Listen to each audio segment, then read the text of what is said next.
Chapter 51, The Chaos of the Three Hospitals. Mudblood is a very bad and impolite name for mole wizards by pureblood wizards. Basically, it has the same effect as people of other races calling Black Brother Nig in person. Harry grew up in the mole world since he was a child, and Hermione was a pure mole wizard. No one would tell them things like this unless they experienced it personally. But apart from the two of them, everyone else knew that this was the reason why the twins and Ron had such a big reaction. Of course, no matter who it was, I didn't expect Ike to be the one who reacted the most. Ike didn't intend to get involved, and even though Malfoy scolded him casually, he wasn't too angry. Mudblood is a great insult to others, but to Ike, it is no different from ordinary swearing. Just like he often said that people like Malfoy are stupid, mentally retarded, brain dead, at %,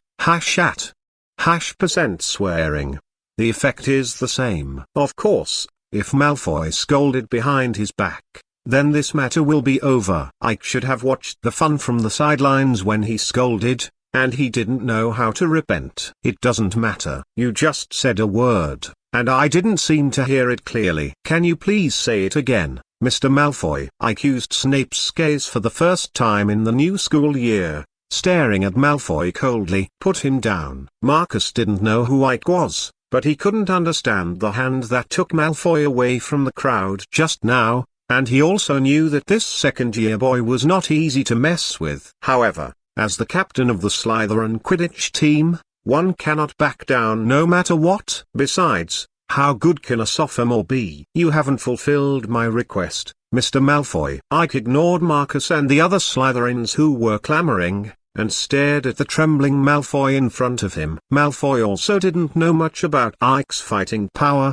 so he yelled stiffly, "My dad is the school manager. I'll let him fire you, you dirty mud." Before he could finish speaking, Ike waved his hand violently, and Malfoy flew out with a whoosh. After flying 5 or 6 meters in the air, he fell hard to the ground and rolled 7 or 8 times before stopping. Ike shook his hand again, and Malfoy, who was screaming on the ground, slid to his feet against the grass as if being dragged by someone. "I still haven't heard clearly, Mr. Malfoy. Why don't you say it again?" Ike looked down at the wailing Malfoy on the ground, even showing a smile on his face. "How dare you do it?" Marcus didn't expect Ike to shoot directly, and he didn't react for a while, but Malfoy's 2 followers, Clark and Goyle, couldn't bear it anymore, and drew out their wands to Ike.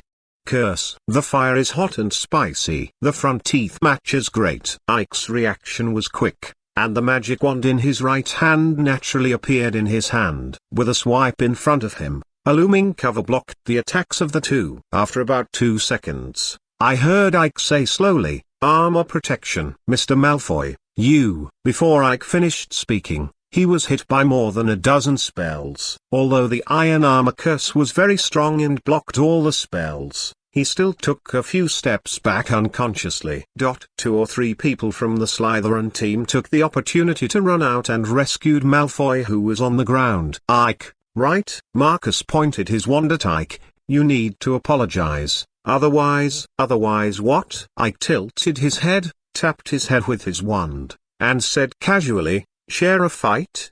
"That's right. Do you want to fight, bastards?" Only then did the lion cubs react, and they all took out their wands and pointed at the little snakes. Ron's voice was especially loud. "Just rushed out." The addition of Gryffindor did not make Marcus and the others back down. Marcus' wand was still pointing at Ike, while the others confronted the Gryffindor. In terms of fighting, Slytherin has never been afraid of fighting with Gryffindor for so many years. "Ike!" Stuart's voice sounded, and Kitty Hawk, who was watching the excitement from the sidelines, also came down a little. When Ike turned around, there were only Roger, Q and Stuart, and the others left at some point. Shrugging, Ike's wand pointed back at Marcus, and the little eagle beside him also pointed at the little snakes. "Mr. Flint, please call Mr. Malfoy out. He still hasn't answered my question." Ike smiled. "If you want to stop him, I will ask him to come out." I think you need to learn a little lesson." Marcus knew very well that this fight was inevitable,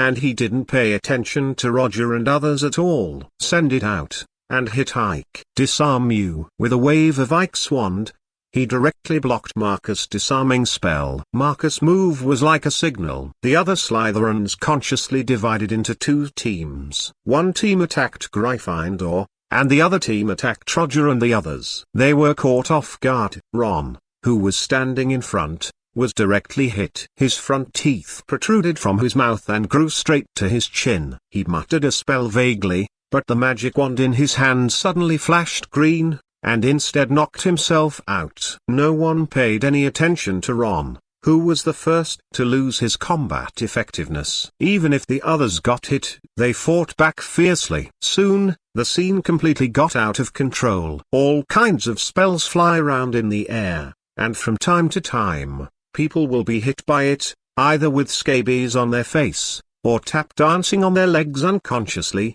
and some of them just fall to the ground with stiff body. You reading www.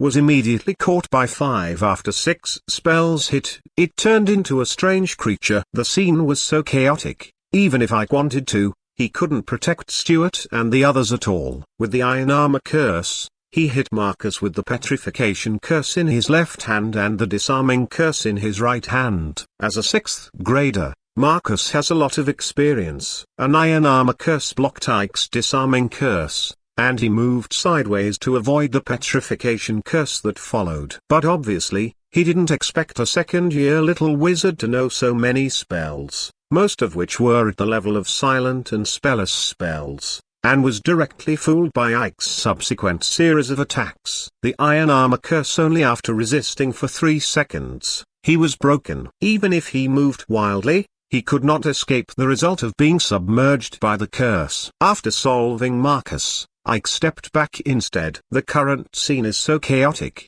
it has turned into a group of demons dancing in just a short while. Dancing and throwing spells, and charging with 2 front teeth. Ike also saw the twins cooperate with each other and directly gave a Slytherin a set of combo punches. He was thrown from behind just halfway through the punch. With his face he was hit hard twice. Magic Duel changed to hand-to-hand combat. Ike didn't want to test the defensibility of the Iron Armor Curse against physical attacks. It's a pity that when everyone is on the top, hiding is impossible. Before Ike withdrew, 5 or 6 curses flew over from nowhere, which really startled Ike. He wanted to fight back, but he didn't know who did it. Just as Ike was looking for someone, several spells flew over. Ike's heart sank, and he put another Iron Armor Curse on himself, put away his wand, stared at a little snake with 2 front teeth, and rushed over, yelling freely.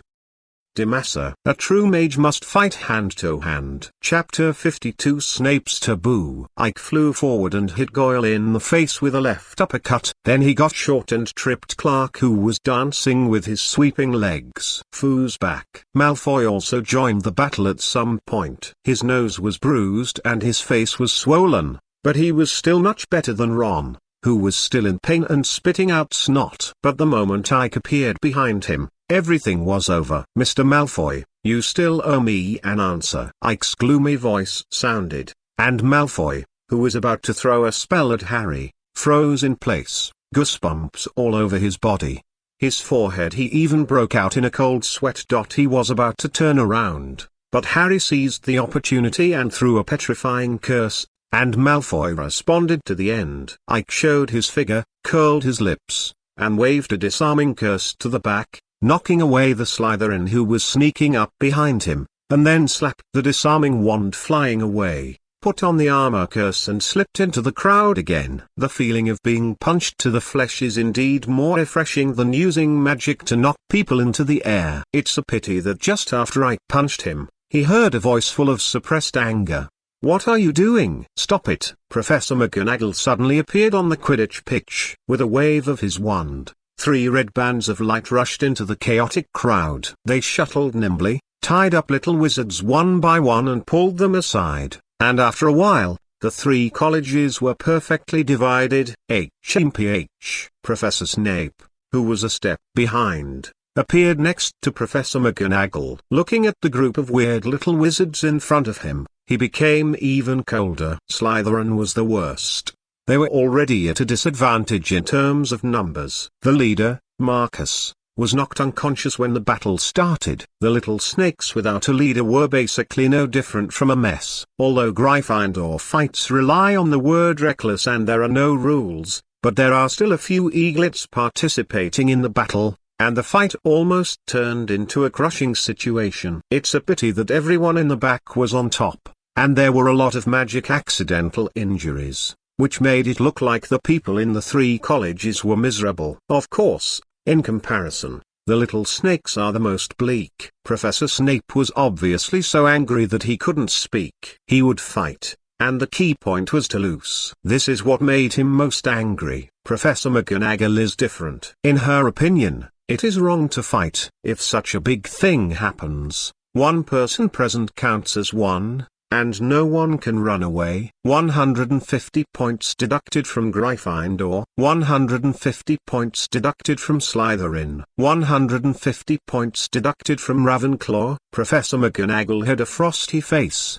Everyone will be locked up. Until the Christmas holidays, the little wizards were like frightened little quails. They didn't dare to breathe. Professor McGonagall was like a lion king patrolling his territory, and there was no sound in sight. Now tell me why you pointed your wands at your classmates. After the punishment was over, it was natural to find out the cause of the incident. Professor McGonagall looked around, and when everyone turned into strange, unknown creatures, Ike, who didn't even have any wrinkles in his clothes, was naturally very conspicuous. Mr. Strider, tell me. Ike secretly scolded himself for being stupid, but when he was named, he had to stand up and reply. Professor McGonagall, Professor Snape, they are actually Slytherins. Before he finished speaking, he heard a few shouts from the Slytherin crowd. Obviously you were the one to strike first. Really? Mr. Strider? Professor Snape's eyes were like knives,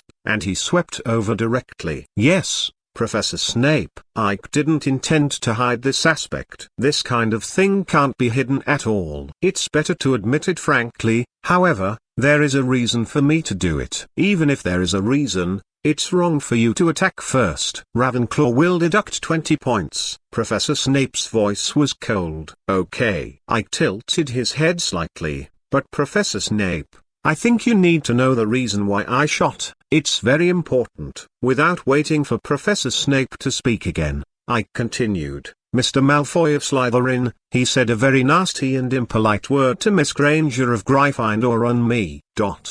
Mudblood.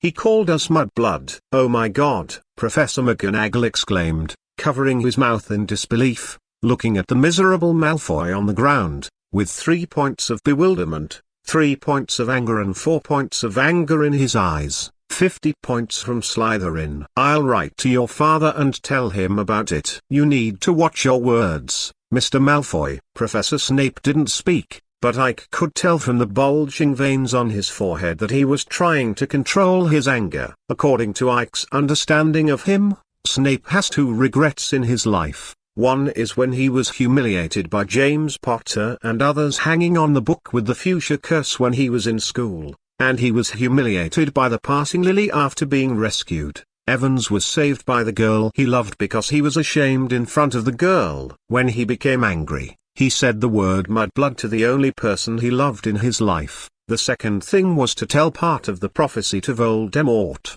causing Voldemort to think that Harry is the child in the prophecy, and then brutally killed Harry's parents. Lily Evans was the pain of Snape's life. He hated himself for not protecting his beloved Lily, but what he hated even more was the word he said at that time. But now, as the head of Slytherin, Snape was 1 part disappointed and 9 parts angry that students of his house used such harsh words to insult others in public. Mr. Malfoy. Snape's voice was very low, and you need to study hard to learn what rules are. What is politeness? School rules, 100 times, No help from others, no automatic writing quill. You have to write every single word by yourself. Snape stared fiercely at Malfoy. You only have 1 week. Professor Snape really punished the students of his own college. Professor McGonagall didn't make a sound, but after Professor Snape finished speaking, he called the little wizards who followed them to watch the fun and moved the wounded to the school hospital. Ike also contributed. The LV6 float is very useful at this time. Wave your wand. Roger, Cho, Stuart and others, Hermione, and Harry floated up directly, and you were reading www. Slowly walked towards the school hospital. As for Ron, he was still spitting slugs, which was really disgusting. Even with magic, Ike still felt that it would stain his wand. The school hospital hadn't been this lively for a long time. Madame Pomfrey was furious. While beckoning to the little wizard to help put the injured on the hospital bed, while treating them, she kept complaining. 8 out of 10 sentences were he was saying that the young wizards are too courageous, and the remaining 2 sentences were saying that Dumbledore should not abolish those strict school rules. Ike settled Roger and the others, and went directly to Hermione's bedside. The little witch's condition is not bad, but half of her hair was burned, and her front teeth were protruded. During the chaos, Ike didn't find Hermione at all, and later found that she was well protected by the lion cubs. For some reason, Ike felt that the stone in his heart had dropped, and he couldn't help but let out a long sigh of relief. Nago. Hermione propped her front teeth and couldn't speak clearly. Seeing this, Ike quickly took out his wand and recited the counter curse. Hermione covered her mouth and found that her front teeth had retracted. She couldn't help being surprised, but then her expression changed, and she said, "Ike, you shouldn't be impulsive." Ike stretched out his hand to interrupt Hermione, helped her tuck the quilt, and replied, "Don't think too much. Malfoy also scolded me, I hit him. This is between me and him." Looking at the burnt half of the little witch's hair, Ike said with a smile, "What you need now is rest. Maybe you can consider cutting off your hair. This half is obviously not going to stay. Of course, I recommend cutting them all off. Madame Pomfrey's hair growth potion is very useful." Ike stood up and waved his hand. "I'm going to see Stuart and the others. They are not as lucky as you. It seems I have been in the school hospital for a while." Chapter 53. The little badgers were very happy. They were at the bottom of the Academy Cup all the year round, and because the other 3 colleges were deducted 150 points, they immediately firmly occupied the first position. This is something that hasn't happened in decades. Of course, the Hufflepuffs are also very clear that the lead is only temporary. Aside from that, according to previous year's experience, when Slytherin's score fell behind, Professor Snape would add points crazily. Don't look at 150 points, it's a matter of a month at most. And Ravenclaw's group of extra points madmen, if they really get serious, they may be a little faster. That is to say, Gryffindor, if no one cheats, it will last until the end of the semester, maybe even less. Dozens of people entered the school hospital, which did not affect the normal life of the school too much. Madame Pomfrey's method was very clever, and the little wizards were discharged from the hospital one after another within 2 days. They are all magical injuries, which are the best treatment. Healing spells and potions are the right medicine. If Madame Pomfrey insisted on observing for a day or 2, some people would be discharged from the hospital on the same day. For about 5 or 6 days, all the eaglets were released by Madame Pomfrey. That night, a grand celebration party was held in the Ravenclaw common room. The seniors brought back a lot of butterbeer and candy from Hogsmeade, and Ike also brought a lot of food from the kitchen. Surrounded by the kittens, Roger and Stuart raised their hands and cheered loudly, accepting everyone's praise. Delicious butterbeer was delivered to them cup by cup, magic fireworks bloomed above their heads, and Ike even used transfiguration to conjure a shining light ball, which spun in the middle of the roof of the lounge, accompanied by the dance music collected by Pinellas and Pie Vinyl Records. A good magic school becomes a nightclub in the blink of an eye. As the only witch who participated in the battle, Koo received the warmest cheers from the eaglets, surrounded by her roommates and junior witches. and smiled brightly. Stuart, Terry, Michael, and Anthony completely let go, and Roger swayed with the rhythm. The cup in his hand was filled with butterbeer, and a lot of foam was spilled out with the swing, which actually made the atmosphere more lively. "Come on, Ike. How can I do without you?" Roger stuffed a whole glass of butterbeer directly into Ike's hand, shouting loudly, "You are the best." Ike caught the cup, danced with Roger and the others for a while, and then quietly retreated from the middle of the dance floor, leaning on the sofa that he used to sit on. Looking at this group of happy eaglets, Ike felt more relaxed than ever. Over the past few decades, Ravenclaw has almost never participated in a group fight of this scale. Compared with fighting, the eaglets are more used to embarrassing others with their own wisdom. But after all, they are all in their teens. Who is not young? This time, the big fight between the three courts gave Ravenclaw a good chance to shine, which is also the reason why this party happened.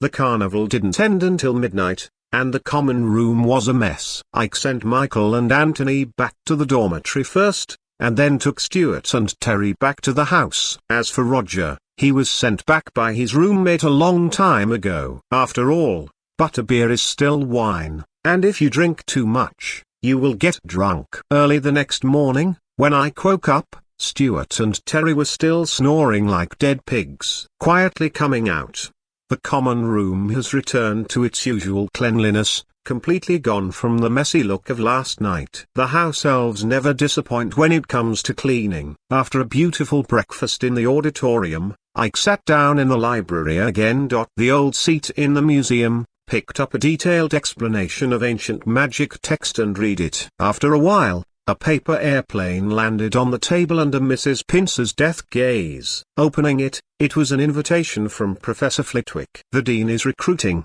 so don't neglect it." Ike checked out the book borrowing procedures at Mrs. Pince's, and went straight to the 8th floor with the book in his arms. Professor Flitwick's office is on the 8th floor of the castle, right between the room of requirement and the headmaster's office. Pushing open the door, it was full of books and parchments. Very Ravenclaw style. "Mr. Strider, sit down quickly. Would you like some small cakes?" Professor Flitwick called Ike over, took out a plate of 6 small green cakes from the desk drawer, and pushed them in front of Ike. "Thank you, Professor Flitwick." Ike responded with a smile, picked up one and took a bite. It was very sweet and soft. "This is a recipe passed down in my family. I dare say that I am the only one who can eat such a delicious little cake in Hogwarts." Professor Flitwick squinted his eyes and watched as Ike quickly wiped out one, and returned the plate. "Back off. Another one?" "No,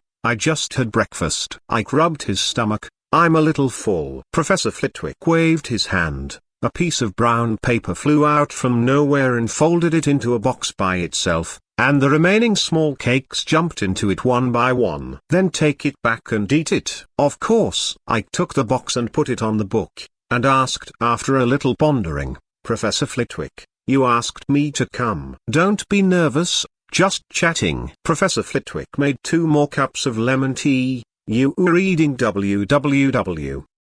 Speaking of which, this is the first time we chat like this." Ike nodded, but didn't reply. Professor Flitwick continued, "Mr. Strider, I see that you have changed a lot this year. You get along very well with your friends." "I'm sorry, Professor, I've been detained by the Academy." "Don't be sorry, house points are not important." "Ravenclaw never needs points to prove it." Professor Flitwick took a sip of his lemon tea and grinned sourly. "Many little wizards have made a mistake. As for the matter, the classification only represents that a certain characteristic of a person is more prominent, and it is not completely qualitative. Ravenclaw can also have courage, can also find companions, and can also achieve a great career. In my impression, there are even those who repeat grades because of poor academic performance." Perhaps the phrase "great wisdom is the greatest wealth of mankind" is too deeply rooted in the hearts of the people. But Ravenclaw is not a nerd, Mr. Strider. We can be more courageous than Gryffindor, more ambitious than Slytherin, and more loyal and upright than Hufflepuff. We just think more. In fact, there is no difference between us. Professor Flitwick put down his glass with a slightly serious expression. Mr. Strider, I'm actually very glad that you can stand up for your friends. At least it's better than being alone in last semester. Don't let magic change you, control magic. Ike nodded and replied, I understand, Professor Flitwick. Of course, I don't doubt this. You are the most talented little wizard I have seen in these years. Professor Flitwick replied with a smile. However, sometimes it would be better to slow down a little. Chapter 54 The Manuscript. Carrying the box containing the small cakes, Ike walked slowly towards the Ravenclaw Tower. He handed it to Stuart casually, turned around and left the common room again. Standing in front of the portrait of the troll hitting silly Barnabas with a stick, Ike slightly closed his eyes. A clever little wizard like you should have already noticed that magic will have a certain influence on wizards. At the desk, Professor Flitwick said slowly, this kind of influence is subtle, but if you master it, the silent, weaponless casting of a spell usually detects this. In fact, black magic is more obvious. Dark wizards are mostly cruel, evil, and twisted, and they are affected by black magic. So, I'm very glad that you have slowed down the pace of learning spells. To be honest, I was worried for a while last semester, but you can come out, which shows that your talent is really good. Professor Flitwick paused for a moment, took a sip of lemon tea, and then continued, the gap in magic is still very serious. Many literatures mention the power of ancient wizards, but they are only in the literature. I noticed that you are looking at ancient runes. This is very good. It is a medium for us to communicate with ancient magic. Maybe I can give you a suggestion. Use magic to learn it. Magic? Ike opened his eyes, but there was no door on the wall in front of him. Frowning, he closed his eyes again. Hogwarts is a very magical place. I believe you have already realized this. Professor Flitwick showed a kind smile. Of course, I'm talking about the castle itself. It has too many secrets. You should have read Hogwarts, a school history, which mentioned that this used to be Slytherin's own castle. After the Big Four decided to set up a magic school, they made many modifications to it, such as those moving stairs, which are the masterpieces of Miss Ravenclaw. There are many similar transformations. I dare say that even the headmaster doesn't know all the secrets. Then, Professor, can you tell me some secrets of the castle? Ike asked directly. Professor Flitwick blinked, and replied mysteriously, the secret needs to be found by yourself, but I can tell you a small clue. Legends say that there is a magical room in the castle, which can satisfy all the needs of those who discover it. And in that room, Miss Ravenclaw's gift. Ike opened his eyes again, but there was still no shadow of the door on the wall. According to Professor Flitwick, it should be the room of requirement. Muttering in a low voice, Ike's brain was running fast, guessing the possible correct answer. The room where Miss Ravenclaw's manuscripts are stored. This option was ruled out, and Ravenclaw's study also did not respond. I tried 7 or 8 settings in fanfiction that I had seen before, but it still didn't work. Ike is a little discouraged. There are too many ambiguous answers. If you try one by one, you don't know how long it will take. Extraordinary ingenuity is the greatest wealth of human beings. Muttering this famous quote from Ravenclaw, Ike suddenly opened his eyes wide and stared at the mural. No.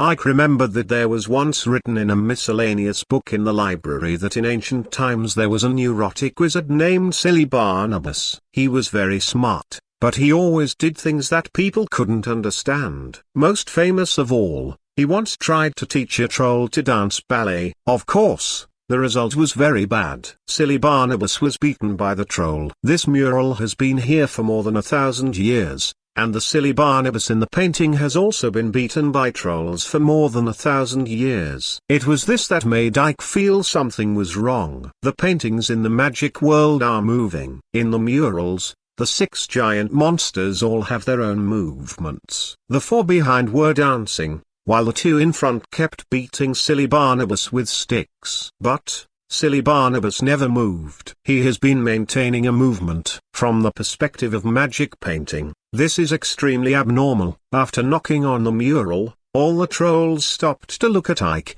and then continued their actions. Silly Barnabas still didn't respond. Is the key here? Staring at Silly Barnabas, Ike tried hard to find possible clues. Suddenly, Ike thought of the pair in the Hogwarts kitchen, and scratched the armpit of the stupid Barnabas, who raised his right hand. After a few strokes, the silly Barnabas retracted his right arm, but was hit on the head by the troll. Silly Barnabas knelt down, covered his head with his hands, and dropped his hat aside. Ike leaned forward and saw a line of text written on the brim of the hat on the inside: "Magic power is immortal. Magic is immortal?" Ike just felt a little baffled. You reading www.com couldn't figure out what this meant. Silly Barnabas picked up his hat and put it back on his head, pointed at the back of Ike, and returned to the previous posture and remained motionless. Turning around, I saw an exquisite silver door appearing on the wall at some point. Ike was overjoyed.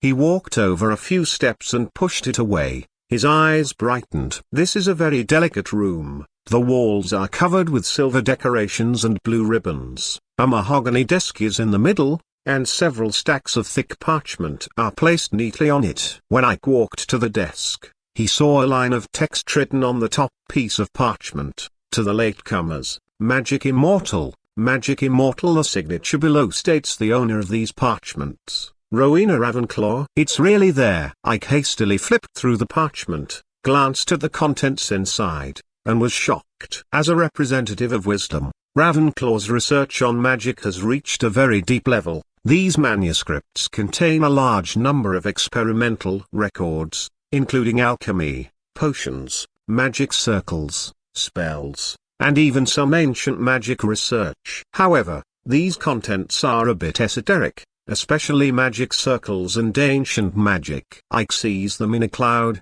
and he can only understand a little bit about the magic spells that he is most proud of. On the contrary, potions and alchemy, because the operation process is relatively fixed, you can see some methods, but also because most of the records in it are lost formulas, it is extremely difficult to refine them by hand. But among these manuscripts, what interests Ike the most is Miss Ravenclaw's research and conjectures on magic and the nature of magic power. It makes him suddenly enlightened, but also adds more doubts. Magic power is immortal. Magic is immortal. Chapter 55 Ravenclaw Research. Gryffindor, Slytherin, Ravenclaw, and Hufflepuff founded Hogwarts School of Witchcraft and Wizardry around AD 990.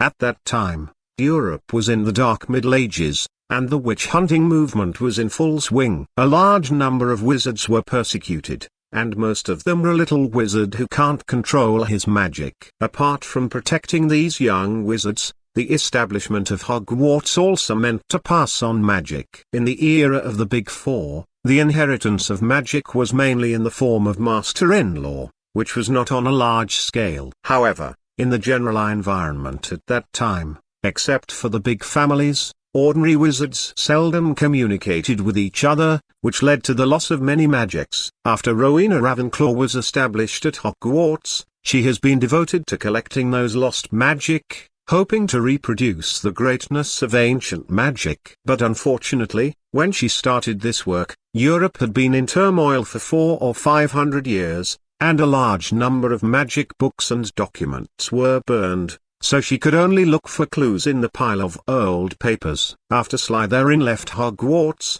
she also chose to leave to travel. After exploring countless ruins and visiting countless reclusive wizards, when Ravenclaw finally returned to Hogwarts, she wrote these manuscript records and remained in this room, waiting quietly. Flipping through these manuscripts, Ike felt for the first time that his knowledge mastery skill was not strong enough, and he couldn't understand many contents at all. For example, the manuscript mentions a magic that changes the sky. Its spell is an ancient rune, and it needs to be read correctly, and these runes cannot be found in the detailed explanation of ancient runes. In order to fully learn the contents of the manuscript, Ike felt that he might have to go through the research route of Ravenclaw all over again. It's only possible if you do it step by step. From the 11th century to the present, European magic inheritance has experienced several crises of severance, and with the signing of the International Wizarding Secrecy Act, coupled with the self-enclosure and demise of the pureblood nobles, modern magic is basically built on the ruins. What Ike has to do is to restore those ruins to their original appearance, which is unimaginably difficult. It's time to make a new plan. Some people are busy. Ike put down the manuscript, opened the door and left the secret room. I don't know how long I stayed inside. It was already dark when I came out. I came to the auditorium. Dinner has been started for some time. Ike, we have lamb chops today. Stuart's voice sounded, and Ike smiled at the right time, and sat aside as a greeting. Terry took a piece of grilled golden lamb chops and put it on the dinner plate in front of Ike. Ike thanked him and took a light bite. It was very fat. Where have you been? I haven't seen anyone all afternoon. Stuart asked. Where else can he go? The library. Terry replied casually while cutting the steak. No way. School has just started. Ike, you will put us under a lot of pressure. Michael joked with a smile. What pressure can there be? Ike put down the lamb chops, poured himself a cup of pumpkin juice, and took a sip. Anyway, no matter how hard you work, you can't surpass me. It's easy for you to have no friends like this, Ike. Stuart choked, and looked at Ike with an unfriendly expression. What? I still have friends. Ike made a surprised look. His eyes widened, and he looked at Stuart in surprise. This look made everyone laugh. Just like that, they ate while joking with each other, and Ike didn't finish eating until it was almost 8 o'clock. Playing around, I went back to the common room, sat on the sofa and chatted for a while, and didn't go back to the dormitory until I felt sleepy. For more than a week after that, Ike went in and out with Stuart and others, like a normal Hogwarts wizard. Dormitory, classroom, auditorium, classroom, dormitory, 3 points one line, even the library.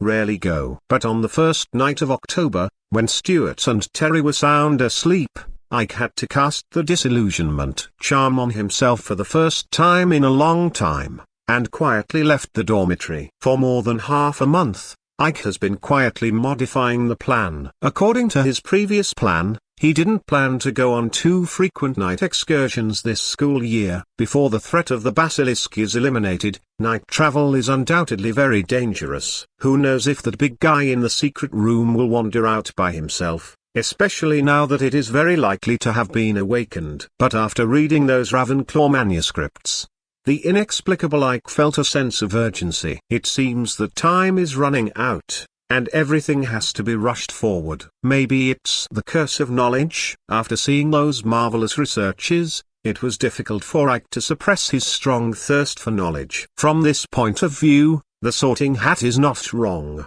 He is indeed a Ravenclaw. Sneaking into the restricted area, Ike took away forbidden magic first, wizard language, humanoid race language, communicating with fantastic beasts and magic language. You reading www. These are the purposes of Ike's trip. For a long time, Ike has not paid too much attention to ancient runes. Although he often reads related books, they mostly read them as extracurricular readings. However, Ravenclaw's manuscript clearly stated the importance of ancient runes, which is the only way to reproduce the greatness of ancient magic. However, it is very difficult to learn ancient runes. Especially many of Ravenclaw's manuscripts are not included in modern textbooks, and it is very difficult to decipher them. Fortunately, Ike found another way. Learn the language of magical creatures. Unlike wizards, magical creatures are born to use magic. There is even a saying that the first magic comes from those magical creatures. Leaving aside whether this is true or not, the language of magical creatures is indeed magical. For example, mermaids. Those mermaid tribes in the depths of the ocean still inherit an ancient mermaid can cause tsunamis and storms. This magical language is very difficult to pronounce, but in some pronunciations it is very similar to ancient runes. Similar to it are snake language and dragon language. Parseltongue has long been considered evil not only because of its creepy pronunciation, but also because it actually works as a spell to induce magic. Although the Parseltongue is more dependent on blood inheritance, it can also be acquired by people. In Ike's impression, in the final battle, Ron once opened the door of the secret room with Parseltongue. Even if it's just open, it's enough a proof. Learning Parseltongue was placed by Ike behind learning the untraceable stretching curse, and ranked second in his plan. It's all because of a Slytherin-derived magic in the Ravenclaw manuscript, which needs to be powered by Parseltongue, and its function is perception, range, a radius of 1 mile. Chapter 56 Whispering. Learning is an addictive thing, especially when you really have fun. Snake language is like this. It's simple and simple. It only has 5 sounds: ha, see, he, and ka. But it is also difficult to say. The length and severity of each sound will have different meanings. For example, ha he see tilde means to move forward, ha he see means to stop. The difference is only that the ending is a little shorter. In order to learn the language of snakes, Ike deliberately caught a Tupamalang snake from the Forbidden Forest. After several times of training with a stun spell, it became very obedient. When it is not called, it will wrap around Ike's arm and remain motionless. It is cool and comfortable, and Ike named it Xiohai. With an extra pet on him, Jimmy the Butruckle, who had been hiding in his clothes, was the one who had the biggest complaints. He had been making a fuss for several days, but in the end he succumbed to Ike's ground turtle attack and got along with Xiohai Jingshui without violating the river water. It is also considered harmonious. Of course, Ike avoids people when learning Parseltongue. Because of his cheap teacher Voldemort, Parseltongue is basically equated with evil in the wizarding world. For now, Ike doesn't want to go to Azkaban to study. The Patronus charm has never reached the level of LV1. In this way, besides the normal courses, Ike has been secretly learning the language of the snake and the language of the mermaid. For this reason, he also skipped the classic drama of the lion-snake battle. The results are also remarkable. He has been able to have some simple conversations with Xiaohai. As for mermaid language, since I haven't gone to Black Lake to find mermaids recently, I don't know how well I have learned it yet. Ike's self-esteem is still pretty good. In the blink of an eye, it was the end of October. As Halloween approached, Ike also raised his vigilance, and no longer wandered alone in the castle. He went in and out either with Stuart and others, or just behind other Ravenclaw wizards. Because the Chamber of Secrets has already been opened, and the basilisk may have already set its sights on him. It was mid-October, and Ike had just left the restricted area. When he was walking in the corridor, Xiaohai suddenly wrapped his arms around Ike, trembling as if he was frightened, and Jimmy also grabbed it with his small claws. His neck scratched again and again. He took out the speculum, and it flashed red light. Ike lowered his head subconsciously, tapped his ear with his wand, and listened carefully to the movement around him. After a while, I heard a whisper of "Ah cat time tilde" coming from the wall. The tone is very drawn out, and it is getting closer and closer to him. This is killing. Ike ran away, and the voice followed Ike in the wall, keeping a parallel distance until Ike reached the 8th floor of the castle. Putting on the disillusionment charm again, Ike stood outside the door of the Ravenclaw common room and waited for a while before slipping in. That is to say, from that day on, he stopped all-night excursions. Ike is not completely sure about dealing with the basilisk now, nor does it conform to his plan. At least now, it's not time for the basilisk to die. On Halloween, the castle was covered with various decorations as in previous years. As an outstanding student of Ravenclaw, Ike was drawn by Professor Flitwick to help decorate the castle with his excellent floating spell. A large number of pumpkins that Hagrid catalyzed with the expansion curse were carved into lanterns and hung on the ceiling of the auditorium. A magical candle was lit inside, creating a very scary atmosphere. Thousands of bats hovered around the jack-o'-lantern, dropping bombs on the little wizard below from time to time. Of course, these bombs wouldn't really fall into the food or the little wizard. The magic from Professor McGonagall kept these bombs well in the air, and then they were disposed of by the house elves who didn't know where they were. Dumbledore invited a skeleton dance troupe to perform a dance that seemed very stiff to Ike for the teachers and students during the dinner. This is the first time Ike has seen moving skeletons. They just look like skeletons, with only two blue flames burning in the eye sockets. Conscious, can hear what people say, but can only communicate with people by writing on special parchment. As for the dance, to be honest, it is very similar to the mechanical dance that Ike has seen before, and it is still the kind of dance that is very bad. Accompanied by the sound of creaking, Ike didn't think it was so good, but Terry saw it with relish. Ike, who had eaten the pile of cockroaches for a long time, temporarily forgot the threat of the basilisk. As far as the current situation is concerned, at least he is not in danger tonight.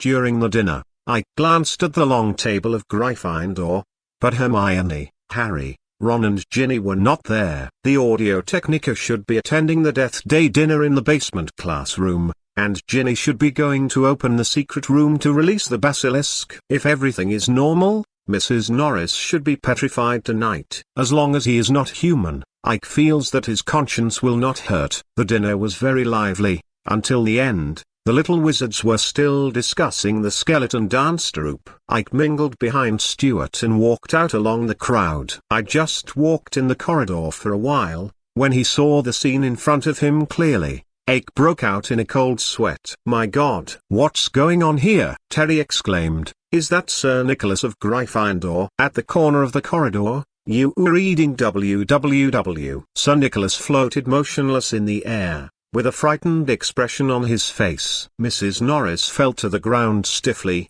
her tail stood up high, and the hair on her body stood up. Harry, Hermione, and Ron stood next to Madame Norris in a daze, their faces full of bewilderment. The flickering light of the torch on the wall illuminated the two lines of bloody words above. "The secret room has been opened. Be an enemy of the air, be vigilant." It's not right, it's not right. How could nearly headless Nick be petrified at this time? Ike was shocked, muttering in his heart, and goosebumps all over his body. Are they dead? Stuart was startled by this weird scene, and whispered, "I don't know. Maybe." Terry also replied in a daze. There were more and more people, and the three of Harry, Sir Nicholas, and Mrs. Norris were surrounded in the middle. After seeing the two lines of writing on the wall, almost everyone cast wary eyes on the three of Harry. "No, we didn't do it. When we came, they were already like this." Ron shouted loudly, but made the crowd take a step back. "Be an enemy of the air? Be careful." A little wizard with pale blonde hair stood up, pointed at the three people in the field and said sharply, "You will be next, Mud." Before he finished speaking, Malfoy was covered by Clark and Goyle, and Marcus pulled his arm. Looking in the direction of Goyle's finger, Malfoy saw Ike, who was frowning and looked at him coldly, and couldn't help being afraid for a while. Just as Ike was about to have a seizure, he suddenly heard a very soft voice coming from the wall. "Ha cc time cat I'm see snake language. The next one is you." Chapter 57, Sense of Urgency. When Ike heard the parcel tongue, Harry naturally heard it too. 1 second, he was still focusing on Malfoy, but the next second he was going to chase after the sound. However, the current Harry has no way to leave. What happened? The gathered crowd attracted Filch. He squeezed through the crowd, saw Mrs. Norris lying on the ground at a glance, and immediately screamed, "What's wrong with you, baby?" Immediately, he stared at Harry with those red eyes, pointed at him and shouted loudly, "It's you! It's you! You killed my cat!" Argus. Dumbledore, who was a little slower, stopped Filch, who wanted to fight Harry, and the three of them, and the other professors followed closely behind. Seeing the blood writing on the wall, Dumbledore inadvertently froze for a moment, then hugged Mrs. Norris, and said, "Okay, don't gather here." The prefects take the students back to the dormitory. Argus, come with me. Dumbledore turned to look at the three of Harry, "And you, Mr. Potter, Mr. Weasley, Granger, Miss Minerva, please arrange for someone to send Sir Nicholas to Poppy? Principal, why don't you go to my office? It's very close to here, Lockhart said suddenly in that gorgeous dress. Thank you, Gilderoy. Dumbledore nodded in agreement. Just after taking a few steps, he suddenly looked at Ike and greeted him. Mr. Strah, come along too, I need your advice. Okay, Professor Dumbledore. Ike nodded. Stuart and Terry on the side looked at Ike with worried eyes. Ike shook his head with a smile, waved his hands again, and followed. Ike is very familiar with Defense Against the Dark Arts Professor's office, and he came here a lot last year. However, it has completely changed now. When Quirrell was still here, it was dark and dark, with boxes of all sizes piled up in the room, but now that the boxes are gone, the walls are covered with portraits of Lockhart. When everyone came in, Lockhart in the portrait seemed to be frightened, and hurriedly hid. When he reappeared, he had already changed into Lockhart's same style of clothes. Lockhart lit the candles to brighten up the office, then stepped aside. Dumbledore put Mrs. Norris on the clean desk and began to examine it carefully. For a moment, everyone looked at Dumbledore nervously. Dumbledore bent down, his face was even close to Mrs. Norris's hair, poking here and there with his fingers. Professor McGonagall also bent down and stood opposite Dumbledore, squinting and observing. Professor Snape stood aside.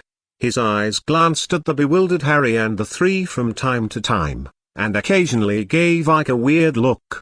Professor Levy and Professor Sprout were more casual, chatting quietly aside, and they didn't know what they were talking about. Lockhart also leaned over to have a look, touched his chin, and said confidently, "It must have been killed by a spell. Maybe it was the Transfiguration Torture Curse. I have seen people use this spell when I was traveling before. It's a pity that I wasn't there at the time. I happen to know how to break the curse, and I could have saved." "It's not dead, Filch," Dumbledore said aloud, then poked Madame Norris's stiff body with his wand again, and nodded. "It's petrified." Petrification? Filch, who was still crying, suddenly froze for a moment, and choked up. "Is my Mrs. Norris not dead?" "I assure you, Argus, it's not dead," Dumbledore replied. "Yes, I think so too," Lockhart interjected. "However, I haven't figured out why this is so." "It was him." Filch suddenly pointed his finger at Harry. "He did it. You saw what he wrote on the wall. He discovered my secret. He knew I was a squib. I never touched Mrs. Norris." Harry replied loudly, "I don't even know what a squib is." "You're lying." Filch was very excited, and he was about to grab Harry with his hand, but Professor Snape stopped him with one hand. A sneer appeared at the corner of Snape's mouth, and he stared at Harry with emotionless eyes, and said, "Please allow me to say something, Dumbledore." Maybe Potter and his friends just happened to be there at that time, but at the same time, he also needs to explain to us why he didn't attend the dinner. "We have received an invitation from Sir Nicholas to attend the Death Day dinner," Hermione quickly replied. "There are hundreds of ghosts who can testify to us." "We'll check it out later, Miss Granger," Snape said, "but that doesn't explain why you didn't go to the dinner. Also, why did Sir Nicholas appear there?" We are tired and want to go back to sleep first." Harry hemmed back. "Let's go first. Sir Nicholas maybe came to look for us." "Oh," Snape snorted coldly. "Perhaps a little Veritaserum will teach them what honesty is." "We won't do this, Severus." Dumbledore looked at Harry with probing eyes. "There is no direct evidence to prove that they are guilty." "You are reading www. But my cat." Filch was very anxious, but Dumbledore interrupted him by slightly raising his hand. "It's just petrified. We can cure it." After finishing speaking, he looked at Professor Sprout and asked, "Pomona, is the mandrake growing well?" "They're fantastic," Sprout replied. Dumbledore nodded when he heard the words, with a light tone in his tone. "Very good. I know a potion formula that can undo their petrification, so don't worry, Argus." "As for you," Dumbledore looked at the three of Harry, "you can go." Looking at Ike again, "Mr. Strider, you still need to wait." The three of Harry bowed hastily to the professors in the room, and left in a hurry. When they reached the fourth floor, Harry dragged Ron and Hermione into a classroom. After gently closing the door, Harry whispered, "I heard that voice again." "What?" Ron was a little confused. "What voice?" "Right at that line. I heard that voice again." Harry looked anxious. It said, "The next one is me." "You should have told Dumbledore just now, Harry." The little witch's tone was serious. "Don't say it," Ron hurriedly said. "It's not a good sign to hear voices that others can't hear, even in the magical world." "Don't you believe me, Ron?" "Of course I believe you, but you have to admit, the whole thing is weird." "I know it's weird," Harry said. "The writing on the wall is one thing, and that voice is another." "But Ron," it said, "the next one is me." Chapter 58 Talking. That sentence really scared Harry. Even when facing Quirrell last semester, Harry was not so scared. Quirrell's threat is visible to the naked eye, not to mention Ike was there to help, but now no one knows who is behind the scenes. Facing the unknown, people are always subconsciously afraid, which is normal. Hermione on the side stopped the conversation between the two, and after a long silence, she said, "Maybe Harry, that voice wasn't you." "It's not me." "Who is that?" "You didn't hear it," Harry replied. "I saw that Ike's expression was not quite right just now, and when I met him outside the library recently, I could always hear the slightest sound from his mouth." Hermione frowned. "I think, maybe he can hear it too." C's voice. Harry froze for a moment. He always felt that this voice was somewhat familiar, but he couldn't imagine when he heard it before. What is certain is that it was before coming to Hogwarts. That's right, it sounds weird. Maybe he's learning some language. Hermione nodded. He's been talking a lot since this semester, and he doesn't even go to the library much. Maybe, if I say it's a weirdo, don't take it too seriously. Ron interjected, "But Harry, you should be more careful these days." "Of course, even if that voice isn't talking about me, it still has something to do with me," Harry replied. As soon as the words fell, the three of them heard a bell ringing. Hermione said quickly, "It's 12 o'clock, let's go back quickly." "That's right, to save Snape from coming to find fault with us again." The three of Harry hurried back to the Gryffindor dormitory to rest, while Ike yawned and drank chocolate milk, enduring Fox lying on top of his head, staring blankly at the row on the opposite wall. The portraits of past principals are in a daze. When he was in the Defense Against the Dark Arts professor's office, Dumbledore assigned tasks to each professor, and then led Ike to his office. As soon as he entered the room, he arranged for him the classic combination of heating milk with a pile of cockroaches, and asked Ike to wait for a while he walked into a small door, not knowing what he was doing. Ike drank half a glass before Dumbledore came out, still holding a thick book in his hand. That book is very familiar to Ike. It is How to Cultivate Dangerous Mystical Creatures. "This is a good book, isn't it, Mr. Strider?" Dumbledore put the book on the desk and took a sip of the special chocolate milk himself. "Very good." Ike understood in his heart, but there was no trace on his face. He just nodded. "I remember that you took this book from the restricted area not long after school started," Dumbledore said, "so I thought, you must know something. Maybe you can clear up my old man's doubts." "Of course, but Professor, I don't know much." "It's already pretty good, but before that, you still need to listen to an old man's nagging." Dumbledore pushed his crescent-shaped glasses, thought for a while, and then said, "Mister, you also saw that line of writing, right? Do you know what is the Chamber of Secrets?" Ike nodded. "I know. Legends say that after the establishment of Hogwarts, Gryffindor and Slytherin had a quarrel because of differences in ideas, and finally Slytherin left. However, Slytherin left a secret room before leaving. There are monsters left in it, and when the time is right, his heir will open the secret room, release the monsters inside, and get rid of all the people in the school who he thinks are not worthy of learning magic." "Yes, this is a legend," Dumbledore said, "but obviously, it is true." "It does seem so." Ike shrugged. Dumbledore patted the How to Cultivate Dangerous Magical Creatures on the table with his right hand, with a little scrutiny in his eyes. Then Mr. Strider, have you guessed what that monster is? Professor Dumbledore, you guessed it too, didn't you? Ike asked back. It's not something difficult to guess. Among the known magical creatures, whether they are naturally reproduced or bred by wizards, most of them don't live very long. Assuming that the monster in the secret room has lived until now, it should have been almost 1,000 years. Ike paused, and then said, considering Slytherin's purpose, this monster must be very dangerous, and it cannot be a group, otherwise it wouldn't have happened until now. Then the scope is very small. Considering the symbol of Slytherin, the answer is obvious. Ike scratched Fox's itchy head and replied with certainty, basilisk. This is the only possibility. Crack, crack, crack. Dumbledore applauded, and even the headmasters behind him who had been watching the play all admired him. Excellent reasoning, Dumbledore said.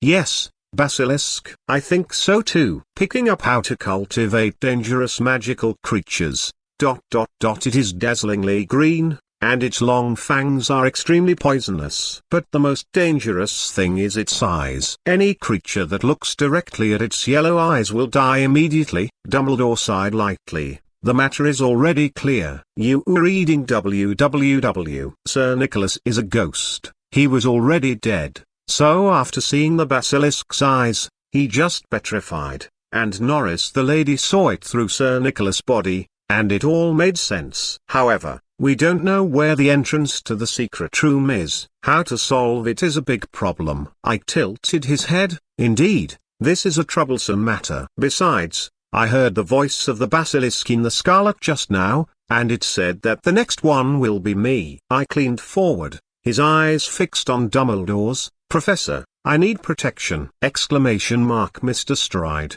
please rest assured that Hogwarts will protect its students. Dumbledore pointed out. Besides, you are well prepared. Even without the help of others, you can avoid danger. No, I can't guarantee that it's 100% okay. Ike shook his head. The looking glass, spiders, and learning Parseltongue are all just precautions, and I can only escape as much as possible. What's more, there are other people. What about other students? Hogwarts Sissy will protect its students. Dumbledore repeated it again, and with a wave of his right hand, he refilled the milk in the 2 cups, took a sip, and said, we will find the entrance to the Chamber of Secrets and get rid of that basilisk, but there is one thing that needs your help, Mr. Strider. What? Ike asked after being stunned at the right time. I noticed that you have a very good relationship with Miss Granger of Gryffindor. Please pay more attention to Harry, just like you did last semester. Sorry. Ike shook his head. I can't do anything about this, Professor Dumbledore. I'm not Harry Potter's nanny. Chapter 59. Ike is a villain. All along,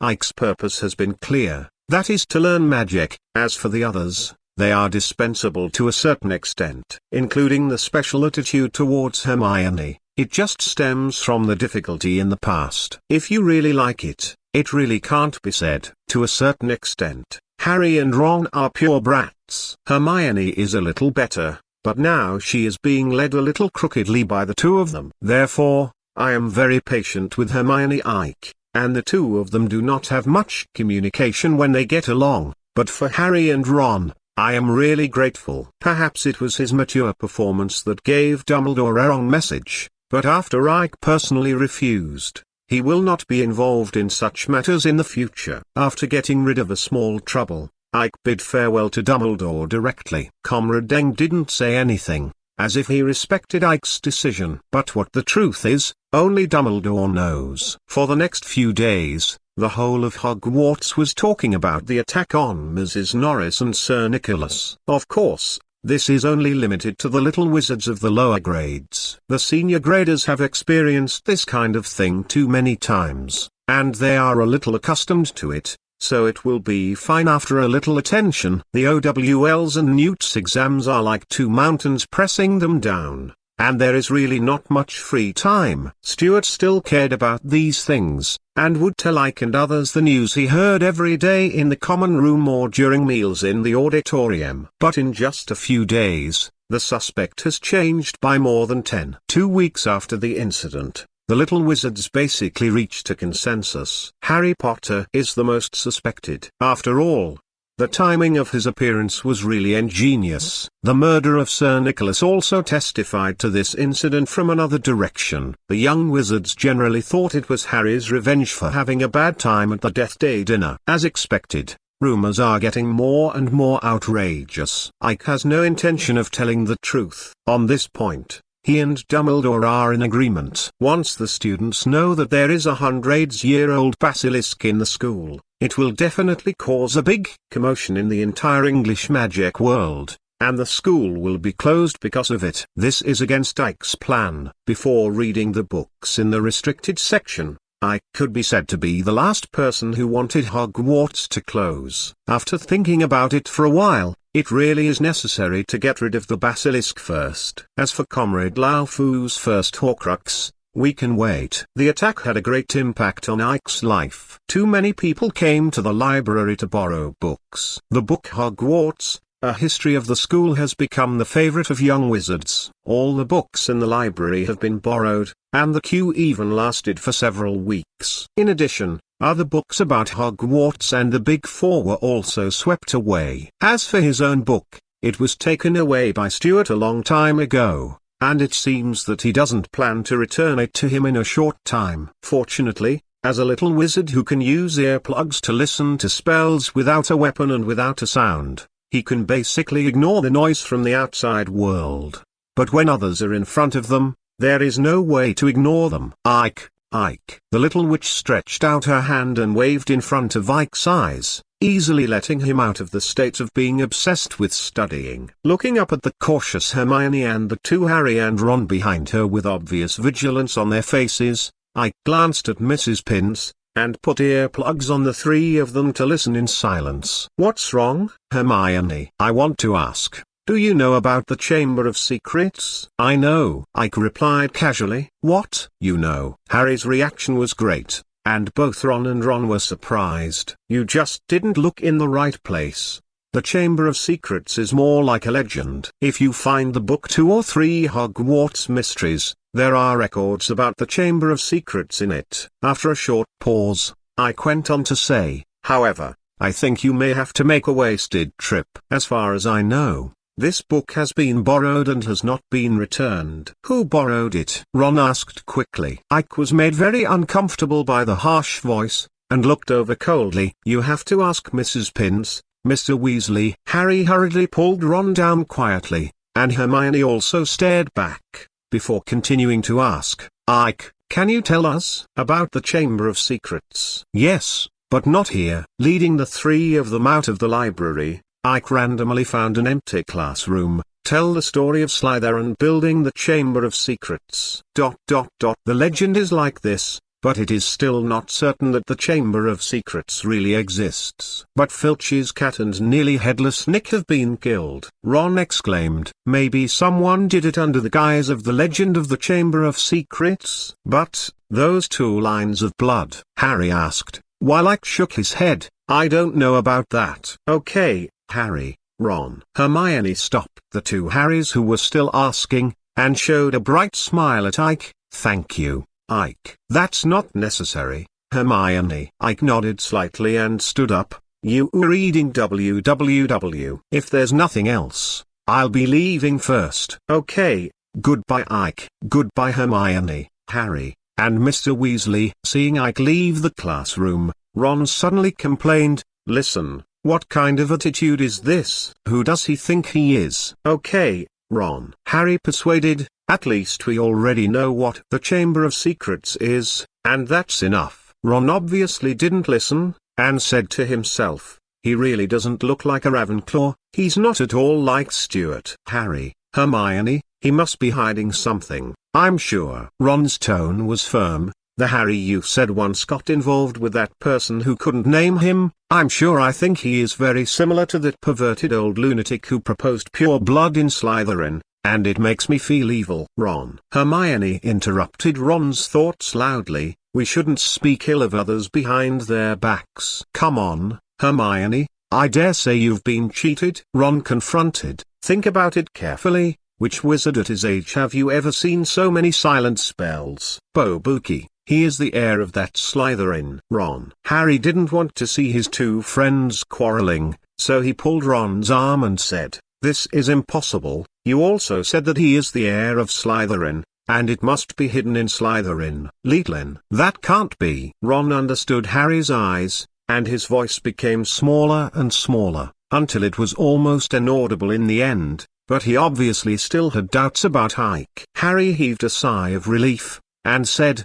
"Okay, it's time for us to leave." Actually, I still think Malfoy is more like the heir of Slytherin. Chapter 61 Exploring the Bathroom. Ike didn't take Ron's attitude to heart at all. He is very clear that this is a person who is very eager to get attention. As the least noticed child of the Weasley family, Ron has always craved the approval of others. But unfortunately, even at Hogwarts, people regarded him more as a friend of the savior, not Ron Weasley. Saying something like that in the classroom might not be announcing one's own existence. Ike expressed his understanding, but he chose to ignore it. In the following days, Ike continued to focus on the study of parcel language and ancient runes. For now, this is the most important thing. Based on the experience of reading fan fiction in the past, there may be hidden treasures of Slytherin behind the statue of Slytherin in the Chamber of Secrets. It is said that Voldemort, who was still studying at school at the time, grew into the Dark Lord of the Megatron magic world because of the treasure. Of course,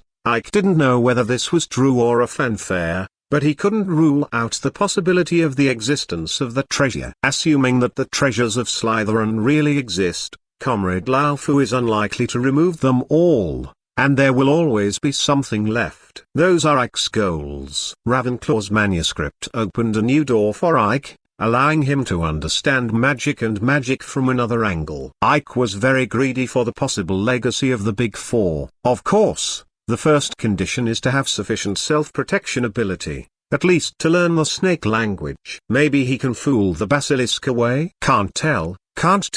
One day at the end of November, Ike's trash notepad system that hadn't responded for a long time finally had a change. There was an extra item on it: snake language, silk.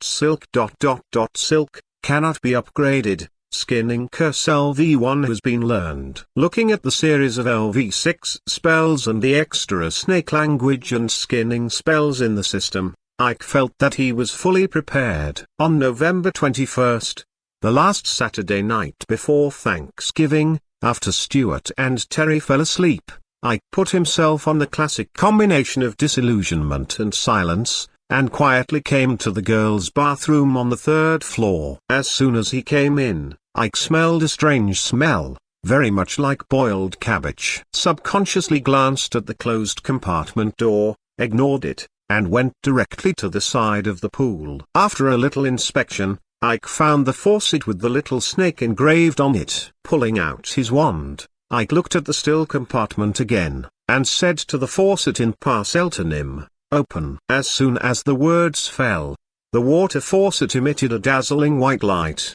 and then began to spin rapidly. The pool was also separated from the middle, and slowly retreated to one side, revealing a very thick water pipe. "Who's there?" A female voice came from the compartment, and Ike quickly jumped into the water pipe. I didn't forget to say close in snake language. When Myrtle appeared, all I could see was an intact pool and the extra water on the ground. "It's so strange, I clearly heard it." Myrtle muttered something, then floated back, glanced at one of the compartments, snorted, and plunged into the toilet. Ike on the other side slid down the pipeline. Although it took a while, he couldn't tell which pipeline he came from. The bottom here is zigzagging and extending in all directions.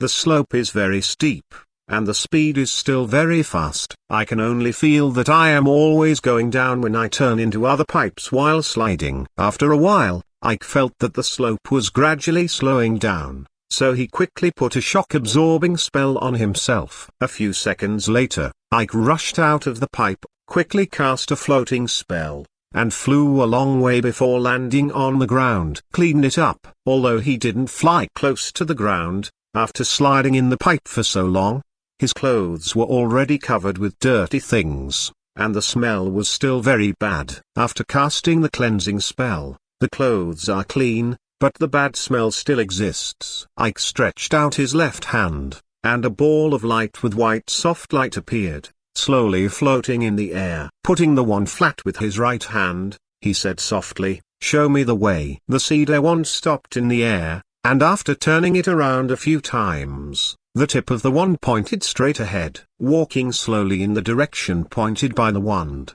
Ike held the speculum in his hand and raised his vigilance. Crack, crack. Gradually, some small animal bones appeared under Ike's feet. I don't know how long they have been here. They are very brittle, and they shatter immediately when stepped on. After walking for a while, the silhouette of a huge creature coiled up appeared in front of his eyes. Not in a hurry, Ike tapped his ear lightly with his right index finger. After listening for a while, he heard no other sounds, and then walked to the side of the huge creature. He reached out and knocked, and made a sound of kong, kong, which was very hard. With a light wave of his right hand, a cutting curse passed, and a small piece of snake sloughed off. Picking it up casually and putting it in his pocket, Ike continued to walk forward. I don't know how many turns to turn, Ike finally saw a wall carved with two entangled snakes. Open. Putting away the illuminating spell, the eyes of the two snakes lit up as the snake whispered, and then slowly separated. The stone wall also split from the middle, and slowly slid to both sides. The secret room was a little dark. The first thing that caught the eye was a straight corridor, with many stone pillars neatly standing on both sides, all of which were coiled with big snakes, and the positions of the eyes were occupied by green gemstones, just like the two snakes on the stone wall.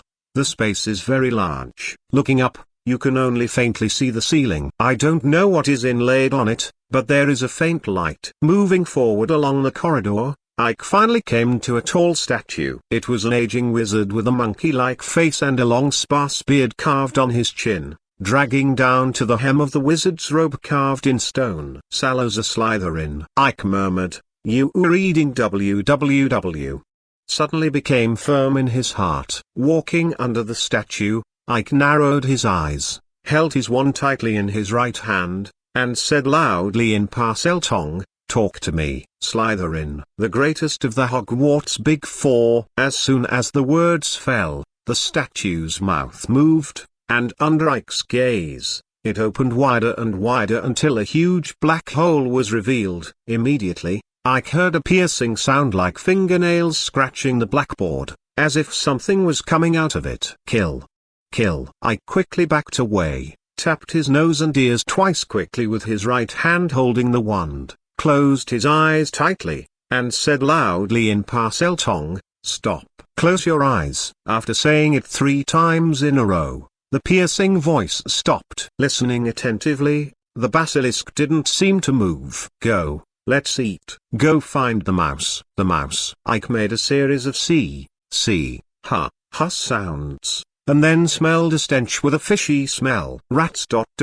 eating ... rats." The ear-piercing sound sounded again, and Ike obviously felt a huge monster slipping past him. After the sound gradually disappeared, he opened his eyes slightly. Sure enough, the Parseltongue can control the basilisk. Ike wasn't sure when the basilisk would come back, so he hurriedly cast a floating spell on himself, and his body slowly floated into the black hole of the statue. After rubbing another ball of light with his left hand, Ike endured the stench and walked in. The place that can be used as the lair of the basilisk is naturally not small, and it took a long time to walk to the innermost part. Looking at the stone wall in front of him that was almost exactly the same as the entrance to the secret room, Ike was overjoyed. The treasure of Slytherin really exists. Chapter 61 Open. Ike spoke in snake language, and the snake on the stone wall moved in response to the sound, and gradually opened to both sides. Walking into the room behind the wall, Ike looked around. The inside is not big, and there are 3 large bookshelves on the opposite wall. There is a table in front of the bookshelf, and some scattered parchments are piled on it. On the other side are 2 long tables side by side, on which are some instruments that I cannot understand. The whole room was full of dust, and a lot was picked up after just 2 steps. Clean up. A whirlwind rolled up the dust in the room and went out the door. I lit up 2 light balls to illuminate the room and began to check. After some inspection, I couldn't help being discouraged. Comrade Lao Fu is too ruthless. The bookshelves, desks, and the place that might be the experimental table must have been casted with anti-dust magic before, and I can still see some runes and magic circles on them. There are not many books left on the 3 large bookshelves, just some historical documents and myths and legends, none of which are related to magic.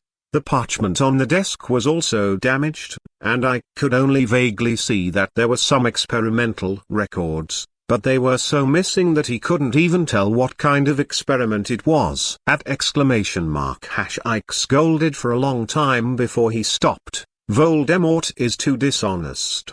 He directly emptied the treasures of Slytherin, leaving nothing useful, and even used magic to destroy it. There were obvious scorching marks on the desk and bookshelf, and the parchment paper was also burned with holes, or a corner was missing. Ike originally thought that the walls of this room were originally black, but now it seems that they were smoked by fireworks. Perhaps the protective measures left by Slytherin were completely destroyed in that fire. After putting away the remaining books and parchment, I cursed a few more words before leaving in disappointment. The basilisk hadn't come back yet, and Ike ignored it. With a guiding spell, he crawled out of the sink in the bathroom in the direction pointed by the wand. Without staying long, he went straight back to the Ravenclaw dormitory. After spending several hours in the secret room, not long before dawn, I put the book and parchment into the box and climbed onto the bed. When I woke up,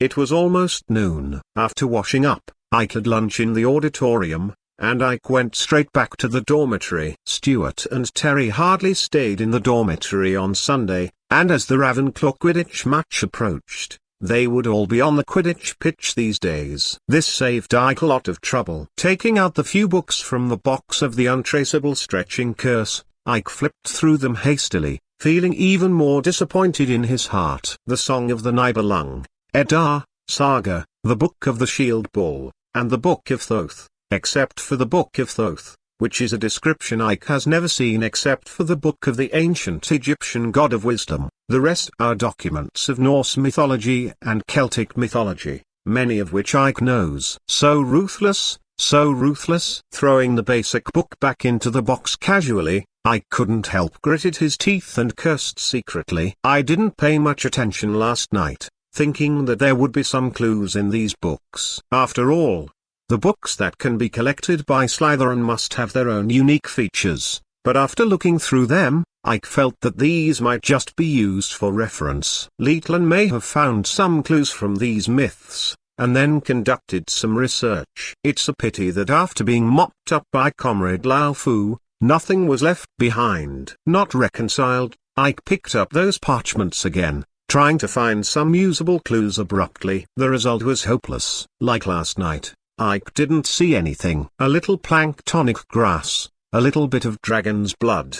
The small pieces of bone are crushed, and placed in ... for 3 days. It can't be. Ike stared at this paragraph of text that might be some kind of potion formula for a long time, without any clue. He swore there was nothing like it. Not even in strong potion. Want to recover? There is no way to start. After putting away his things, Axe simply came to the Quidditch pitch to find Stuart and the others. My mentality exploded. With the match between Ravenclaw and Gryffindor just over a week away, this is an opportunity. A few days ago, in the lion-snake battle, Harry was attacked by a crazy bludger. Although he managed to catch the golden snitch in the end, he still broke his arm. Lockhart, who was so alive, joined in the fun again, and directly removed the bones of Harry's entire arm. He has been recuperating with Madame Pomfrey for so long, and he must not be able to keep up with the Griffin duel. For this, Roger is very happy. The opportunity to end Ravenclaw's shameful record of winning against Gryffindor for more than 10 years is just around the corner. Much Tyrantwood has been compared. The Eaglets are also full of expectations. When Ike arrived, the team had been training for a while. Say hello to Stuart. You were reading www.com sat quietly to the side, watching 7 or 8 people riding the old sweeping 5 stars and 7 stars flying around in the air. Left and right are also distracting, even if you still can't understand what tactics Roger and the others are practicing. It doesn't matter. The weather at the end of November was already very cold, but with the warming spell, Ike didn't feel too cold. It's just that the players flying in the sky are suffering, and Ike can hear the sound of sneezing from time to time. Magic is not allowed in Quidditch matches. Players can only wear thick clothes to resist the cold, but obviously, the effect is not very good. In this way, I stayed with Stuart and others until the evening, and returned to the common room to chat for a while after dinner. The Chamber of Secrets and the air are no longer the most concerned topics for young wizards, but what happened to Harry in the Lion and Snake War? In addition, there is Lockhart. His unreliability once again proved the correctness of the anti-Lockhart alliance. Scale. It's a pity that the alliance has not made any progress until now. Apart from confirming that Lockhart is an idiot, there is little no evidence was found. I just watched them discuss passionately quietly, without revealing any clues. The alliance has united most of the people in Hogwarts. To some extent, this is a good thing. Monday morning was potions class, and no one wanted to be late for Snape's class, so everyone left early. Early the next morning, Ike, Stuart and others came to the auditorium together, preparing to have breakfast. But they saw that the little wizards in the auditorium were panicking, and they didn't know what they were talking about. Stuart leaned over and came back soon, bringing back bad news. The second attack happened. Chapter 62 The Notebook That Suddenly Appeared. Percy Weasley and Penelope Clearwater, a Gryffindor prefect and Ravenclaw prefect, were the victims of the second attack. Like Mrs. Norris and Sir Nicholas,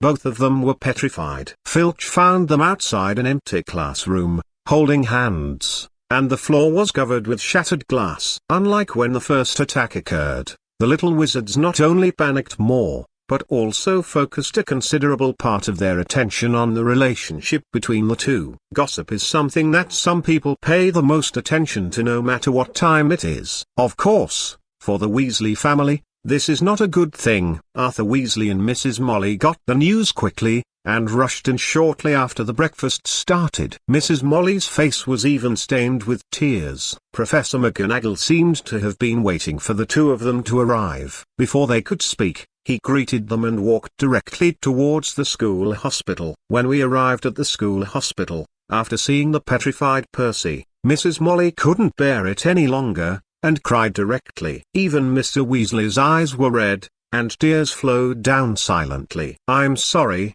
Arthur," Dumbledore said softly, who had been in the school hospital. "I didn't protect them well." "It's not your fault." Mr. Weasley shook his head, but Mrs. Molly threw herself on Percy's body, grabbed his stiff hand, and tears fell on Percy's body drop by drop. "They're still alive, aren't they, Dumbledore?" Mr. Weasley asked, patting Mrs. Molly on the back lightly. "Yes, they were just petrified." Dumbledore nodded. "I promise they will recover when the mandrakes mature." "I believe you." Mr. Weasley looked into Dumbledore's eyes, replied softly, then turned his gaze back to Percy. After a while, Ron and Ginny also rushed in. Even though he and Patsy hadn't dealt with each other all this time, Ron still shed tears. As for Ginny, she was already in tears and was hugged by Mrs. Molly. Hermione was a little later. When she arrived, Harry, who was still in the school hospital, was also woken up by the series of cries, and was standing beside him at a loss. "Percy, what happened last night?" Harry quietly pulled Hermione aside and asked softly. Hermione nodded, and was also a little surprised. "You don't know?" Harry's face was full of remorse. "Last night ... I slept so badly." "Okay." Hermione glanced at Harry carefully, without exploring what he was hiding, and then said, I heard it was discovered this morning, and they have been like this since the discovery. Mr. and Mrs. Weasley also just arrived. Looking at the sad Weasley family, Harry also felt his nose sore. Hermione, I want to ask. Have you discovered anything during this period of time? No. Hermione shook her head. I don't have time for that potion at the most critical moment. Okay. Harry scratched his hair, and replied softly, I don't think it's quite right. Didn't it mean that the monsters in the Chamber of Secrets only attack Mulborn or half-blood wizards? How about Percy? Can't you see? Hermione seemed a little impatient. They are all holding hands. It's obvious that Percy was implicated. I remember that Penelope's pie is not a pure blood. So it's like this. Harry nodded, frowning, and asked again, Hermione, how long will it take? I think we should speed up. Hurry up. It will be fine in a few days. The two were talking in a low voice in the corner, while the Weasleys wiped away their tears, said a few words to Dumbledore, and left. Ginny didn't make a sound, just waved her hand slightly as a greeting, and then left in a daze. Ron's eyes were still red, and he and Hermione came to Harry's hospital bed. His fists were tightly clenched, and his voice was still a little crying. I must make Malfoy pay the price. Ron, we haven't confirmed yet. Hermione just said something before being interrupted by Ron. What else do we need to confirm? Everyone knows that we didn't get along with the Malfoy family. Dad even had a fight with Malfoy's dad in Diagon Alley before school started. Percy is lying there now, who else but him? Harry calmed the agitated Ron a little, and repeated what Hermione said just now. Percy may have been implicated. We still have to wait for the potion to be cured, and then we'll talk about it. Seeing that Ron's mood had stabilized, Harry continued, it won't take a few days, just wait, Ron. I must make him pay the price. Ron was still thinking about it, and Harry had no choice but to console him. As for Hermione, who had been robbed by Ron just now, she was sulking with her hands crossed over her chest. Looking at his two friends, Harry suddenly felt a little tired. It turns out that being a bond between friends is such a troublesome thing. The attack on Percy and Punlo. By the next morning, countless owls flew into the auditorium, and almost all the little wizards received letters from home. Dumbledore's position was even more overwhelmed by red roaring letters. However, Dumbledore didn't show up at all. You were reading www. It was Professor Snape who moved the howler letters away. Judging by the somewhat gloating expression on Snape's face, he might have been sent to the principal's office. To save little wizards from being bombarded by howler letters is perhaps the most admirable thing Snape has done this year. Compared to the others, Ike was not in a hurry at all, and seemed to be the calmest little wizard in Hogwarts. The experience in the Chamber of Secrets let him know that his Parseltongue can influence the basilisk to a certain extent. Even if he encounters the basilisk controlled by Comrade Xiofu by chance, Ike is confident that he can slightly influence the basilisk's actions, leaving enough time for him to escape. And the hard steel on the front of the basilisk? Even if he wished to crush Comrade Xiofu, Ike's choice was still to run away. Of course, it's impossible to turn one's bones into ashes. Ike still wants to get the location of the Slytherin treasure from Comrade Xiofu. Even if it's very possible that Comrade Xiofu in the notebook doesn't know. But after all, there is a certain probability that he knows, right? After slightly comforting the panicked Stuart and Terry, Ike left the auditorium first. Defense Against the Dark Arts in the first session on Tuesday is a rare relaxation course. Lockhart now only asks students to act out the contents of his book in class, regardless of what books the students who are not performing are reading. Ike also wanted to take advantage of this time to read the detailed explanation of ancient runes. However, when Ike passed by Myrtle's bathroom, he stopped suddenly. At the door of the bathroom, a black notebook fell to the ground alone. Pick it up, it's a diary, the cover has faded. Subconsciously, he turned to the first page, only to see a name written in blurred ink on it. TM Riddle Chapter 63 Comrade Xiaofu. With his notebook in his pocket, Ike simply skipped Lockhart's drama class and went directly to the room of requirement. Skillfully scratched the armpits of silly Barnabas, and then entered Ravenclaw's secret study. Putting the notebook on the desk, pulling out the quill, and writing a series of smooth words on the title page. The main points of the excrement curse. First, there must be excretion. Before finishing writing, the ink gradually disappeared, and a line of text gradually appeared. Hi, my name is Tom Riddle. Who are you? How did you find my diary? My name is Ike Stride. Hello, Ike. The words stayed on the paper for a moment, then slowly disappeared, and a new line appeared. You haven't answered yet. How did you find my diary? At the door of the bathroom. It seems that someone wants to throw you away. The quill tapped on the paper, and Ike continued to write. How were you created? Did you use any special magic or alchemy? Another notebook like you can be made with ancient runes? Comrade Xiaofu seemed to be confused by Ike's series of questions, and it took a while before he replied. Sorry, I don't know, I'm just a notebook. Ike went on to write, then what use are you? No wonder you were thrown away by others.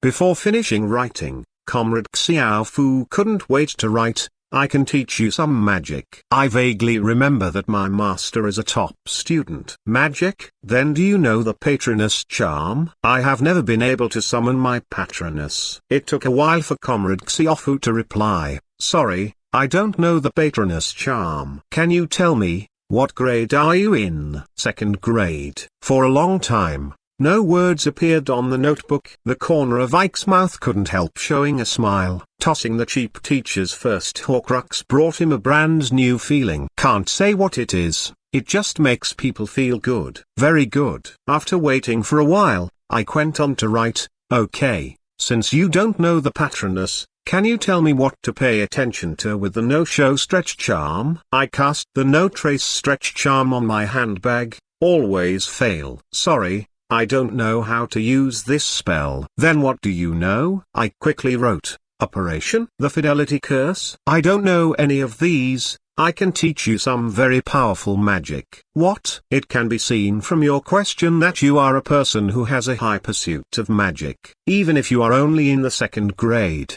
I think the things taught in school can no longer satisfy you. I can teach you some powerful magic. They will give you a new understanding of magic. For example, black magic. Ike raised his eyebrows. He didn't expect Comrade Xiaofu to be so impatient. Black magic? Are you talking about the fierce fire curse? I know how. Comrade Xiaofu seemed to be choked again, and he waited for a while before replying. So, what about black witchcraft? Dark witchcraft. You know it. Ike was pleasantly surprised. He didn't expect Comrade Xiaofu to know this kind of almost lost magic. In the restricted area, there is a handbook of medieval forbidden magic, which mentions black witchcraft. This is a kind of black magic that is more like a magical ritual, allowing the user to communicate with the world of the dead, summoning and controlling ghosts and corpses. Before the Middle Ages, the wizarding world had a unified name for wizards who could use black magic,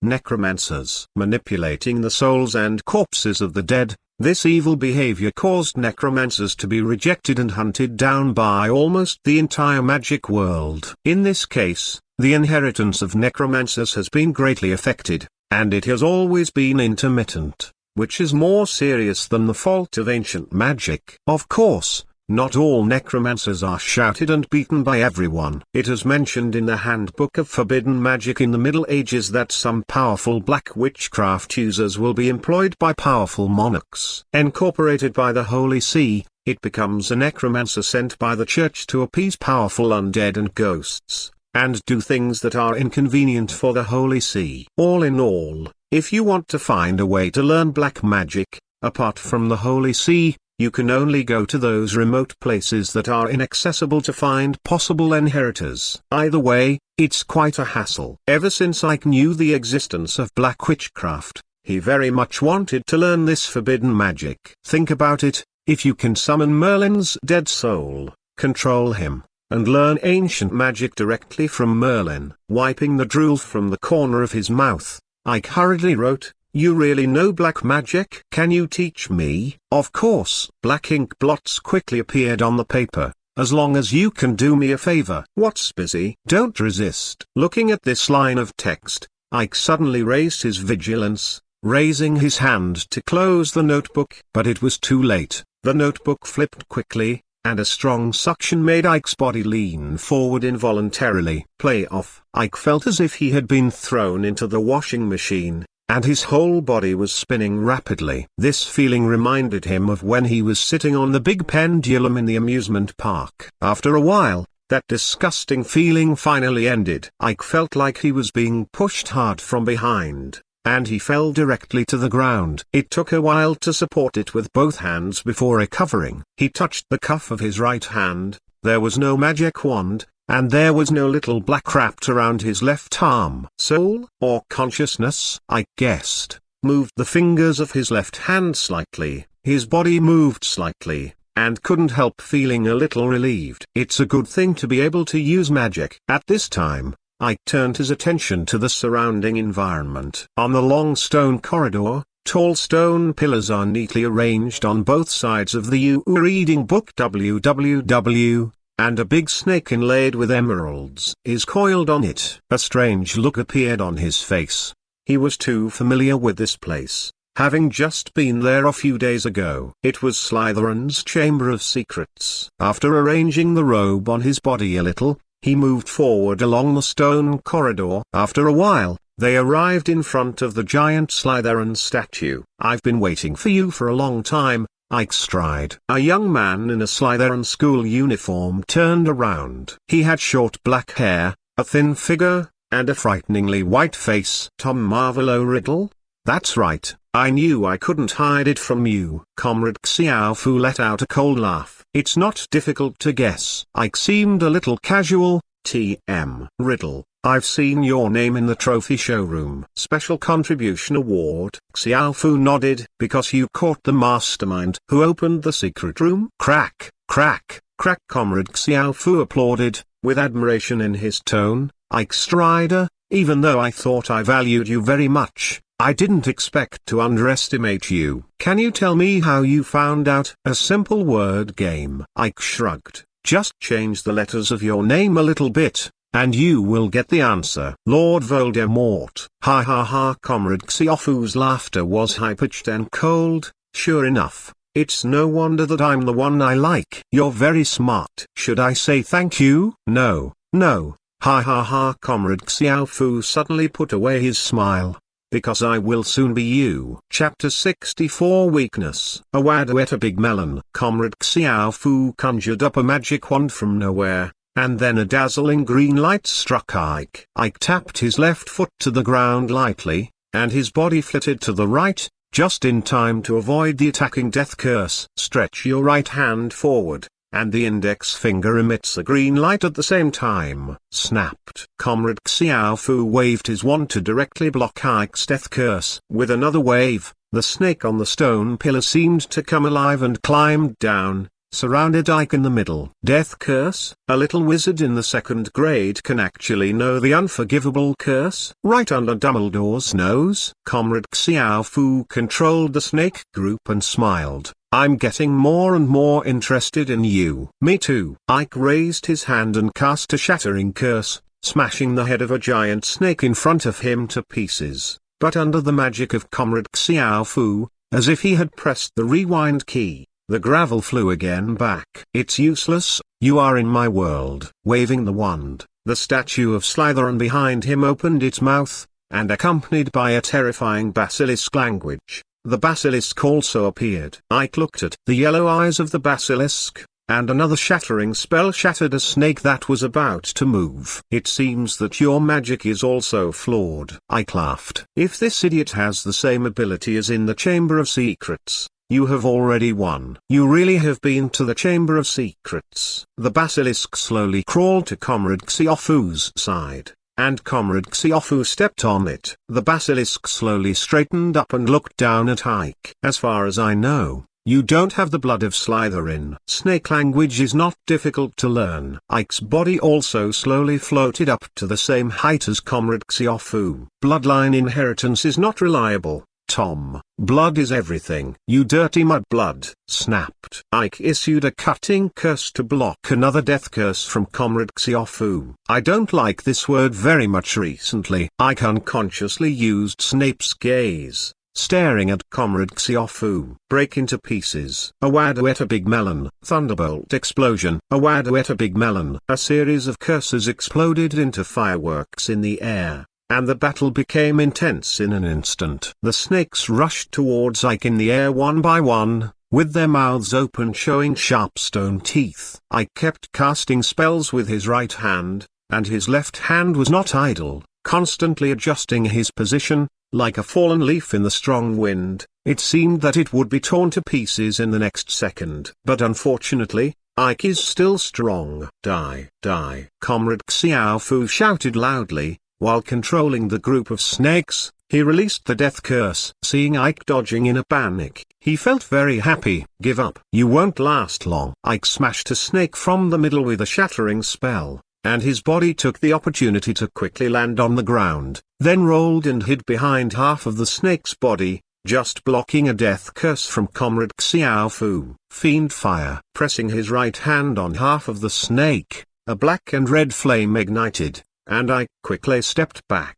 With a wave of his hands, fiend fire rapidly expanded, forming a wall of fire several feet high between the two of them. Ike kept retreating, interrupting the attacking snakes and throwing them into the flames. After a while, the snakes were cleaned up. Looking at the group of snakes that were constantly reorganizing and breaking apart in fiend fire, Ike breathed a sigh of relief from the bottom of his heart. Crack, crack, crack, accompanied by Comrade Xiaofu's applause. A huge snake head protruded from the fiery flame. The fiery fire seemed to have no effect, and Comrade Xiaofu on the snake's head was not harmed at all. Ike straightened his back, and dismissed fiend fire casually. A boring trick. Comrade Xiaofu's tone was high-pitched and cold. I said, this is my world. Here, you can't hurt me. Even fiend fire. Ah, it does seem so. Ike nodded. Then how about a different environment? This place affects my fighting mood a lot. How about the Black Lake? Aren't you going to give up? Well, as you wish. Comrade Xiaofu waved his magic wand, and the surrounding scenes rotated rapidly. Huge boulders turned into grass, big trees, and a vast lake in the rotation. Ike sniffed his nose, looked at Comrade Xiaofu who was still standing on the head of the basilisk, and said, it's not bad, it even smells like green grass. So, the second round. As soon as the words fell, the Black Lake set off a wave several feet high, and slapped Comrade Xiaofu on the head. Comrade Xiaofu held up his wand, and a transparent semicircular cover appeared above his head, directly blocking the incoming lake water. With another wave of the wand, the scattered lake water turned into a giant snake and flew towards Ike. Torn apart. A bright pink light flashed, and the giant snake was cut open in the middle by a force. Comrade Xiaofu didn't rush, and with a light flick of his wand, the giant snake turned into two, one left and one right, and continued to attack Ike. The flames are blazing. Putting his hands together, he quickly separated them, and a wall of fire appeared directly in front of the water snake. The water snake couldn't catch up, and bumped into its head. Ike shook his hands. The fire intensified violently. The water snake's head disappeared instantly, and scorching steam rose into the sky. I quietly watched the steam transpiring, and through the firelight and steam, he vaguely saw that Comrade Xiaofu was still standing on the head of the basilisk, like a statue. Smiling, he moved his right hand again, and the lake water directly extinguished the burning flame. Ike didn't move. He let the lake water overflow his ankles, and retreated into the lake again. After shaking his wet feet, Ike suddenly smiled, and pointed at the basilisk's tail. Tom, look, your snake's tail is gone. Comrade Xiaofu's expression didn't change at all. With a wave of his magic wand, the basilisk turned into black and grey and disappeared. Do you want to continue? Ike showed a bright smile, shook his right hand, and the cedar wood wand appeared in his hand, flashing and flashing, appearing and disappearing from time to time. It seems that you can't hold on for long.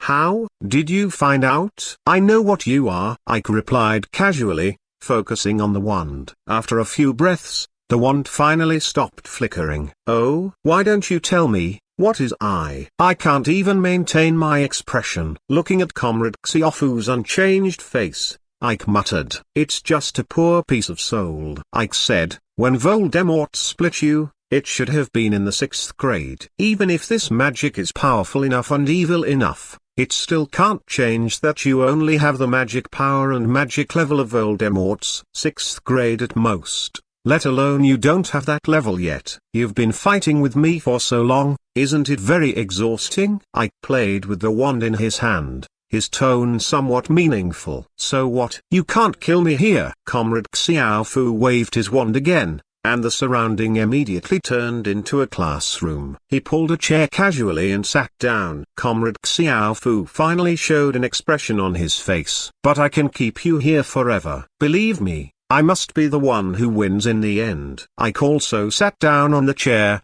and said with a smile, that's not necessarily. The wand flicked across the air, leaving streaks of golden light behind. Ike looked serious, and sweat even dripped from his forehead as he waved his wand. Comrade Xiaofu could no longer maintain a relaxed state. He looked at the magic circle slowly emerging in the air in surprise, and felt a huge threat from it.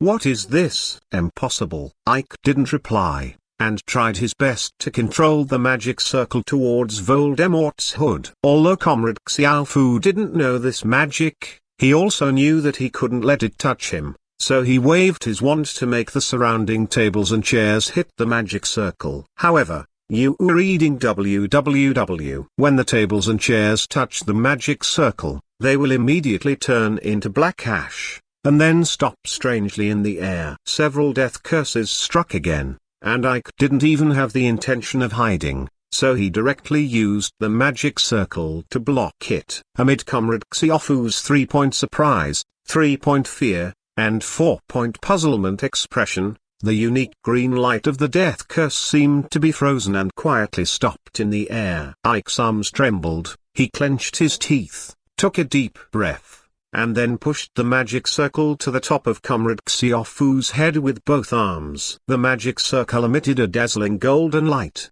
trapping Comrade Xiaofu firmly in the middle. Ike bent down, panting heavily, and took a while to recover. Pulled out the chair and placed it outside the circle, and sat down. Ike rubbed his swollen temples, and said wearily, I said, you have at most the magic level of Voldemort's 6th grade, whether it's magic or knowledge. Comrade Xiaofu was very unwilling, and tentatively touched the golden barrier in front of him with his magic wand. But he let go of his hand immediately, and watched helplessly as the wand turned into black ashes and settled in midair strangely. Cough. Don't waste your efforts. I coughed. Once you are controlled by your abilities, you won't be able to escape. Now, be honest. Ike's wand lightly tapped on the barrier, and Comrade Xiaofu screamed loudly as if he had been drenched in hot oil, and a strange little red envelope appeared on his face. The red envelope burst and turned into black ash, and it was also fixed in the air strangely. I ask, you answer. Do you understand? Ike's face was pale.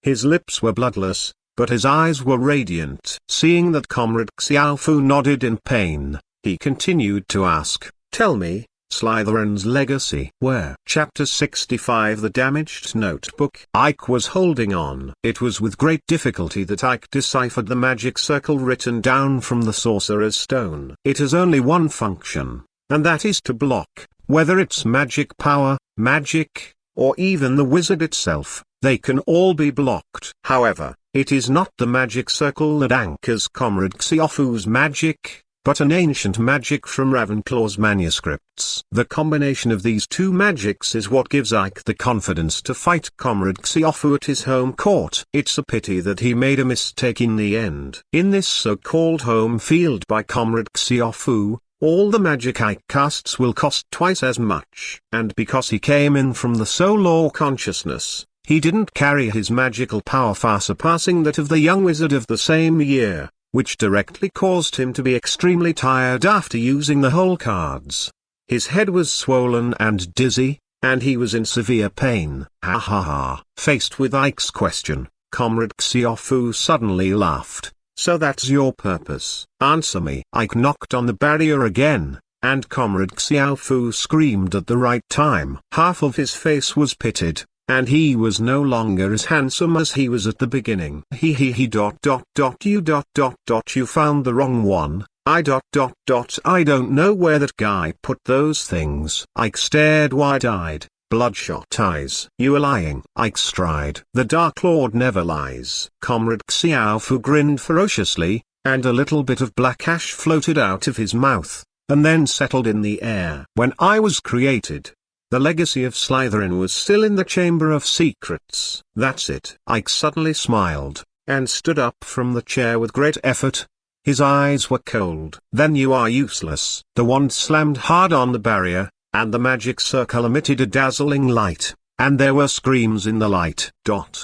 As if the sound of meat being roasted on an iron plate, Ike watched Comrade Xiaofu slowly turn into black ash. First the head, then the hands, and then slowly down. Before he saw Comrade Xiaofu's legs disappear, Ike felt his body being pulled by something, and the surrounding things suddenly piled up in the middle.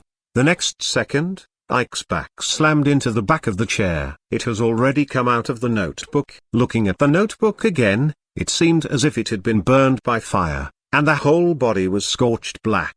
Ike closed his eyes, rested for a while, and waited for the pain in his head to disappear before taking the notebook in his hand. Flipping it over, I scratched it with a quill pen, leaving clear traces without any sign of disappearing.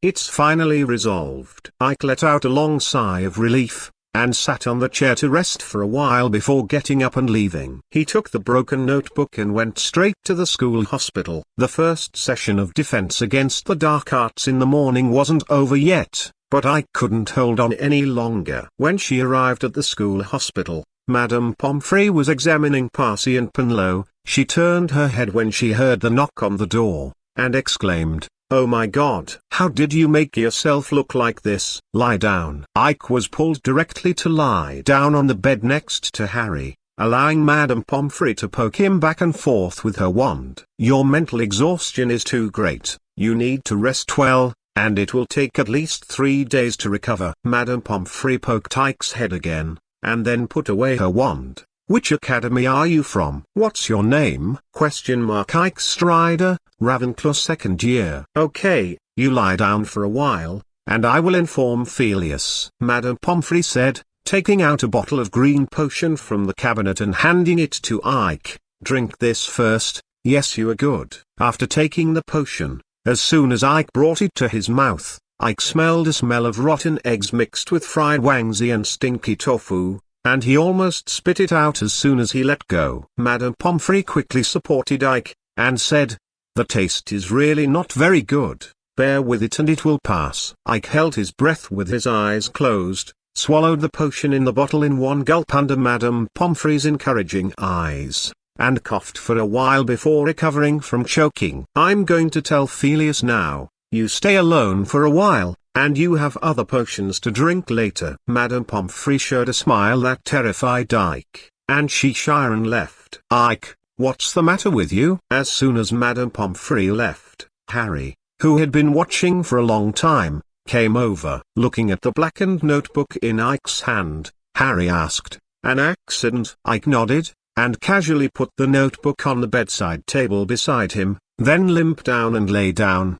"The magic is out of control." "What kind of magic will make you look like this?" "Ancient magic." Ike looked at the curious Harry and replied softly, "What is that?" Harry showed a standard black question mark face. He didn't know what Ike was talking about. "I only know ancient runes, and Hermione has a book, A Simple Introduction to Ancient Runes." has anything to do with it. Yes. I patted the pillow under his head to make it more comfortable. Ancient magic is magic based on ancient runes. You can understand it that way. Oh. Harry was still a little confused and scratched his head. Suddenly returning to his bed, he took a handful of candy from the bedside table and handed it to Ike. "This is the candy Fred and George gave me." Ike took one and threw it into his mouth. The sweet taste made him feel that the disgusting taste was much lighter. Zizzy Bee candy, Honeyduke's signature. Of course I still prefer cockroach piles. How could you like that kind of strange thing? Harry was taken aback. I only saw it in Dumbledore's office, and it looked terrible. The taste is still very good,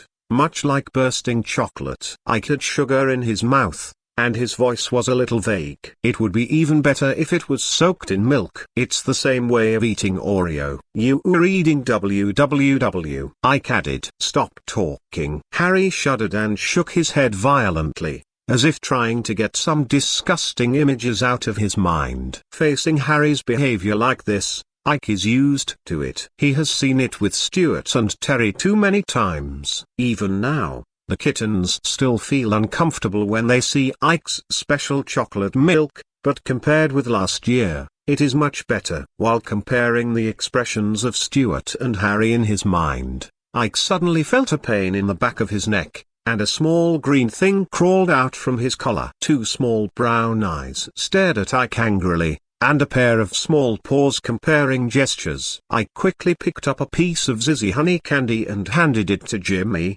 but the little guy hugged him with both hands and slapped Ike's fingers angrily. "What is this?" Harry looked curiously at this little guy who suddenly appeared, and asked aloud. "Bowtruckle." Ike kept avoiding his fingers, and replied while playing with Jimmy, "It's called Jimmy, and it has a bad temper." "I think it's okay. You should have overwhelmed it." There was a hint of envy in Harry's eyes. "Nothing, I often press it down. It's our daily routine." Ike smiled and took out a small bottle from his robe, squeezed out a soil turtle and handed it to Jimmy. Jimmy immediately threw away the Zizzy honey and hugged the soil turtle, sitting on Ike's shoulder and eating slowly. Putting away the bottle with a smile, Ike took out another one, which contained many small roasted meat pieces. "Pour out two and put them on your right hand, and throw them into your left cuff casually." If it weren't for Jimmy, I almost forgot that I had another pet. Suddenly, the smile on Ike's face froze. The right hand grabbed the left arm violently and touched it up and down. "Where's Xiao Hai?" Chapter 66 Uneasy. In the current British magic world,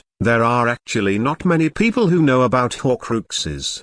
Dumbledore counts as one, Horace Slughorn counts as one, and others may have heard of it, but it should be limited to this. Although Ike knew about the existence of Horcruxes, he only knew how many Comrade Laofu had. He has no interest in this evil magic. Moreover, the only black magic book known to clearly record the method of making Horcruxes, Secrets of Advanced Dark Magic, is still safely hidden in Dumbledore's office, and Ike has no choice but to read it even if he wants to. Is it that time? Recalling the scene he saw before coming out of the Horcrux world, Ike felt that Comrade Xiaofu used some method he didn't know to abandon the notebook at that time, and attached it to Xiao Hai's body, and then took advantage of it. Ike sneaked away when he was in a daze. After all, without Comrade Xiaofu, even if Xiao Hai was given 100 basilisk guts, he wouldn't dare to run away. Ike is still very confident in his educational methods. It's troublesome. In this confrontation with Comrade Xiaofu, Ike lost everything. The clues to the Slytherin treasure were not found, Comrade Xiaofu was not killed, and because of the forced use of ancient magic, he became mentally depressed, and lost his pet at the end of the day. The point is, before this, Ike was in the open and Comrade Xiaofu was in the dark. He could advance, attack, retreat or defend. Now that the offense and defense are changing, he has to be wary of Comrade Xiaofu's plots and sneak attacks every day. It's too hard. After chatting with Harry for a while, Madame Pomfrey returned with a huge glass bottle. There was a long bone of an unknown creature inside, soaked in a brown liquid, and would bubble up from time to time. much like the potion brewed by an old witch in cartoons. Boom! Madame Pomfrey put the glass bottle directly on Ike's bedside table, and a porcelain bowl floated over with a wave of her wand. Scoop a bowl and pass it to Ike. Drink it. This is my treasure, and it will help you restore your spirit. Both Ike and Harry were frightened by the large pot of potion, and unconsciously backed away. Reaching out to take the porcelain bowl, Ike looked at the potion in the bowl, then at the huge glass bottle next to him, swallowed, and asked, "Madame Pomfrey, do you want to drink this bottle?" Of course. Madame Pomfrey narrowed her eyes with a smile. "You're going to stay here for 3 days, as long as you drink all of this within 3 days. However, if you haven't finished drinking, you can leave the hospital when you finish drinking." "Okay, I'll drink." Ike closed his eyes, pinched his nose, picked up the bowl and said into his mouth. As soon as I took the potion, I was pleasantly surprised to find that it was unexpectedly delicious. It's sweet, it's sweet." Looking at Madame Pomfrey with questioning eyes, Madame Pomfrey smiled and shook her head. Ike shrugged his shoulders and stopped exploring what was in this thing. He felt that if he knew the name and ingredients of this potion, he would never be able to drink it again. After drinking the potion and lying on the bed for a while, Professor Flitwick came over, followed by Stuart and Terry. "How's it going, Mr. Strider?" Professor Flitwick put his hands on the edge of the bed and asked aloud. "I just drank the potion, and I'm much better." Ike sat up quickly. "That's good, that's good." Professor Flitwick pushed the glasses on his nose. "But, Mr. Strider, you need to explain to me why you skipped defense against the dark arts class." "Professor." Ike showed a hint of embarrassment at the right time. "I don't think Professor Lockhart can." "Okay, I see." Professor Flitwick realized as soon as he finished asking, and immediately stopped Ike's next answer. He knows exactly what level Lockhart is, and I can't learn much from him. Cough, cough, cough. Professor Flitwick coughed a few times, and then continued, "Although the circumstances are excusable, it is true that you skipped class, so Ravenclaw will deduct 5 points." "Okay, Professor." Ike didn't care about deducting points. For the Ravenclaws, the points were deducted, and it was enough to add them back. A total of 150 points were deducted for the big brawl before, and it didn't take long for it to be smoothed over. "Have a good rest, Mr. Straight." Professor Flitwick nodded, and then patted Stuart and Terry behind him. "Come back at noon. Next is my charms class, gentlemen. We'll come and see you at noon, Ike." The two of them just came over to check on Ike's situation. Since they had nothing to do, they said hello and left. The days in the school hospital were very long. Ike finished the big glass bottle of potion the next day. Apply to Madame Pomfrey for early discharge. He abruptly stayed for another day, but he and Harry were discharged from the hospital in 1 day. In 3 days, Ike got to know Harry better. "Your Excellency the Savior seems to have a little familiarity. As long as a few words are added, the topic will naturally open up. Moreover, Ike discovered that you were reading www. Harry didn't seem to have the concept of keeping secrets. When there was no one in the school hospital, he would discuss last year's Sorcerer's Stone and this year's Chamber of Secrets incident with him. Was very distressed. Several hints didn't work, and in the end Ike just gave up. Maybe this is Gryffindor.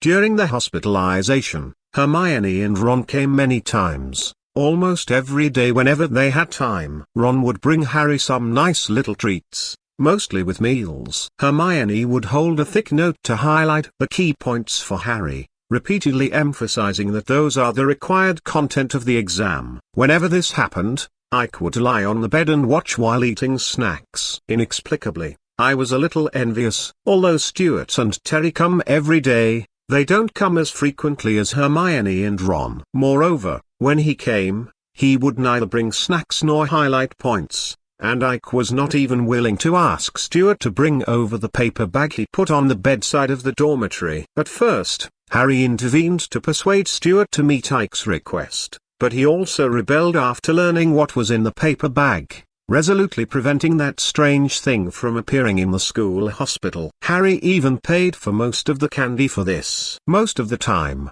he could only watch Ike eat his sizzling bee candies, and he could only gnaw on the licorice wand. At the same time, he had to endure Ike's mental attack.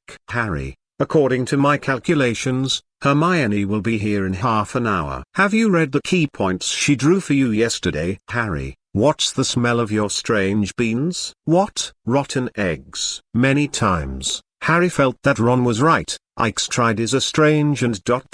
someone. Chapter 67 Potions Class Attack. The following days were very stable. Throughout November, there were no new attacks. Comrade Xiaofu should have been severely beaten by Ike. The situation at that time was only a little bit wiped out, and it obviously took a long time to recover. In this case, it is useless to search blindly. Ike felt that even Dumbledore couldn't find a small snake in the huge Hogwarts. So, after being discharged from the hospital, Ike only searched for half a month before giving up. Ike, who has re-entered his studies, seems to be dawdling. Except for transfiguration and potions, he has already learned other courses. Still had to work hard on herbalism in first grade, but after he earned the title of walking plant, the cuties and Professor Sprout's greenhouse lost their mystery. As long as his hand touches a herb, Ike can feel what it needs, and what to do is the right thing to do. Moreover, even the ferocious Rafflesia or the fast-growing Mandrake will not take the initiative to hurt Ike. Ever since I got this waste notepad system, it's the first time I feel that it's not so waste.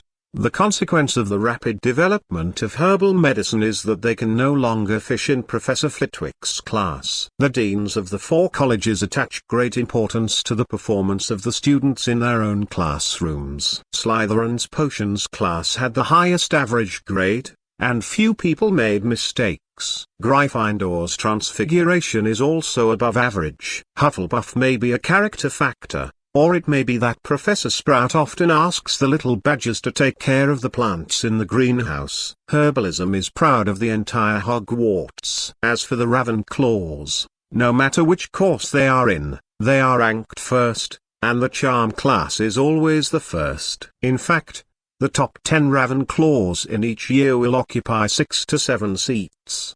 Don't even think about being number 1. Even before Hermione enrolls, that's still reserved for Gryffindor. If you're closer, there's Patsy, and if you're farther away, there's Bill Weasley, the god of learning. A strong person who has won 12 certificates in the OWL's exam is an achievement that very few people can achieve in the entire history of Hogwarts. So, after there is no flying class this year, even if the kittens don't say anything, they all hope that Ike can beat Hermione to win the first place in the grade. There are 7 grades. How come there must be a grade 1 belonging to Ravenclaw? Otherwise how can we talk about wisdom? Under this kind of subtle pressure, Ike's life is naturally not so leisurely, mainly because he has no time to sneak into the room of requirement to practice spells outside of the course. It wasn't until the end of November that Ike finally mastered the No Trace Stretch curse. Compared with last year's progress, it is undoubtedly much slower. In the second week of December, Professor Flitwick routinely collects the list of students who stayed in school for Christmas. Compared with last year, there are much fewer people staying in school this year. Percy, Punlow, Mrs. Norris and Sir Nicholas, who are still lying in the school hospital, are always reminding the little wizards that the threat of the heir to the Chamber of Secrets still exists, and Hogwarts is no longer as safe as imagined. In fact, on the second day after Percy and Punlow were attacked, the little wizards found many guards. Amulets, talismans, and inexplicable things said to protect oneself. Some are sent from home, and some are exchanged with others. This trend first appeared in Gryffindor, but soon spread throughout the school. Stuart got a silver cross, and Terry brought a red crystal, which I heard was exchanged with Narvi Longbottom of Gryffindor. Even Malfoy, who has been tugging at it all the time, got a protective silver bracelet. Ike saw Malfoy showing off in the auditorium once. The 6 shiny gemstones on it were indeed the style of the Malfoy family. Under such circumstances, except for those who have nowhere to go like Ike, Those who still choose to stay in school during the holidays are left with ulterior motives, like Harry, Ron and Hermione. The Little Witch's compound soup has not been brewed yet. As a potion controlled by the Ministry of Magic, the ingredients for Polyjuice potion are difficult to obtain, and the horns of bicorns and the skin of African tree snakes are also needed. The latter, in particular, is simply not sold in Diagon Alley. After searching for a long time, I finally found that it could only be found in Snape's private storage room. "We're going to make a splash," Hermione said in Myrtle's bathroom. "You two go cover and get Snape's attention, so I can sneak into his office and get what we want. Things. I'm the only one to do this. The two of you have already been charged for smashing the Humping Willow. You also participated in the melee between the three colleges. If you cause trouble again, you will be expelled. And I don't have a criminal record. As long as you can mess up the class, you can buy me 5 minutes." Harry showed a wry smile, looked at Ron, who was also wryly smiling, and nodded in response.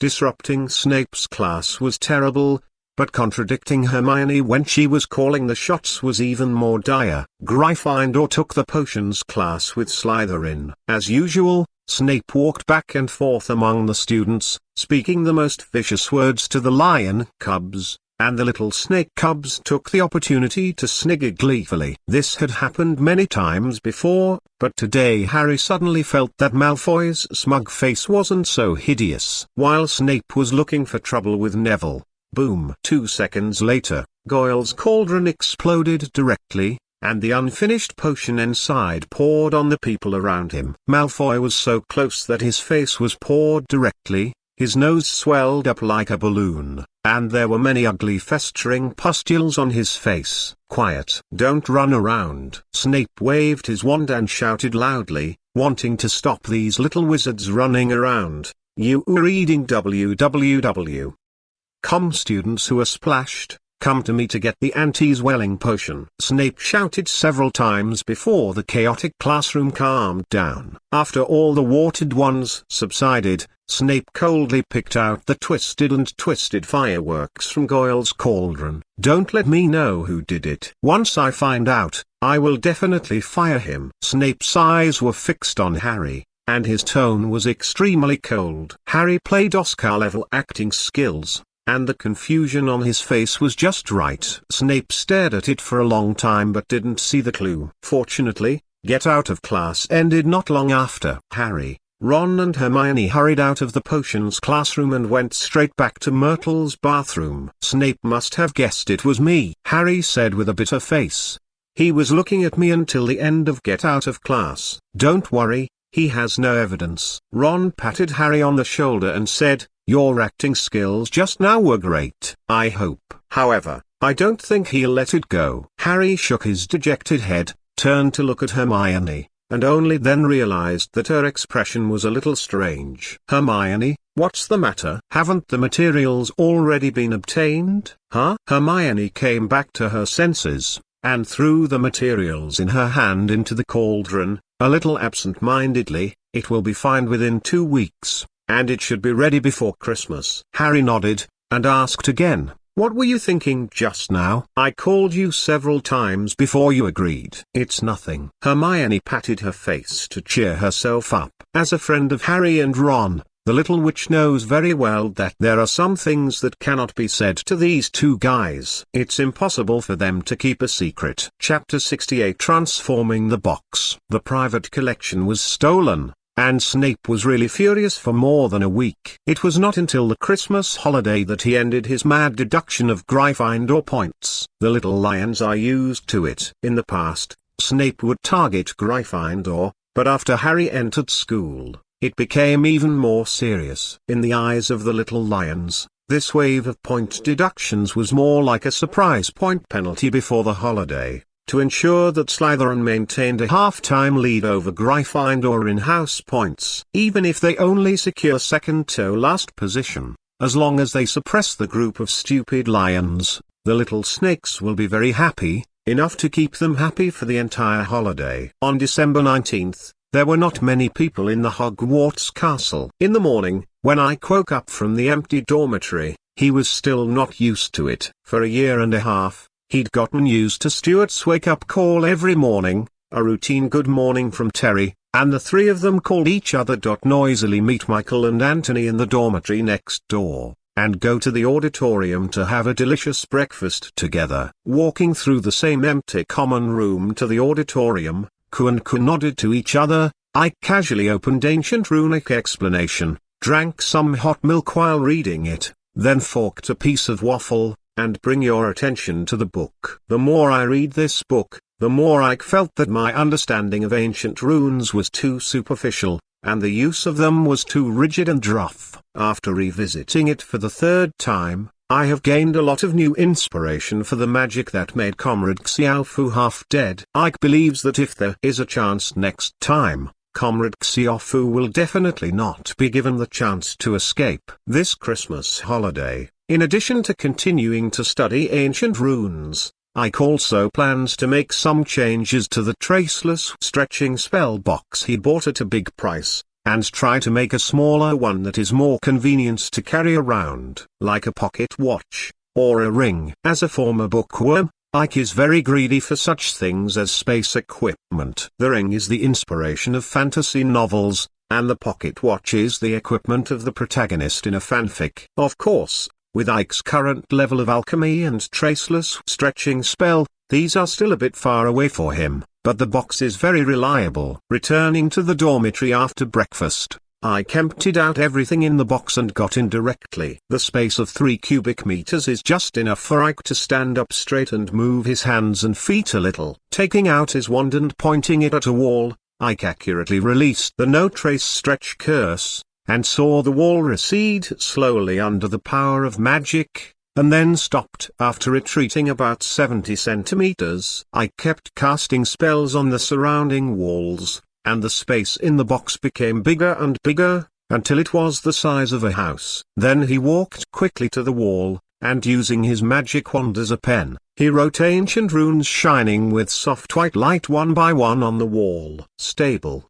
firm, and dust-free, ancient runes were written on the wall one by one, and then disappeared quickly. After writing on all 4 walls, Ike moved his left hand slightly, and his body was lying and floating in the air. With the wand of his right hand, a complex magic circle gradually emerged. After the magic circle merged into the ceiling above his head, Ike drew another magic circle on the ground. After finishing the last stroke, the entire space seemed to be swept by soft light like ripples, and disappeared in a blink of an eye. Wiping the sweat from his forehead, Ike nodded in satisfaction. The reason why the untraceable stretching curse was included in the scope of prohibition of abuse by the Ministry of Magic was that apart from the fact that it could easily increase the risk of exposure for wizards, it was also because the spell was not stable. Many wizards are keen to transform their purses and boxes with the traceless stretching spell, but they ignore the upper limit and time limit of the spell. There are often situations where a wizard's handbag suddenly explodes when he is shopping,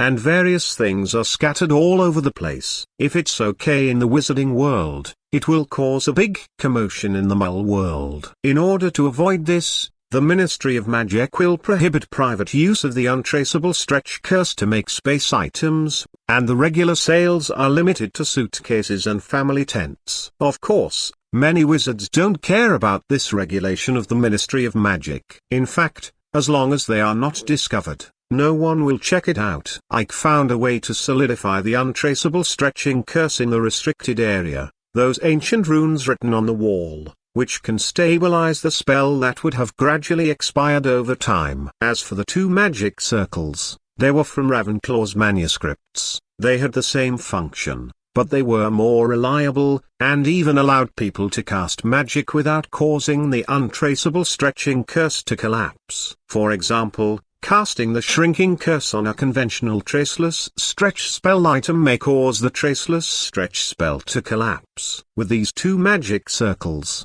even if it is reduced to the size of gravel, this situation will not happen. Using the floating spell to float out of the box and put the things back, Ike directly used the shrinking spell to shrink the box to the point where it could fit in his pocket, and then went straight to the room of response on the 8th floor. After silently saying "I need a place to hide things" 3 times, I pushed open the door that appeared on the wall, and got into the huge pile of debris.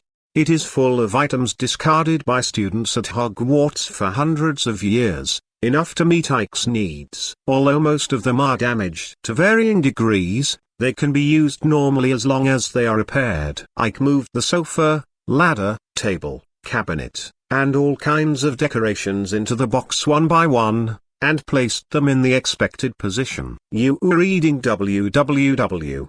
Was busy for a long time before it was over. At this time, the box had completely changed its appearance. It was no longer empty, it was more like a well-decorated house. Enter from the chest and go down the stairs, stepping on a dilapidated Ravenclaw rug with one leg missing, and a long sofa beside it. Originally, the sofa had 3 legs, but Ike cut them off with a cutting curse, so it looked a little short, but it didn't hinder its use. In front of the sofa is a coffee table with some broken alchemy toys on it. About 1 meter inward are several tall cabinets, in which are bought books and books found in the room of requirement. The cabinets are neatly arranged in a row, which Ike regards as a partition. Inside, Ike used the same method to separate a bedroom, a potion room and an alchemy laboratory. The pattern is like a 10 character, ugly is ugly, but it is enough. Ike also put many magic lamps on the wall and on the table, all of which are functional. You only need to cast a lighting spell on the lamps, and they can stay bright for a long time. This was dug out of a broken cabinet, and many dirty ones were also found. Glass bottle, just used to hold the brewed potion.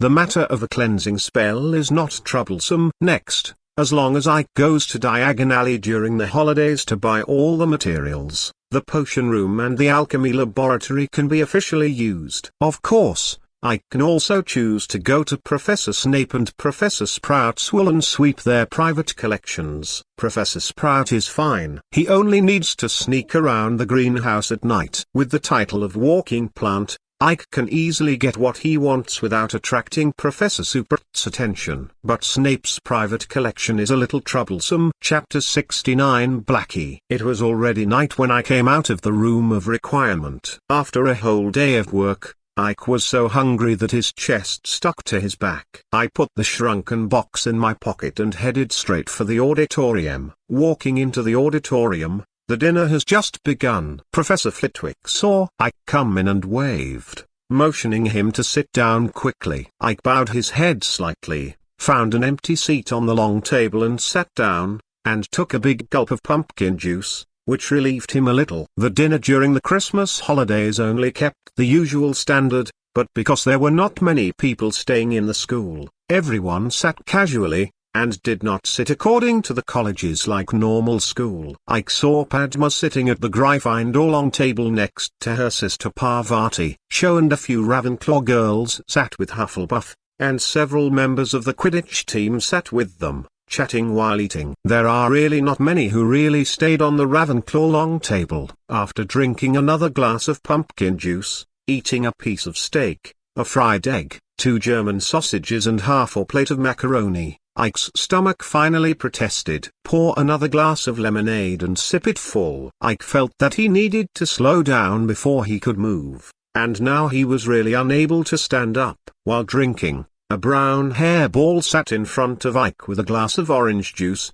and a thin book was placed on the table at the same time. Taking a glance, it was the latest issue of Transfiguration Today. Ike, where did you go today? I've been looking for you all day, Hermione asked.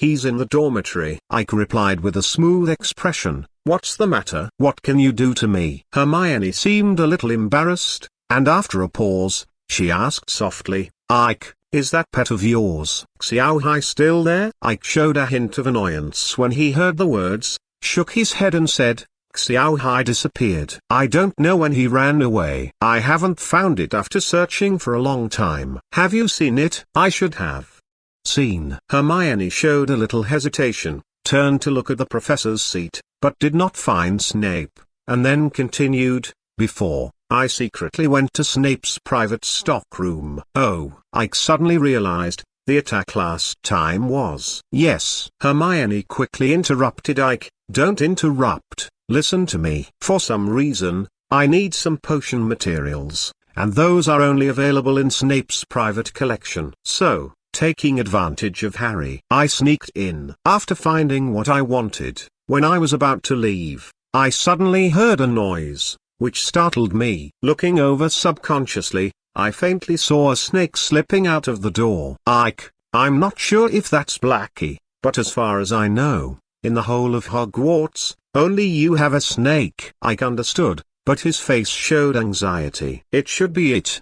Did you see it again later? Hermione shook her head and said, no, I haven't seen it since. Ike. The little witch leaned forward slightly, and asked in a low voice, Xiao Hai, you really didn't let me go? No. Ike also lowered his voice. Before that, Xiao Hai was lost, and Jimmy was still sad for a while. Feel sorry. Hermione saw that Ike was a little sad, and apologized softly. If I see it again, I will definitely catch Xiao Hai and give it to you. Thank you, Hermione. Ike replied. If you see it again. Hermione was about to say something when she suddenly heard someone calling her from the Gryffindor table behind her. She looked back and saw that it was Harry and Ron. Okay, Hermione, I think you're going back. Ron's expression is not very good. I pointed to Ron with a dark face behind Hermione. Thank you again for bringing me this news. The little witch waved her hands, picked up the transfiguration today on the table and her own cup, and stood up straight away. Then I'm leaving. Goodbye, Ike. As soon as the words fell, before Ike could reply, he left angrily. Smiling and watching Hermione and Ron arguing there, Harry, caught in the middle, was in a dilemma. Ike drank the lemonade in the glass, got up and left the auditorium. Comrade Xiao Fu, what are you looking for in Snape's private collection? Sitting in his usual place in the library, Ike picked up a book and opened it, but he didn't pay attention to it at all. It is certain that Comrade Xiao Fu is attached to Xiao Hai, but what is not sure is what he is planning. Backed by Hogwarts, it is also a well-known name in the magic world today. Potion Master. Even if he had never been there, Ike knew that Snape's collection must be unimaginably rich, and some of them might even be banned from trading by the Ministry of Magic. Like fire dragons, like unicorns. Could it be that you went there with the blood of unicorns? Ike's knowledge of black magic is limited to well-known magic such as the Unforgivable Curse and Fierce Fire Curse, plus some curses and evil rituals at most. But the black magic is so vast, if it is not guaranteed, there is some evil magic or ritual that can help Comrade Xiao Fu get rid of the current situation and Snape's private collection. After thinking about it, I only thought of this possibility. The blood of unicorns can keep people alive. In Comrade Xiao Fu's current state, he must not be able to hunt in the Forbidden Forest like Comrade Fu did last year, but Ike is not sure whether the blood of dead unicorns has the same effect. If there is, then it can be determined that Comrade Xiao Fu must be running for the unicorn blood. It wants to improve its own strength in order to continue its plan. But if not, then things will be troublesome. What is certain at present is that you are reading www.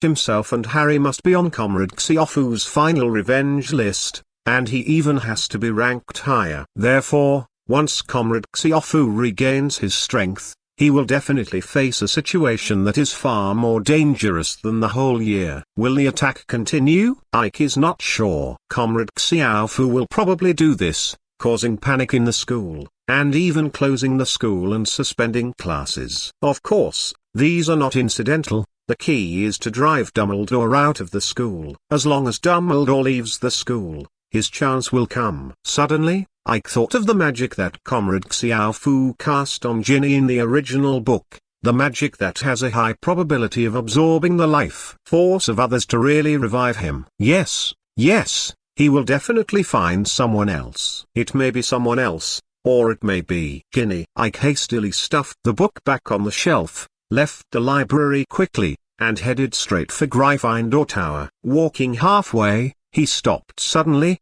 turned around and walked towards the Ravenclaw lounge. No hurry, no hurry. Ike walked slowly. When he returned to the dormitory, He took out the suitcase that had been in his pocket all the time, and then lay down directly on the bed. Comrade Xiao Fu definitely needs time, and I need time too. With Hermione watching, once it appears next to Ginny, it will definitely be discovered. The most urgent thing is to find out why it went to Snape's private collection room. Perhaps I should go to find Snape tomorrow. Snape's cold face appeared in his mind, and Ike shivered unconsciously. Sighing, the index finger and middle finger of his right hand were brought together and aimed at his head. Damned. Chapter 70 Life Extension Potion. Bang, bang, bang. Coming, pushing away from Snape's office, Ike saw the potions professor sitting at the desk correcting homework. Although little wizards generally dislike Snape, it cannot be denied that his teaching ability is indeed very strong, and he is also very serious about grading homework. Of course, it would be better if his comments were ignored. Is your head at rolls? The answer is on the 8th line on page 374 of the textbook. I leaned forward and saw that Snape finished writing this line of text, and then wrote a big D. Completely in line with his usual style. Mr. Strah, if you keep reading, it is possible that I will keep your eyeballs here. Professor Snape didn't lift his head, turned to the next homework, glanced up and down, and then write a nasty comment. Professor Snape, I just want to ask you for confirmation. Ike replied, I heard that your private collection was stolen. Putting down the quill, Professor Snape looked at Ike with his indifferent eyes, and said word by word, so, our great Mr. Stride knows who is that shameful thief? Do you need me? Points for Ravenclaw? Of course, Professor. Ike didn't avoid Snape's eyes, and his tone was very flat. It's the one who can't name him. HMPH. Snape obviously didn't believe Ike's words,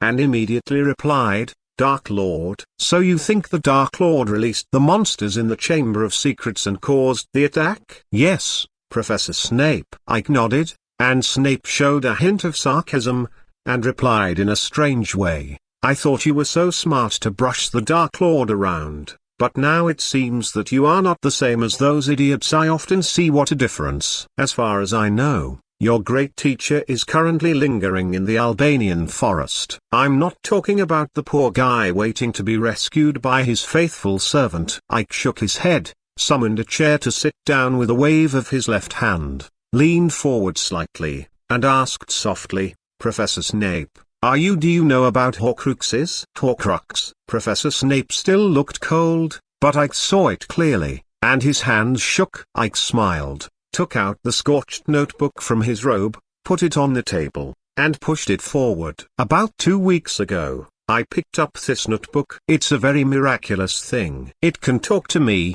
and it wants to teach me some magic. Gently flipping open the title page, he pointed out the still faintly visible name to Snape. Something happened after that. I got into a fight with the guy in this diary, and accidentally made this thing like this. Professor Snape, the only thing I can think of that can hold a person's soul and allow him to retain a certain amount of memory and spellcasting ability is the Horcrux. Besides, it belongs to Tom Marvolo Riddle. Snape murmured out the name on the title page, then took out his wand and clicked on the notebook. Ike shook his head. It's already destroyed, Professor. Mr. Stride. Snape stood up, flicked his robe and put away the notebook. Do you know what you did? Of course, Professor. Ike nodded. I discovered the secret that the Dark Lord cannot be killed. Ike could clearly see the excitement and anger in Snape's eyes. He knew very well that after that night 12 years ago, the reason why the man in front of him was still alive was to kill the Dark Lord. Now that he knows the answer,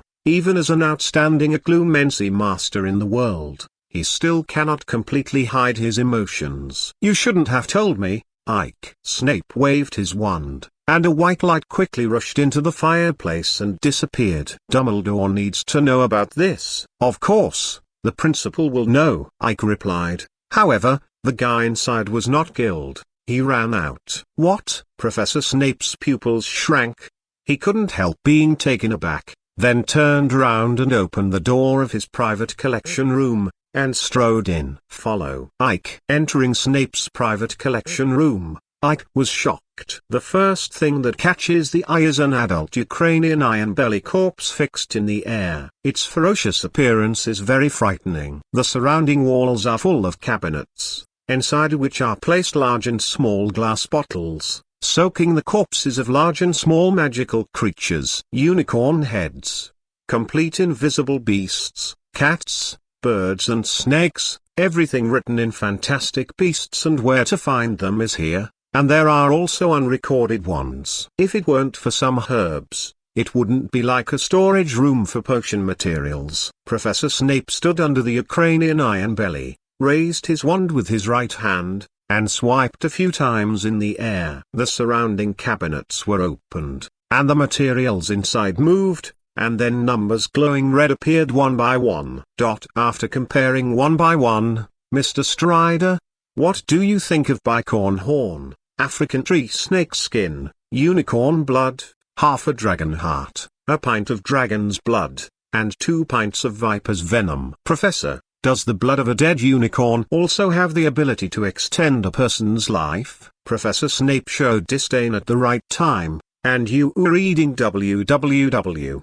replied, it doesn't matter whether the unicorn is alive or dead, as long as you drink its blood, you can continue to live. Mr. Strider, I didn't expect you to know such a simple thing. Yes, Professor, I don't know, Ike said calmly, that's why I need you to explain it to me, isn't it? Snape snorted coldly, and walked out of the collection room first with a wave of his pitch-black robe, followed by Ike. Back in the office, the two sat opposite each other. Snape hid his hands in his baggy sleeves and assumed that icy look again. Mr. Strider, is there anything else you need to tell me? No, Professor. Ike shook his head, and then asked, do you know what he is going to do with these materials? Snape nodded, and said in an unchanging tone, you already know what unicorn blood is used for. Dragon heart and dragon blood will strengthen the wizard's physique because of the characteristics of the dragon itself. Of course, this is only the most superficial way of using it. If you add the venom of poisonous snakes, the skin of toads, the bones of centipedes, the silk of spiders, the shells of scorpions, the eyes of pufferfish and the eggs of birds and snakes, you will get a powerful potion after brewing. Drinking this potion can extend a person's life, so it is called a life-extending potion. Of course, the life-sustaining potion is not as powerful as the elixir of life. It can only last 1 year of life at most, and it will only work the first time you drink it. The development of this potion is very complicated and will take several months. So Professor, you mean that he won't take any action for the time being? Snape nodded. Yes, Mr. Strider. Chapter 71 Gift. After leaving Snape's office, Ike was still frowning. Comrade Xiaofu's purpose is already clear, which is to use life-extending medicine to extend his life. After fighting with Ike, his current situation is much more serious than Comrade Old Fu last year. This is a split-souled, and suffered a devastating blow. If it weren't for being unable to persist, Comrade Xiaofu would definitely not take the risk of stealing materials from Snape. Of course, there is still good news. At least in the past few months, Ike no longer has to worry about his own safety.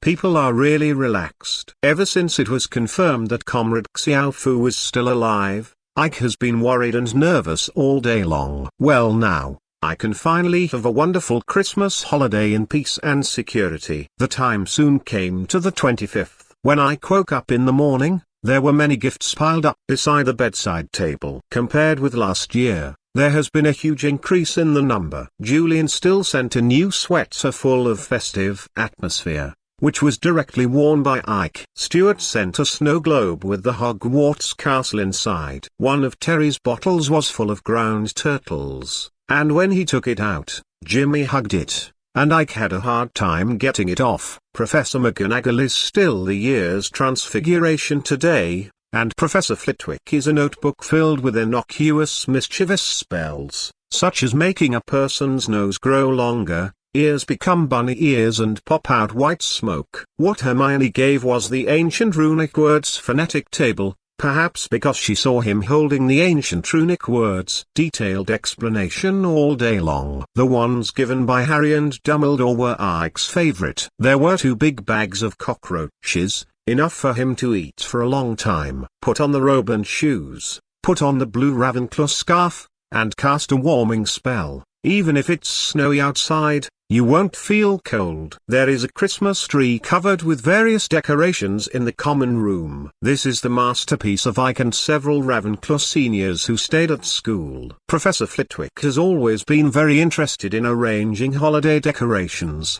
He cast a weather magic on the lounge, and magical snowflakes would continuously fall from the ceiling. Occasionally, a small snowball would fly over from nowhere and hit him. If it doesn't hurt, it will turn into snowflakes and scatter in all directions. Perhaps because of the 2 attacks, compared to last year, the decoration of the castle this year is extraordinarily rich. Corridors, stairs, and classroom doors were hung with friezes of mistletoe and holly. Even the portrait characters on the wall are wearing red Christmas hats, and I don't know where they got them from.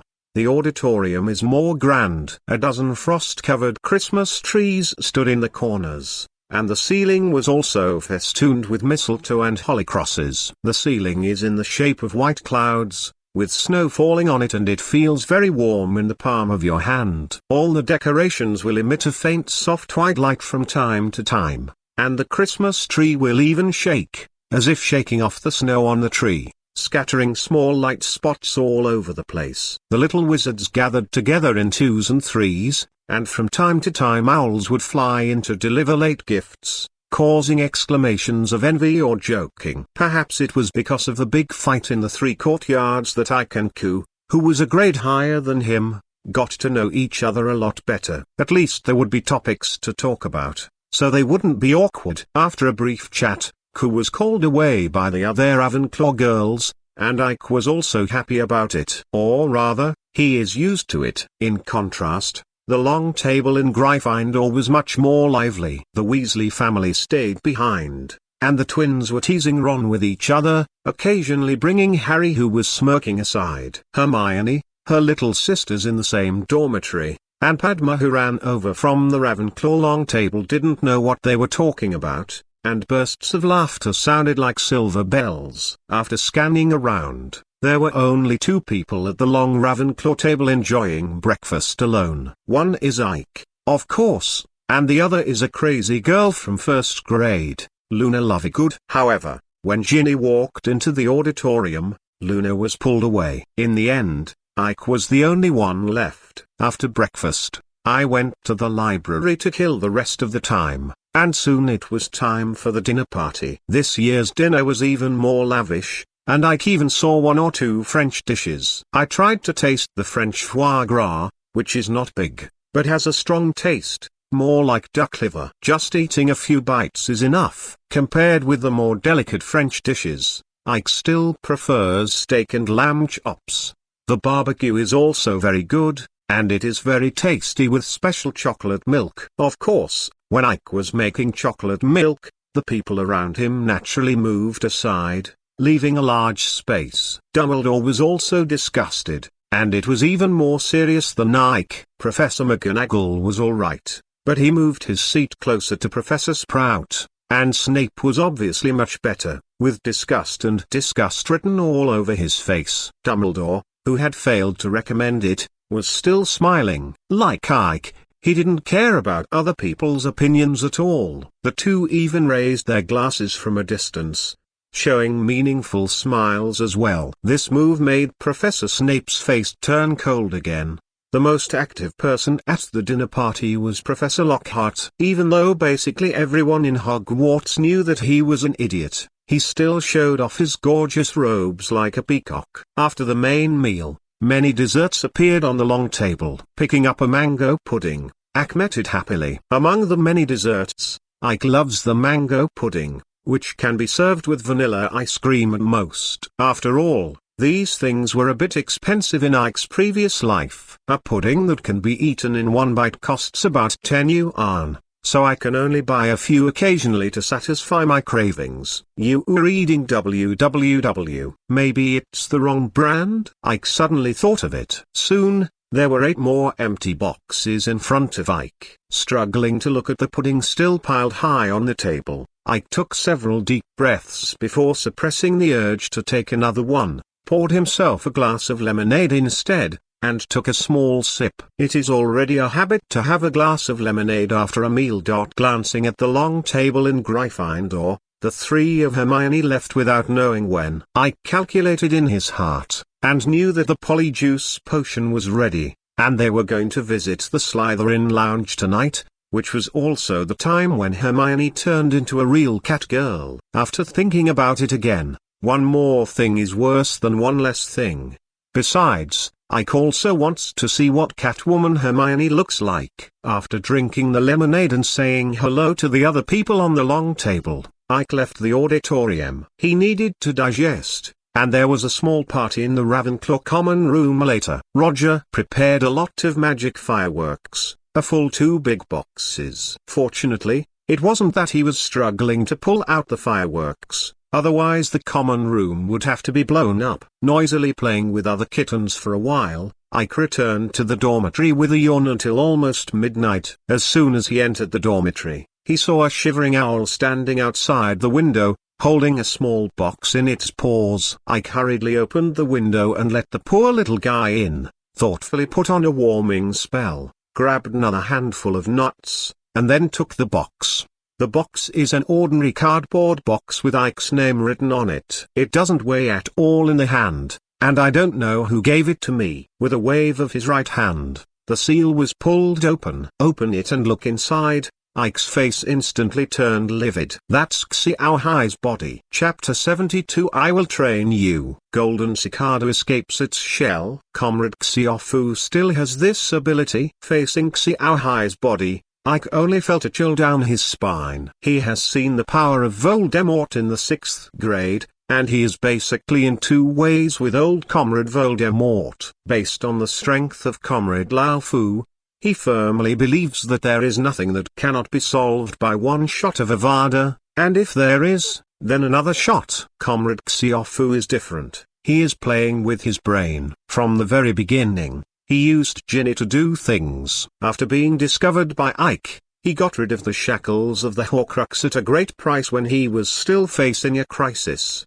and then stole the potion materials to prepare the life-sustaining potion. Now even the last floor was abandoned, and he completely hid himself in the dark. Ike is convinced that when Comrade Xiaofu appears next time, he will definitely not be making small fuss like before. And myself must be the first target. Gauntlet, this is. With a wave of the wand, a wisp of fierce fire landed on the box, and Xiao Hai's body inside was burnt to ashes in the blink of an eye. Ike supported his arms, rubbed his forehead gently, and kept guessing Comrade Xiaofu's possible future actions in his heart. Abandoning Xiao Hai means that Comrade Xiaofu has found a new carrier, which is likely to be attached to a person like Quirrell did last year, or it may just be possessed by another animal, such as a basilisk. But if it is a basilisk, there is no need for a life-renewing potion at all. He can come up directly. What's more, this is not in line with Comrade Xiaofu's character. Little wizard, Ike secretly thought, so Ginny's suspicion is even greater. She was already under Comrade Xiaofu's spell, and she is very familiar with possessing him. Moreover, there is a big gap between the magic power and physique of young wizards and adult wizards, and the effect of the life extension potion is reflected. Suddenly, Ike thought that there is still a servant of Voldemort in Hogwarts, Peter Pettigrew. Peter Pettigrew, who has been hiding for more than 10 years, is deeply afraid of Voldemort. Assuming that Comrade Xiaofu really finds him, the possibility of the 2 joining forces cannot be ruled out. In that case, there will be big trouble. Waves. Ike took out his personal notebook and wrote down these conjectures one by one, and drew 2 circles on the names of Ginny and Pettigrew, indicating that these 2 were the most suspected. After thinking about it, he wrote another string of words. But it was Ike's guess that Comrade Xiao Fu might use revenge. It is certain to continue the attack. He needs to constantly create panic and drive Dumbledore away from Hogwarts first. It only needs one or two little wizards to be petrified. After Dumbledore left, Comrade Xiao Fu could use a series of means, such as attacking Ike's close friends, to force Ike to take the initiative to find him. At that time, what Ike has to face may be the combination of Comrade Xiao Fu himself and the basilisk, and maybe Peter Pettigrew. After looking at what he had written for a long time, Ike tore off the page immediately, forming a ball, and a flame suddenly appeared, burning the paper ball clean. Things have been firmly remembered in my mind, so there is no need to keep these contents. With a gesture of his hand, a paper bag flew over from Mike's nightstand drawer. I picked up a pile of cockroaches and stuffed them into my mouth, then spread out the letter paper, and I wrote it in a while. I will go to the owl shack tomorrow to find an owl, and the rest is waiting for Ike to send back what I want. On the third morning, an owl landed next to Ike at breakfast time, clutching a sizable package at its feet. It was not opened, and it was not disassembled until returning to the dormitory. Inside were 7 brand new looking glasses. Taking out 3, and carefully putting away the rest, Ike went directly to the school hospital. Without his involvement, the little witch still became a real cat girl, and she has been in the school hospital for 2 days. This kind of error defamation caused by the compound decoction is quite troublesome to deal with, and it will take a while. Hermione didn't want others to see her current appearance, so she drew the curtains around the bed. It can be said that apart from Harry, Ron and Madame Pomfrey, no one else had seen Hermione the Catwoman. "Hermione, I'm Ike," Ike said, poking the curtain. "AI. The voice of the little witch trembled a little. "What are you here for? What are you going to do?" "I heard that you were admitted to the school hospital, so I came to take a look," Ike replied with a smile. "What happened? Why did you surround yourself?" "No. It's nothing." Cough cough. Hermione coughed twice, and she had returned to her usual appearance when she spoke again. "Ike, are you looking for something else?" "How did you know?" "Because you never took the initiative to find me, unless there was something very important." Hermione was sure of this. "Okay, you guessed it, I'm here to deliver something." He took out a looking glass from his pocket and handed it in from under the curtain. "Looking glass?" Hermione was puzzled. "Why do you look like Neville?" "It's different, Hermione." Ike's tone became serious. "This time I'm sure you need it." "What do you know?" Hermione asked immediately after she had a guess. "Sorry, I can't tell you the specifics. I can only say that you may be attacked like Percy. I'm also sending Harry and Ron a looking glass each." "Sorry, Hermione." As soon as the voice fell, Ike got up and wanted to leave. "Ike." Hermione called Ike, then asked in a low voice, "Is it related to the Chamber of Secrets?" Yes, Ike said softly. "Then be careful. Goodbye." "Goodbye." Harry and Ron were easy to find. They left the school hospital and went straight to the auditorium. As soon as Ike entered the door, Ike found the two playing wizard chess. Sharon walked over and put the 2 looking glasses in front of the 2 of them respectively. Before he could speak, he heard Ron say, "What is this for?" "Ike." "As you can see, looking glass," Ike replied casually, "and you were reading www. Turned to Harry. "Listen, Harry, you need to take this thing with you at all times. Do not forget." Seeing Ike's serious expression, Harry was at a loss. "What's wrong, Ike?" "I told Hermione everything I can say. Just go find her," Ike replied. "I can only say that you are now facing a more dangerous situation than last year." "You mean, she?" Harry was interrupted by Ike before he finished speaking. "Sorry, I can only say so much. I still have something. I will explain it to you when I have a chance." After speaking, he left. Harry looked at the back of Ike leaving. His head was still full of question marks. He didn't know why Ike came out suddenly. The relationship between the 2 of them was not good enough to give something. But thinking about the experience last year, Harry decided to listen to Ike, just carry it with him, and it would not be a troublesome thing. In the next few days, Ike was obedient. staying in the dormitory except going to the auditorium for dinner. It wasn't until the end of the Christmas vacation that Stuart and Terry returned to the dormitory that Ike ended this boring life. On the first night of the holiday, Ike called Michael and Anthony from the dormitory next door to his own dormitory, and after sending out the remaining 4 looking glasses, he said seriously under the gazes of the 4 doubtful eyes, "The days are over, my friends. Next, I will personally train you." Stuart knew Ike well, and seeing his expression, he knew it was a joke, and immediately asked, "Ike, what trouble have you caused?" "Big trouble, Stuart." "Are we in danger?" Terry asked again. "Yes, it's dangerous." "So, when does it start?" "Now, gentlemen." Chapter 73 Training and Dueling Club. As the clock passed 11 o'clock, Ike sneaked out of the dormitory with the 4 of them. As the most used spell by Ike, the Disillusionment Curse has reached LV4 even though its level has risen slowly, and its effect is also excellent. Putting the illusion spell on all 4 of them, Ike led Stuart and the others to the other side of the 8th floor, and finally stopped at the opposite side of the mural of the troll hitting Barnabo with a stick. Looking around, Ike cancelled the illusion spell of the 4 of them, closed his eyes and walked back and forth in front of the wall 3 times. A gorgeous door appeared in the shocked eyes of the 4 of them. Pushing open the door and calling the 4 of them in, Ike closed the gorgeous door casually, pointed to the 4 dummies in the center of the room and said, "Gentlemen, welcome to the room of requirement. This is our next training ground." "Oh my God!" Stuart looked around, his words full of amazement. "Hogwarts still has such a place. It's unbelievable." "Ike,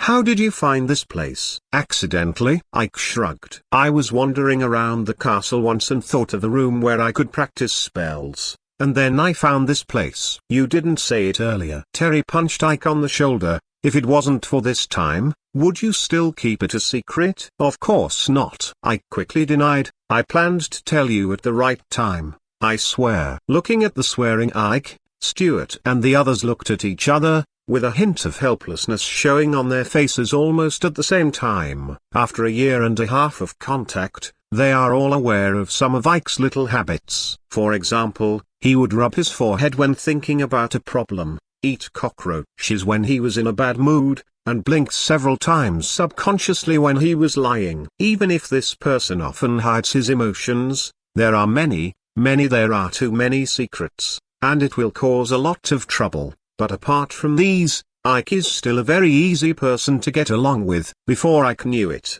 the 4 of them had already regarded him as a good friend, and friends, they will always forgive some small mistakes. Michael reached out and pulled Ike's raised right hand, pointed to the dummy in the center of the field and said, "Okay Ike, we didn't come here with you to listen to your swearing. It's late now. When are we going?" "Start." "Now is now." With the steps, Ike also came down. Clearing his throat slightly, he took out his wand and said, "I'm sorry I can't tell you too much. Trust me, knowing too much will make you more dangerous. But I swear, I will tell you everything at the right time." "Ike, get started." Seeing that Ike wanted to continue explaining, Stuart immediately interrupted. Okay. Ike calmed down a little, and his tone became more serious. "In the next few days, you must be able to use the Obstacle Curse, Fire Curse, Iron Armor Curse, Crushing Curse, and Eye Disease Curse proficiently. Can use Polymorph to conjure a rooster that crows." "How can you be considered proficient in using it, Ike?" Anthony asked. "Facing my attack, when you can counterattack subconsciously." Ike turned around and pointed his wand at the dummy. "Next, I will demonstrate these spells one by one, and then you can start practicing. Don't worry, I will correct you. Now, pay attention. There are many obstacles. The flames are blazing. Break into pieces. Armor protection." Under the excited gazes of the 4 of Stuart, I cast all these spells, and at the end of the day, the dummies had already been smashed to pieces. With a wave of his hand, 4 brand new dummies reappeared. "Gentlemen, it's your turn now." Ike put away his wand and stood aside. "Don't worry, The room of requirement will meet the needs of users. You have countless dummies. After Ike said the things to pay attention to when casting spells, Stuart and the others stood in front of their dummy one after another, imitating Ike's appearance and starting to cast spells. These spells are not included in standard spells level 2 inches, and they will not be touched until at least the 5th grade, and there are still difficulties. However, being able to be assigned to Ravenclaw, there is no need to worry about the learning talents of Stuart and others. Although there was no way to fully release the magic at the beginning, at the end of the day, it was basically possible to successfully cast an obstacle spell once in a while. This is a good sign. The rest only needs to be repeated practice. According to Snape and Ike's guess, they still have plenty of time. At 1:30 in the morning, everyone finished their practice. After being cast by Ike with the illusion spell, the 5 sneaked back to the dormitory. Fortunately, there was no class the next morning, otherwise Ike would not have started training after curfew. In the following days, Ike would secretly bring the 4 of them to the room of requirement after dinner to practice magic. On January 11th, after finishing 2 consecutive classes of Snape's potions class, as soon as Ike and the others walked to the entrance of the auditorium, they found many people surrounded by the bulletin board. Go closer, you are reading www. Is a notice of holding a duel club. A few people read it once, and then left. Sitting at the Ravenclaw long table, I heard Anthony ask, "Lockhart is going to hold a duel club? I don't think it's reliable." Of course, as a staunch anti-Lockhart, Stuart immediately echoed, "He is a liar. I don't think we will learn anything. We still have to go and have a look." Terry persuaded, "Tonight is the first assembly. People from all grades from all colleges are going back. There is no way we can slip away." Trouble. Stuart was still muttering, and Ike also persuaded him, "Okay, let's take a break and join in the fun. During this time, you are also. Ahem, it's very hard. Okay, let's go and have a look." At 8 o'clock in the evening, several people came to the auditorium again. The inside had changed. The long tables were gone, and a gilded stage appeared along one wall, brightly lit by hundreds of candles floating in the air. As expected, everyone came, crowded together, holding wands in their hands, looking very excited, especially the little wizards in the lower grades. While discussing, the 2 walked onto the stage. One was wearing a gorgeous fuchsia robe, and the other was wearing a black robe that had never changed for thousands of years. It was Lockhart and Snape. Ike looked at Professor Snape's cold face and the occasional flashes of contempt in his eyes, and couldn't help but smile. Stuart next to him also smiled at the right time, gloating, "It turned out to be Snape. Lockhart is finished. He will definitely be exposed." Pulling the excited Stuart, Ike shook his head and said softly, "I don't think it's possible. Lockhart can turn bad things into good things. However, there will still be excitement." Chapter 74 The Way Battles Should Be, 2 in 1. Since his student days, Lockhart wanted to express himself very much. Perhaps the fact that he was the only person in the family with magical talent gave him the illusion that Lockhart's hypocrisy when he first entered Hogwarts, the pride is unprecedentedly inflated. But it is a pity that although he is indeed smart and his grades were very good during school, he is unwilling to try. Instead, he puts all the intelligence bestowed on him by God on bragging and showing off. For example, Lockhart once told his classmates that he would create the Philosopher's Stone before graduation, lead the England Quidditch team to win the World Cup, and become the youngest British Minister of Magic in history. To this end, he begged the headmaster at the time to allow him to create a school magazine, engraved his name on the Quidditch pitch in 20-foot letters, and even projected his head into the sky, just like the Dark Mark. At that time, what Lockhart did made everyone feel disgusted, but almost all the professors felt that as long as he put these smarts on his studies, he might not be able to achieve a career. This is indeed the case. When Lockhart put his mind on writing, he did become one of the best-selling authors in the magic world. However, due to not using magic for a long time, Lockhart's magic level has dropped to an unimaginable level, and it is almost impossible to recover. Only the forgetting charm, because of its frequent use, still maintains a very high level. In fact, Lockhart was well aware of his situation, but years of praise made him even more inflated. "I'm so smart, I will definitely regain the feeling of casting spells back then. I just need a little pressure, just a little." Ike felt that Lockhart must have thought so in his heart. That's why he spared no effort to organize the dueling club and recruited Snape as his assistant.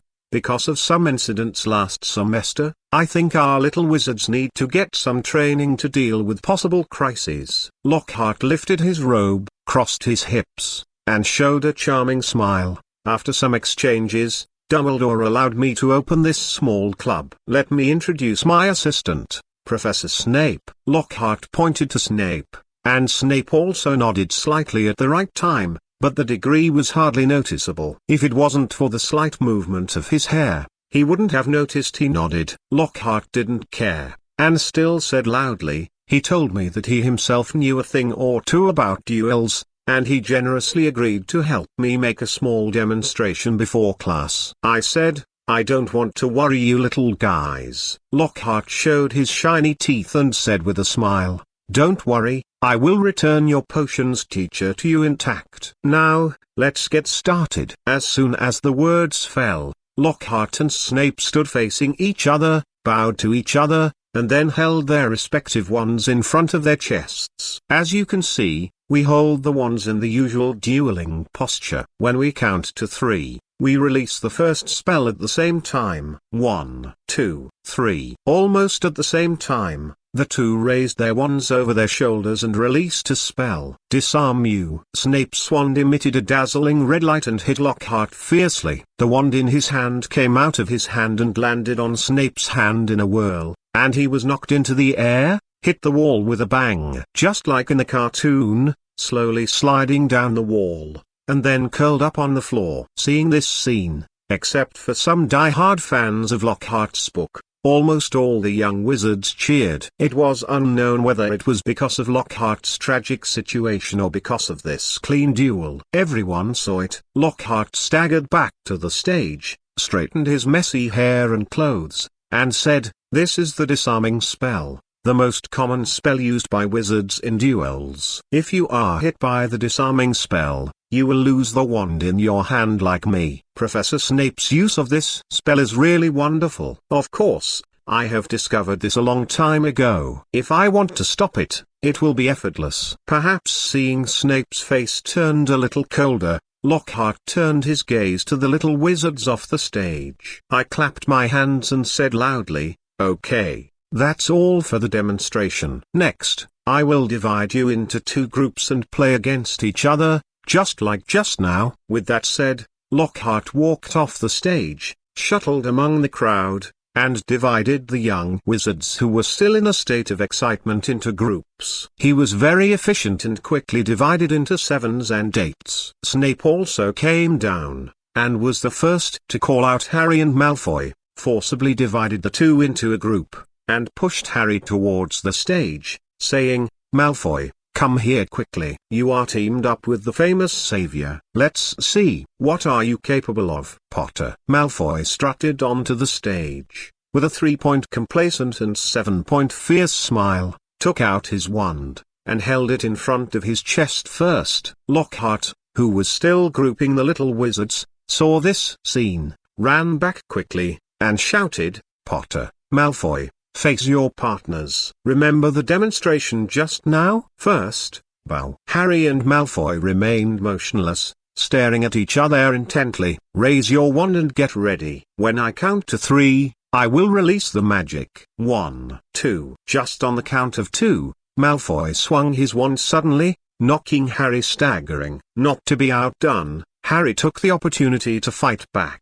Malfoy was hit by a silver light, and immediately bent down and mouthed mouth panting. Harry was still hesitating whether to continue casting spells. Malfoy also seized the opportunity. A dancing spell hit Harry. Harry's legs unconsciously started to tap dance. "Stop, stop," Lockhart screamed, trying to stop the duel on the stage. But at the same time, The little wizards off the stage were also fighting together. All kinds of mischievous spells and poisonous spells were flying around in the air. Some hit their opponents, and some flew to nowhere. The little wizards actually didn't have any definite concept of the power of the spell, which made the audience far more chaotic than the one on the stage. Some were injured and bleeding, some were covered with scabies, and some simply gave up their wands and stretched out their hands to fight. "It's a miasma, that's all," Lockhart yelled, but no one paid any heed. He couldn't even stop Malfoy and Harry, who were still lamely casting spells on each other on stage. Still Snape, perhaps felt that the chaotic situation was not good, and stopped the farce on stage with a spell. Then he aimed the wand at his throat, and after a loud curse, he spit out a word coldly. Quiet. Snape's deterrent power was still and the little wizards unconsciously stopped their movements. Scanning around with emotionless eyes, the little wizards in the audience shrank their bodies unconsciously like whales. "You are simply the stupidest students I've ever seen," Snape said. "Now, let's all watch the stage." Malfoy, Potter. Round 2. Lockhart was about to say something, but Snape immediately started counting down. 1, 2, 3. This time, Malfoy was the first to cast the spell, raised his wand and shouted, "Oolong comes out." Harry saw the tip of Malfoy's wand explode,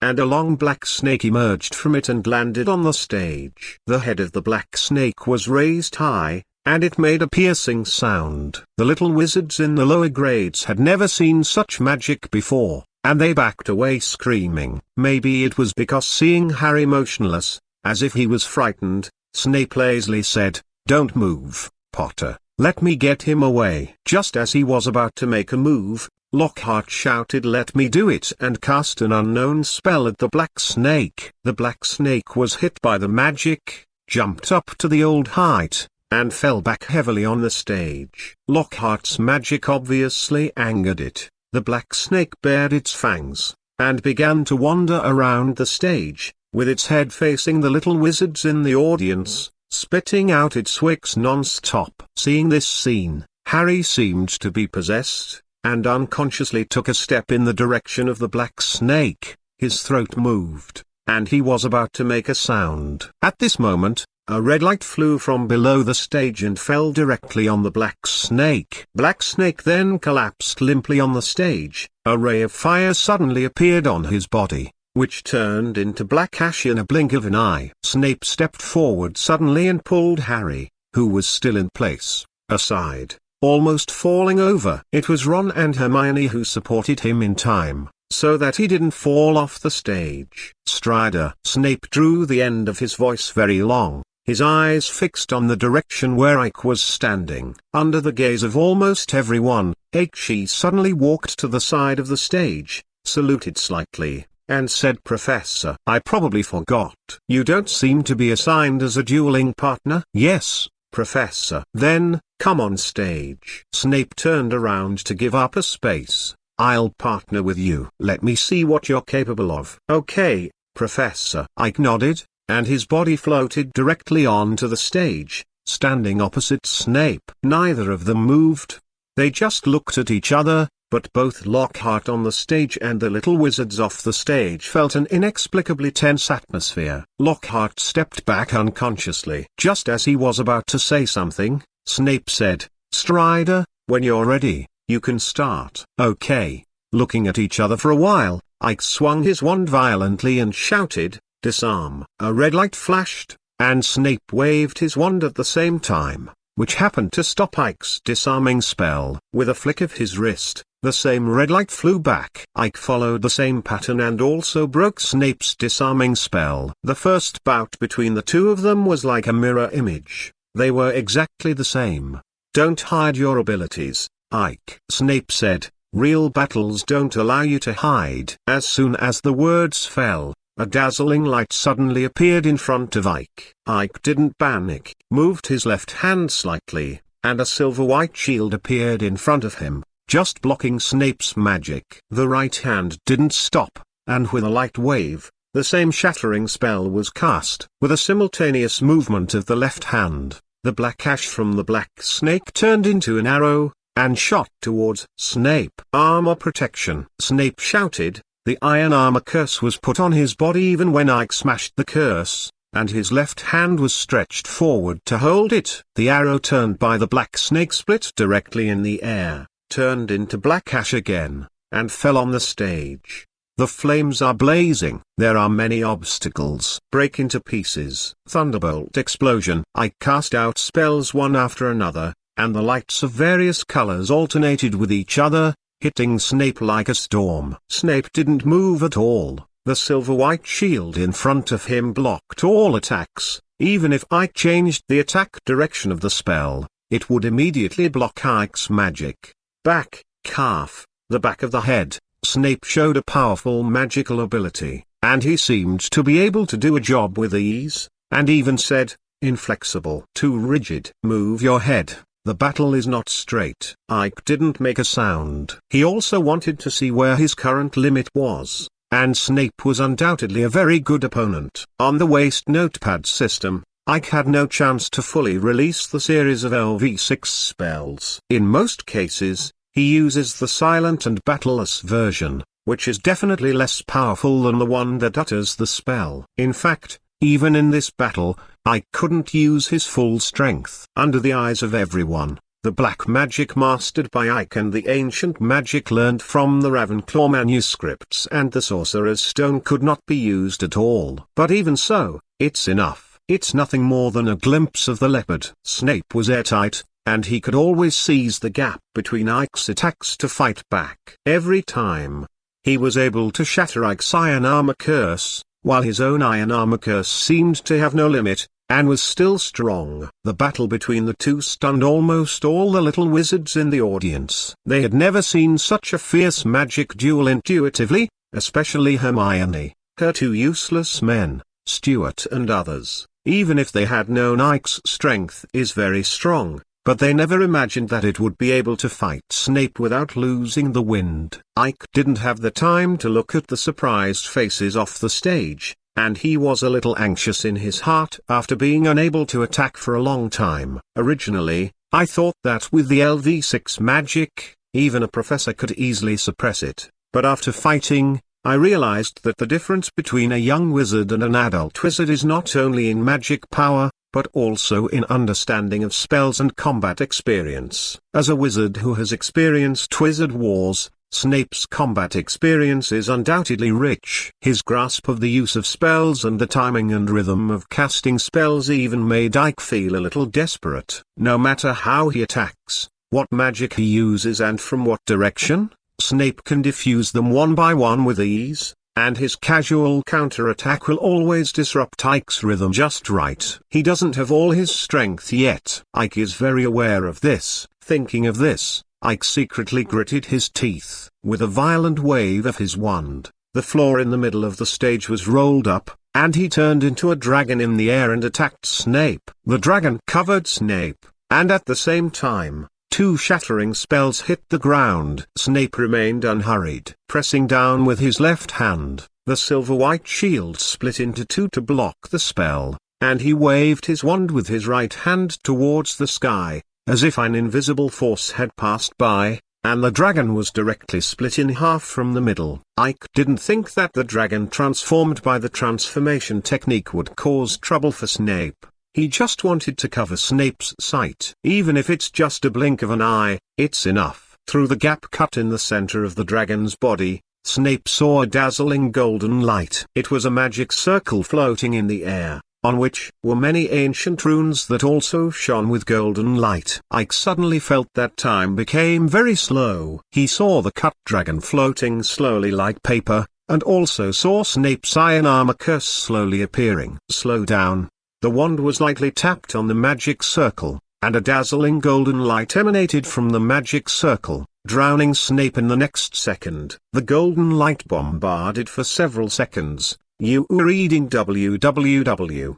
Shattered the stage behind Snape. Ike panted heavily, and his wand was still on the magic circle, maintaining the output of magic. He didn't know if this magic could defeat Snape. Unlike Comrade Xiao Fu, Snape is at the peak of a wizard, and his strength is much stronger than the remnant soul trapped in a Horcrux for decades. And even Comrade Xiaofu can escape from this magic at the last moment, let alone Snape. Suddenly, a red light flowed upstream from the golden light, and hit the magic circle directly. In Ike's surprised eyes, a crack appeared on a rune on the magic circle. Crack! Ike seemed to hear the sound of glass shattering, and the magic circle suddenly shattered. At the same time, another red light hit Ike's body, and the wand in his hand came out unconsciously. Looking up, he saw Snape raising his hand to catch the wand. His face was the same as before, and the black robe was still the same, but the stage beside him and behind him had turned into ruins. Ignoring Ike,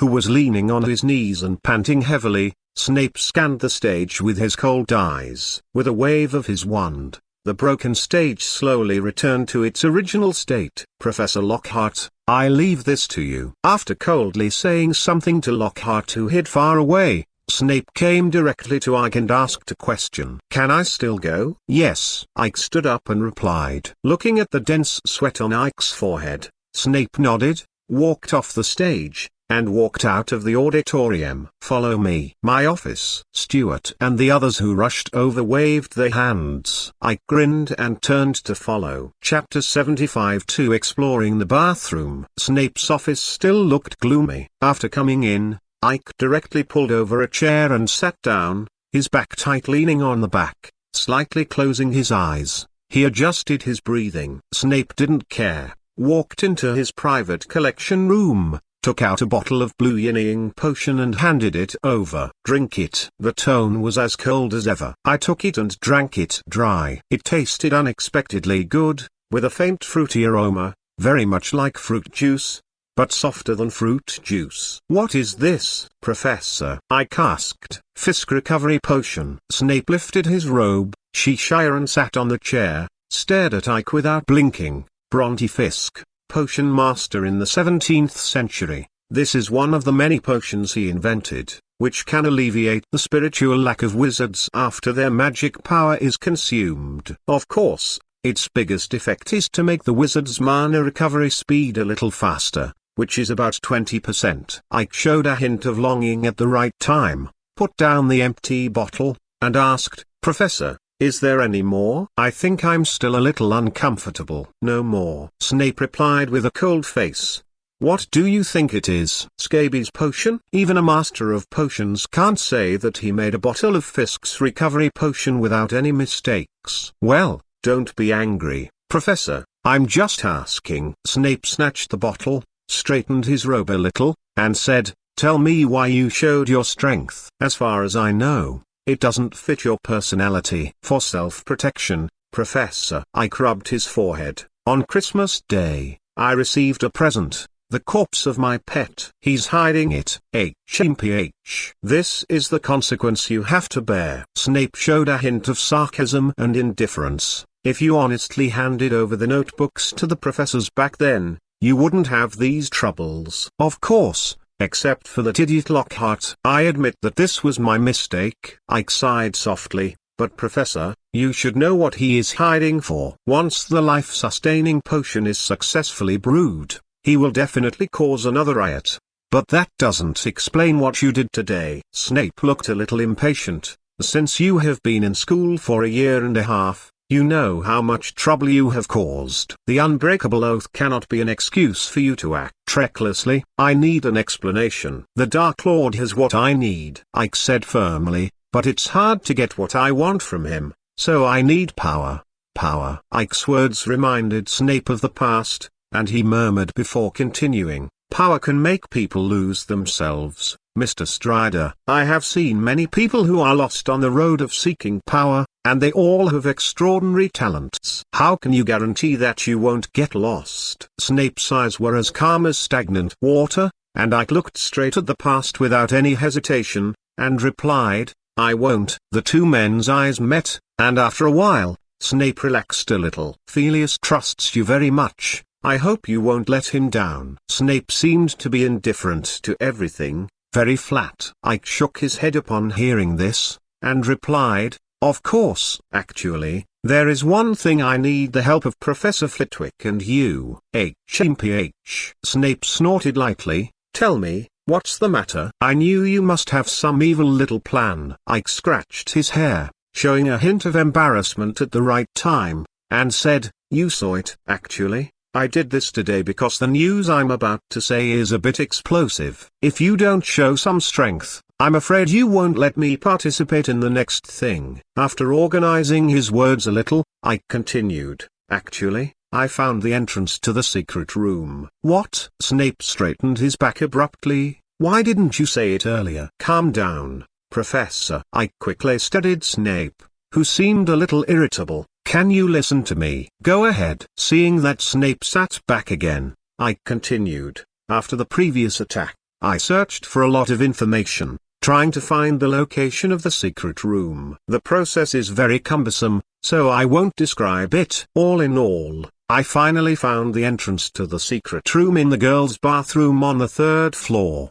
The bathroom, the one in Myrtle? Ike's words made Snape understand many things, and he already had a vague answer in his heart. So, have you been there? Yes, Professor. Ike nodded. I found some clues inside, and I also found the tools used by the Dark Lord to create the attack. It's a basilisk. Snape looked very calm, with his hands folded on his lap. You guess he will finish brewing the potion in the secret room? I can't rule out the possibility. Ike replied, I want to check it out, but I'm not sure how to deal with a 100-year-old basilisk. Hee hee. Snape sneered. Your guess is correct, if there is no today's event. In other words, Professor, you agreed. Ike looked very excited and said excitedly, you can go, but you must be obedient. Snape stood up, took out his wand and waved it. A silver light flashed and disappeared at the door. As soon as he hugged his robe, Snape walked out, seeing that Ike hadn't moved,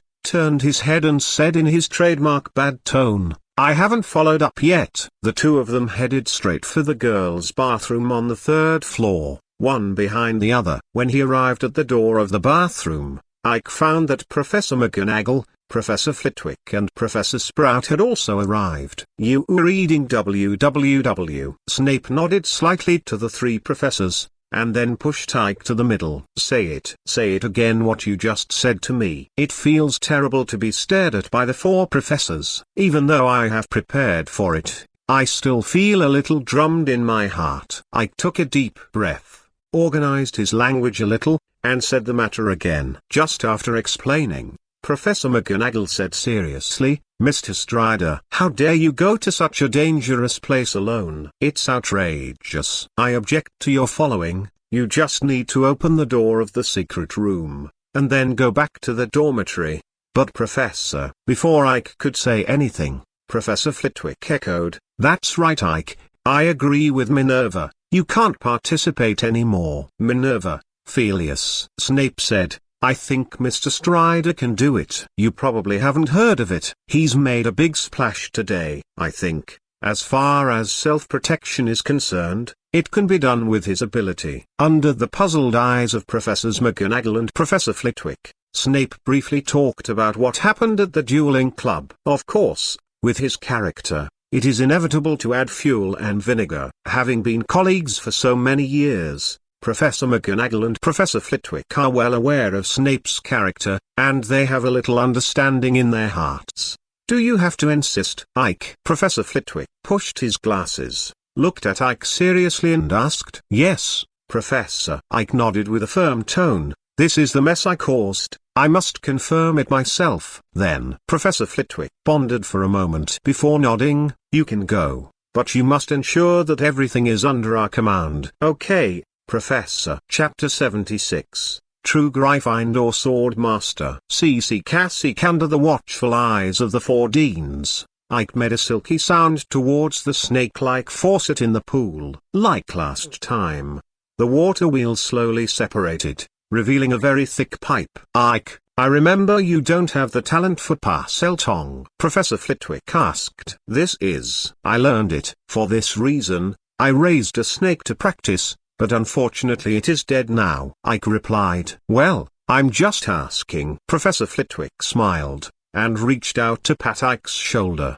but he couldn't reach it, so he patted it on his forearm. "However, next time you will, if you want to go there, you can come to me. You need plenty of sleep at your age, don't you?" "Okay, Professor." "Thank you." Professor McGonagall looked at Ike with a serious expression, but said nothing, and turned to Professor Sprout and said, "Pomona, please, we need to take some precautions here to avoid some restless little..." The wizard broke in. Professor Sprout nodded slightly, took out some black seeds from his pocket, and sprinkled them beside the entrance. Then he took out his wand and muttered silently. Waving the magic wand, those seeds germinated quickly and turned into winding vines, covering the entrance, revealing only a small opening that could allow a person to enter and exit. Professor McGonagall also took out his wand, tapped it twice in the air, and two majestic lions appeared. They obediently walked to the edge of the vine and sat down,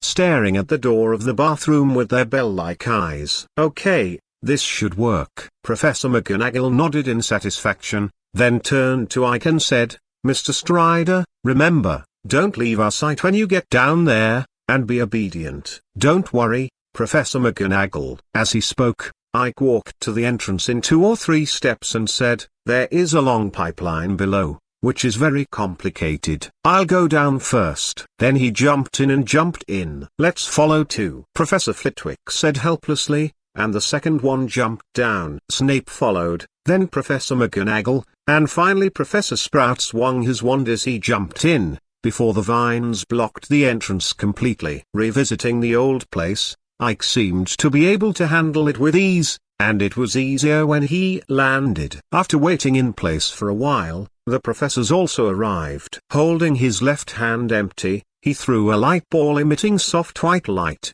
and then released a guiding spell.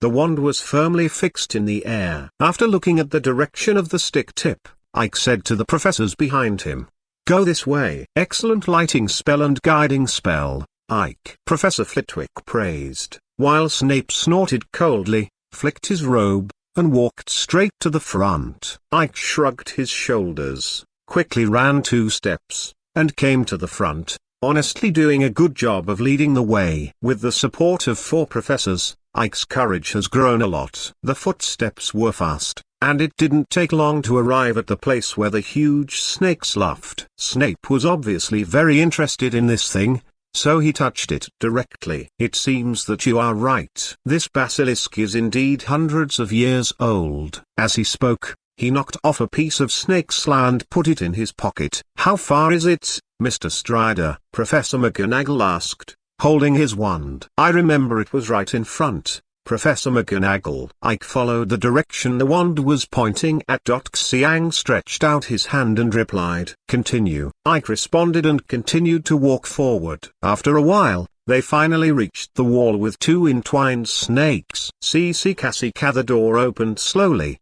and Professor McGonagall walked in, followed by Professor Flitwick and Professor Sprout. Only Ike and Professor Snape remained at the end, putting away the lighting spell. Ike also took out his wand and said, "I don't need any lighting inside. Although it's a little dark, it's not hard to see things clearly." Snape nodded, also holding his wand in his hand. "Don't leave me a step, you understand?" "Okay, Professor." After entering the secret room, the professors all raised their vigilance and kept an eye on the movements around them. "Are you sure he will be here?" Snape asked in a low voice. "Not sure." Ike shook his head, and replied softly, "I just think it's possible. After all, this is Slytherin's secret room, and almost no one can find it." "It seems that there is not much hope," Snape said, "but it would be good if the basilisk can be eliminated." "I don't have a basilisk in my collection yet." Ike didn't talk to him this time. He focused all his attention on his surroundings,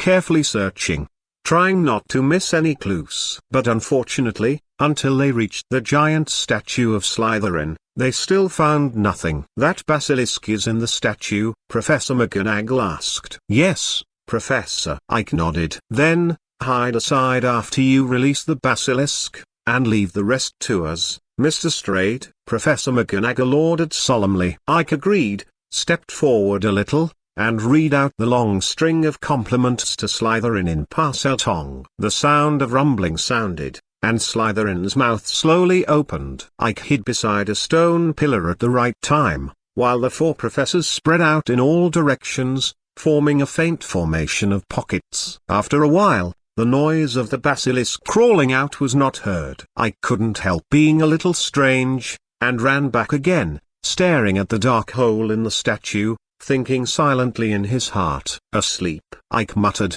and then realized, no, it's not inside. The four professors also thought of this, and all turned around to look at the entrance of the secret room. Not long after, a piercing sound was heard, and accompanied by the penetrating snake cry, a huge figure appeared faintly. Hearing the basilisk language, Ike's face became ugly, and the basilisk just kept repeating a sentence. Kill Ike. Kill Ike. Go to the side, Ike. Professor McGonagall shouted, taking the lead in attacking. With a wave of the wand, the giant snake on the stone pillar seemed to come alive. Under the control of Professor McGonagall, more than a dozen snakes neatly blocked the crowd. Professor McGonagall raised his wand and tapped it lightly in the air. The giant snakes quickly rushed towards the basilisk, and the behemoths immediately wrestled together. But obviously, the products of these transformation techniques are not the opponents of the basilisk at all, and they are completely at a disadvantage. In the blink of an eye, 2 or 3 of them were crushed by the basilisk. Originally, he didn't intend that this simple magic would work. Professor McGonagall just used these cannon fodder to attract the basilisk's attention, and tried to avoid the basilisk's eyes from looking at a few people. Professor Sprout sprinkled a lot of seeds again, and with the wave of his wand, thick vines suddenly appeared, and while the basilisk was fighting with the giant snakes, they bound the basilisk's body. Professor Flitwick charged forward nimbly, and the magic hit the basilisk's head like a storm, aiming at the pair of yellow eyes that threatened the most. However, the basilisk was too big. Although Professor Flitwick's spells hit the snake's head, it was always a little bit short. Stop it! Professor Flitwick yelled, and the giant snake and vines stepped up their attack immediately, wrapping around the basilisk's body tightly. Seizing the opportunity, Professor Flitwick cast an eye sickness spell, which hit the basilisk in the left eye. Silk! The basilisk let out a huge roar, shook its body frantically, and broke free from the shackles of the giant snake and vines in the blink of an eye. She bowed her body a little, and rushed over suddenly. Her only remaining eye was wide open, fixedly fixed on Professor Flitwick's small body. Professor Flitwick, who had rich combat experience, lowered his head the moment he succeeded, and hid aside. The same goes for the other professors, and after dodging, they manipulated the vines and the giant snake to entangle them again. Shinfeng Yuying, Snape shouted, and Ike was shocked to see the basilisk staggered by an invisible force, and its forward momentum was stopped. Professor McGonagall and Professor Sprout seized the opportunity, summoned more giant snakes and vines, and firmly pressed the basilisk to the ground. At the right time, Professor Flitwick cast another eye sickness curse on the basilisk's only remaining right eye. The basilisk created by the eyes became more and more angry, but Professor McGonagall and Professor Sprout also strengthened their control over the magic. The basilisk couldn't break free at all, not to mention that Snape also summoned a pair of huge broken stones. With his hands, he firmly grasped the head and tail of the basilisk, even covering its eyes. Professor McGonagall held his wand high in his right hand, maintained the transformation magic, and walked slowly towards the basilisk. You reading WWW made a move with his left hand and shouted, "The Sorting Hat is coming!" In Ike's shocked eyes, the dirty hat suddenly flew in from the entrance of the secret room and landed in Professor McGonagall's hands. Professor McGonagall gently discarding the Sorting Hat, he put his left hand into the hat, and a sterling silver sword inlaid with rubies fell into Professor McGonagall's hand. With a flick of his left hand, the sword came out of its sheath, and the Sorting Hat flew towards Ike lightly, and just landed on his head. "Hey boy, I remember you, Ravenclaw boy." Ike stared intently at Professor McGonagall, who was slowly moving forward while maintaining his magic, and casually replied, "Hello, Mr. Hat." "Hey!" The Sorting Hat let out a burst of cheerful laughter. "Look carefully, this scene is not common. I still remember the last time little Levi took out that sword. It was decades ago. Decades ago? Ike was about to ask again when he saw that Professor McGonagall had arrived at the head of the basilisk. He raised the sword in his left hand and swung it down fiercely. The giant hand that Snape summoned was split open like tofu, and the sword slashed straight at the snake's head, unabated. Professor McGonagall turned his wrist, and the sword flashed across the basilisk's closed eyes. "Pomona!" Professor McGonagall yelled, and the vines tightened again, entangled the snake's head, and pressed it firmly to the ground. Professor McGonagall stepped on the basilisk's head, moved his wand with his right hand and disappeared. "Hold the sword with both hands and raise it high, with the tip of the sword pointing down. It stabs fiercely from the top of the basilisk's head." Poof! The huge snake body shook violently, but Professor McGonagall remained motionless, firmly stepping on the basilisk's head. After a while, the basilisk gradually stopped struggling and lay motionless on the ground. A sword hilt was still exposed above the head, and the ruby on it was shining brightly. Chapter 77 On and Off. It's really nostalgic. Ike squatted aside, watching Professor Snape busy dismembering the basilisk. The sorting hat on his head suddenly let out an admiration. "What do you miss?" Ike looked a little bored and a little disappointed. Originally, he wanted to secretly hide a basilisk fang, but under the watchful eyes of the four professors, he couldn't do it. With Snape's character, even a basilisk scale would not be left to Ike. What's more, the sword of Gryffindor disappeared just after Professor McGonagall completed the feat of slaying the snake. Ike also tried several times to pull the sword out of the sorting hat, but only got a lot of ridicule from the sorting hat. "I miss the way Minerva wields Gryffindor's sword." The sorting hat moved, as if very excited. "God knows how long I've been waiting for this day. It's been so many years.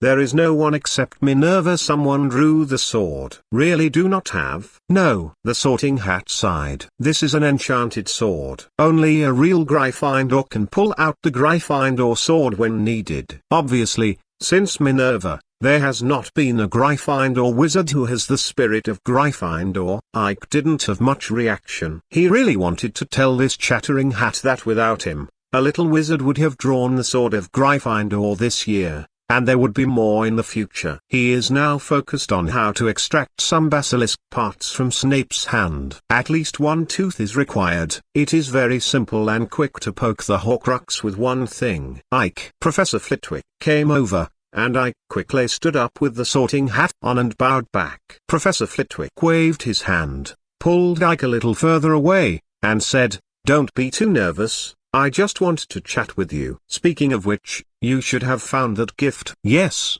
Professor," Ike replied softly, "I found it, but the things in it are too profound, and I can only understand a very small part of it." "It's already very good. At least I don't have your ability at your age." Professor Flitwick smiled and pushed the glasses on his nose. "Ancient magic. Magic from the era of the Big Four and the magic we use now. Your magic is actually 3 different kinds of magic. You find it difficult, but you just haven't found the right way. How about your ancient runes? I often see you holding that detailed explanation of ancient runes." "It should be okay," Ike replied with a hint of frustration. This is not pretended by him. Up to now, there is no skill display of ancient runes on the waste notepad system. Obviously, according to the system's standards, Ike's understanding of ancient runes is not deep enough. But according to the comparison results between himself and senior students, there is actually not much difference, and even slightly better in use. Otherwise, Ike would not be able to create the combined magic of the magic circle and the ancient runes. "I probably understand." Flitwick looked at Ike,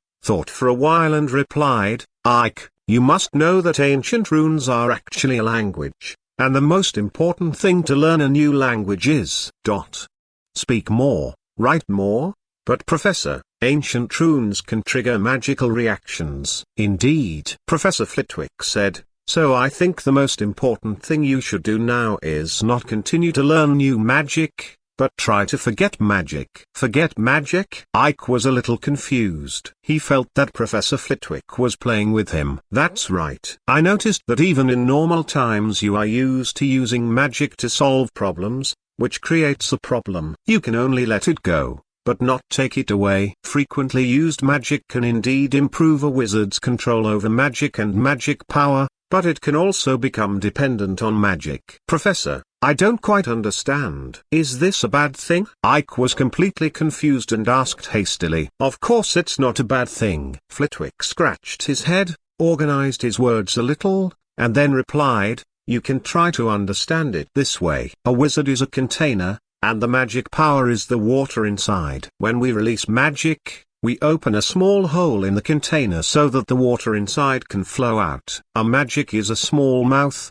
and the more magic you master, there will be more mouths. In your current situation, you can open that specific opening without thinking, but you can't actively close it and let the water come out from another opening. Professor Flitwick stood a little further away, and said to Ike, you can try it, use the lighting spell now. But the spell I ask you to recite is the levitation spell. These are the two spells you are best at, right? Come on, try it. Ike held the wand, and according to Flitwick's request, he shouted, Wingardim Leviosa. As soon as the words fell, Professor Flitwick floated up in response. Dispel this little magic casually. Yes, Professor. Ike nodded slightly, frowning. This result exceeded his expectations. The levitation spell and the illumination spell were the first magics that Ike reached LV6, and after so long, Ike played various tricks. Originally thought that Professor Flitwick's request could be easily fulfilled,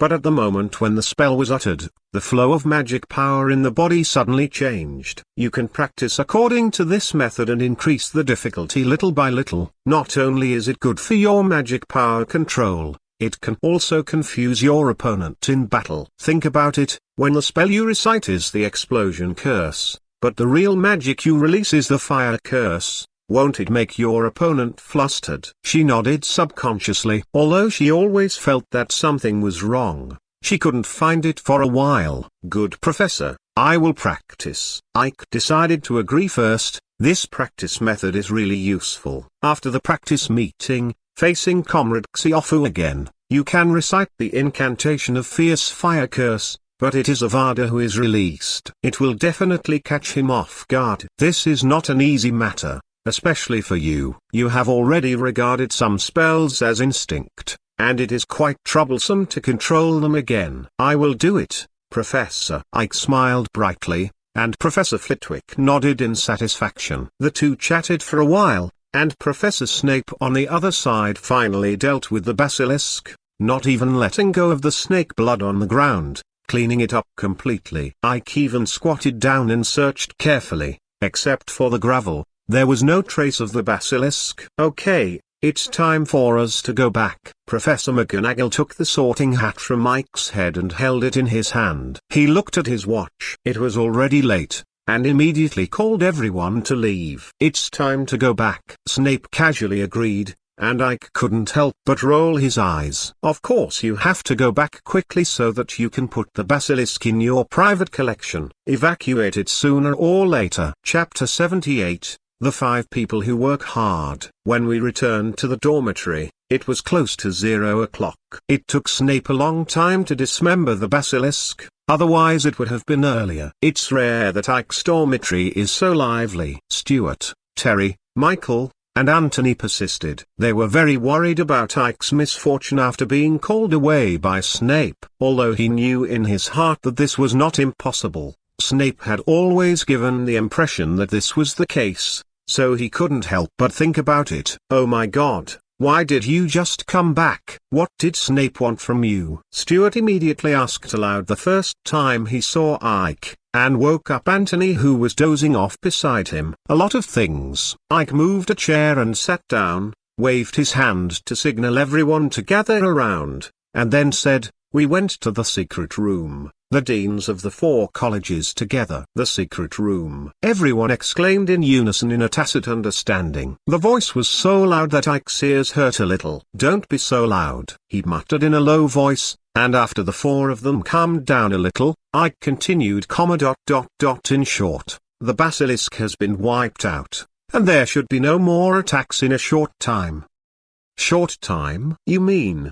That's right, the danger has not been lifted. Ike nodded at Terry and answered his question. So, our training will continue, at least until April. Ike straightened his face and said seriously. Obviously, after learning the news of the basilisk's death, the originally tense nerves of the four of Stuart relaxed a little. Although Ike could make them nervous again if he just told them everything, it's a pity that he can't do that. The weight of Voldemort and the basilisk in the heart of the little wizard is quite different. For the basilisk, everyone will find it novel. Fear and fear are only a minority. If you die, you will die. Anyway, people who are attacked by the basilisk can recover. And Voldemort is different. The tragic wizard war made everyone knew that he was a guy who could really kill people. Without being able to solve the problem directly, Ike could only rely on his own strength and influence to urge Stuart and the others to continue working hard.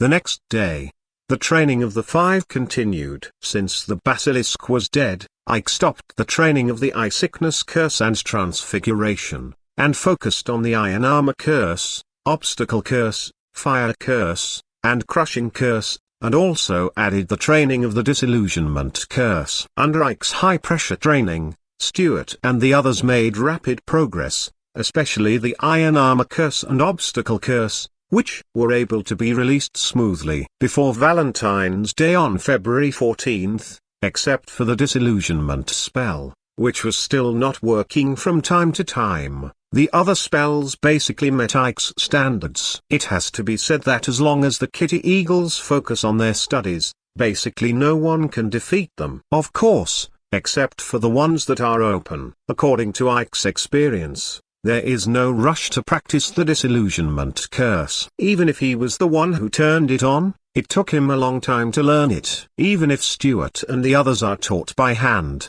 they cannot be learned in a short time. The hard work saved Ike a lot of work. At least he didn't have to watch the four of them every day. The four of them were also much more relaxed. After all, anyone who faced Snape's gaze for more than 10 hours a day would feel tense and uncomfortable. Hogwarts has been very peaceful for more than a month. Perhaps it was Dumbledore's instruction, and the news of the basilisk's destruction has not spread. The little wizards also have a lot of forgetfulness. Even though Percy and the others are still lying in the school hospital, they still eat, drink, and play, as if they have simply forgotten about this matter. The dueling club also continued to run, but the number of participants was much smaller. The 5th and 7th graders basically didn't come again. Only some lower grades were left. Lockhart also learned the lessons from the first experience, and asked the talkative professors Flitwick and Sprout to help. It has to be said that this is a very good choice. Neither of the two professors will blush in the face to prevent Lockhart from coming to power.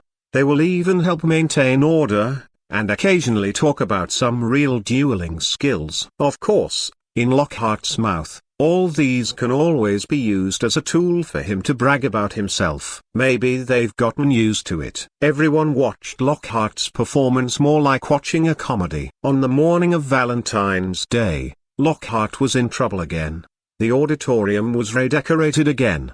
The four walls were covered with big pink flowers, and the light blue ceiling kept falling colorful heart-shaped confetti. Ike and Stuart had trained a little late the day before, and they arrived at the auditorium much later than usual. They were shocked when they saw this. Lockhart's #1 black fan, Stuart, immediately cast a disgusted glance at Lockhart, who was wearing a pink robe on the professor's bench, and went to Ravenclaw's long table without saying a word. When he saw that Padma, Morty, Morag and others on the other side of the long table were all fascinated, he couldn't hold back any longer, and said, "Look, this guy has taken the school to school again. It's such a mess. I don't know why Dumbledore hasn't fired him yet." Morty gave Stuart a blank look when he heard the words. You can't deny that such an outfit is very romantic. Morag also answered from the side. Stuart was robbed of a few words and was about to say something,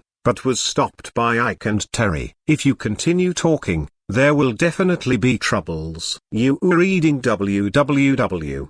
Everyone, happy Valentine's Day. Seeing that the little wizards were almost here, Lockhart immediately stood up and said loudly, "So far, 46 people have presented me with greeting cards, and I would like to express my gratitude to them. Yes, I arranged this little surprise for everyone on my own initiative, and it's more than that." Lockhart clapped his hands, and 12 gloomy dwarfs walked in with golden wings and harps on their backs. As if not seeing the faces of the dwarves, Lockhart said cheerfully, "Welcome to our warm, friendly little Cupid with a greeting card. They will be wandering around the school today, delivering you Valentine's Day cards. Of course, the fun is more than that. I believe my colleagues are very willing to participate. Speaking of which, why don't you ask Professor Snape to teach you how to make a love potion? Or ask Professor Flitwick about psychedelic magic? Believe me, in this regard, their capabilities will exceed your imagination." Ike looked at the pale-faced Snape on the professor's chair and Professor Flitwick, who shrank himself. He always felt that if Lockhart continued to speak, there would be a curse flying from an unknown place. Let him make a fool of himself. Eat quickly, and go back to the dormitory after eating. Ike greeted Stuart and others to eat quickly. The professors are obviously not in a good mood. Believe me, even if today is Sunday, it will be even worse if they are found out, especially Snape. Didn't you see his expression? Hearing the news, Stuart and the others quickly speeded up their eating, and after a few minutes of hastily dealt with it like Ike, they left quietly. Today is destined not to be peaceful, so I won't go to training. It's better to hide. Chapter 79 Valentine's Day farce. All day long, the dwarves in the form of cupids have been running around the castle, delivering Valentine's Day cards and annoying everyone. They don't pay attention to the occasion and wantonly enter and leave various places. After delivering the greeting cards, they will rudely force the recipient to listen to their harsh, lame singing. The final result is that the people who received the greeting cards were embarrassed, and the bystanders were also subjected to a huge mental attack. Even these dwarves themselves did not like this job. But helplessly, Lockhart gave too much. Ike and the others stayed in the dormitory for a whole morning. They couldn't stand it anymore at noon, so they went out for lunch. On the way from the Ravenclaw common room to the auditorium, Ike heard a lot of riots caused by greeting cards. For example, a Hufflepuff couple in the 4th grade had a good relationship, but they had a big fight because of this greeting card. 46 greeting cards. I dare say 40 of them must have been sent to him by himself. Believe me, he can do such a thing. Stuart, the anti-fan leader, was pushed by a dwarf in a hurry, and said angrily, "It's indeed his style." Terry was also pushed, and echoed, "I heard that when he was in school, he did even more outrageous things." It seems that one year was also Christmas, and he gave himself 800 Valentine's Day cards sent. Breakfast was even cancelled that day because there were too many owls sending out cards and making a mess of the auditorium. Ike didn't answer. In fact, he couldn't get in the way of complaining about Lockhart. Both Stuart and Terry enjoyed it so much that they could talk about it for hours without repeating the same thing. Regardless of whether it was true or made up, or even bad things done by others, these two people pinned Lockhart on his head. When they are talking vigorously,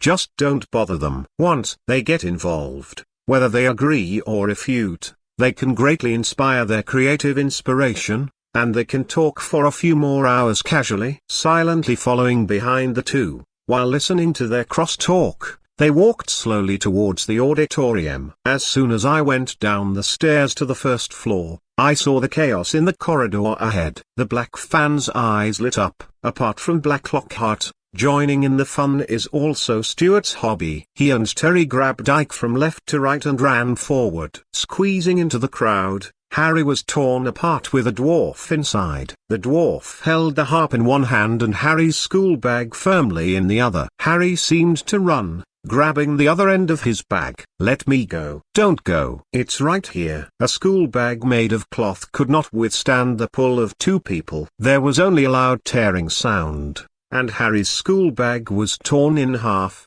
and the books, wand, parchment and quill inside were scattered all over the floor. The ink bottle fell on top and stained everything. Harry frantically grabbed the things on the ground, wrapped half of his school bag casually, and was about to run away as soon as he hugged him. I don't want to just look up, and I saw a circle of people watching the excitement, and I couldn't help being stunned. At that moment, the dwarf jumped at Harry and threw him to the ground. He sat down on Harry's lap and pushed Harry's head down, making him lie down obediently. Okay, listen up, this is your Valentine's Day card with singing voice. His eyes are as green as freshly pickled toads.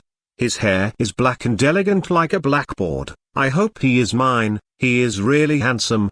He is the warrior who conquered the Dark Lord. Ha ha ha. Just when Harry was embarrassed to find a crack in the ground, Malfoy, his lifelong enemy, squeezed in with Clark and Goyle. It was a coincidence that he just heard this a string of ugly songs. Potter. Malfoy clapped his hands, with a playful smile on his face. Oh, handsome Potter, their warrior who conquered the Dark Lord. Go away, Malfoy. Ron rushed out from the crowd, pushed Malfoy away who was still leaning forward, and Hermione followed closely and pulled the dwarf off Harry's lap, and helped him up. Harry, whose legs were a little numb. Oh, let me see, who is here? Malfoy was not afraid at all when he was only facing Harry and the three of them, and stared at the three of them with strange eyes. Suddenly his eyes lit up, and he pointed to Ginny who was a little nervous in the crowd and said, "Little girl, Potter's greeting card was sent by you." TSK,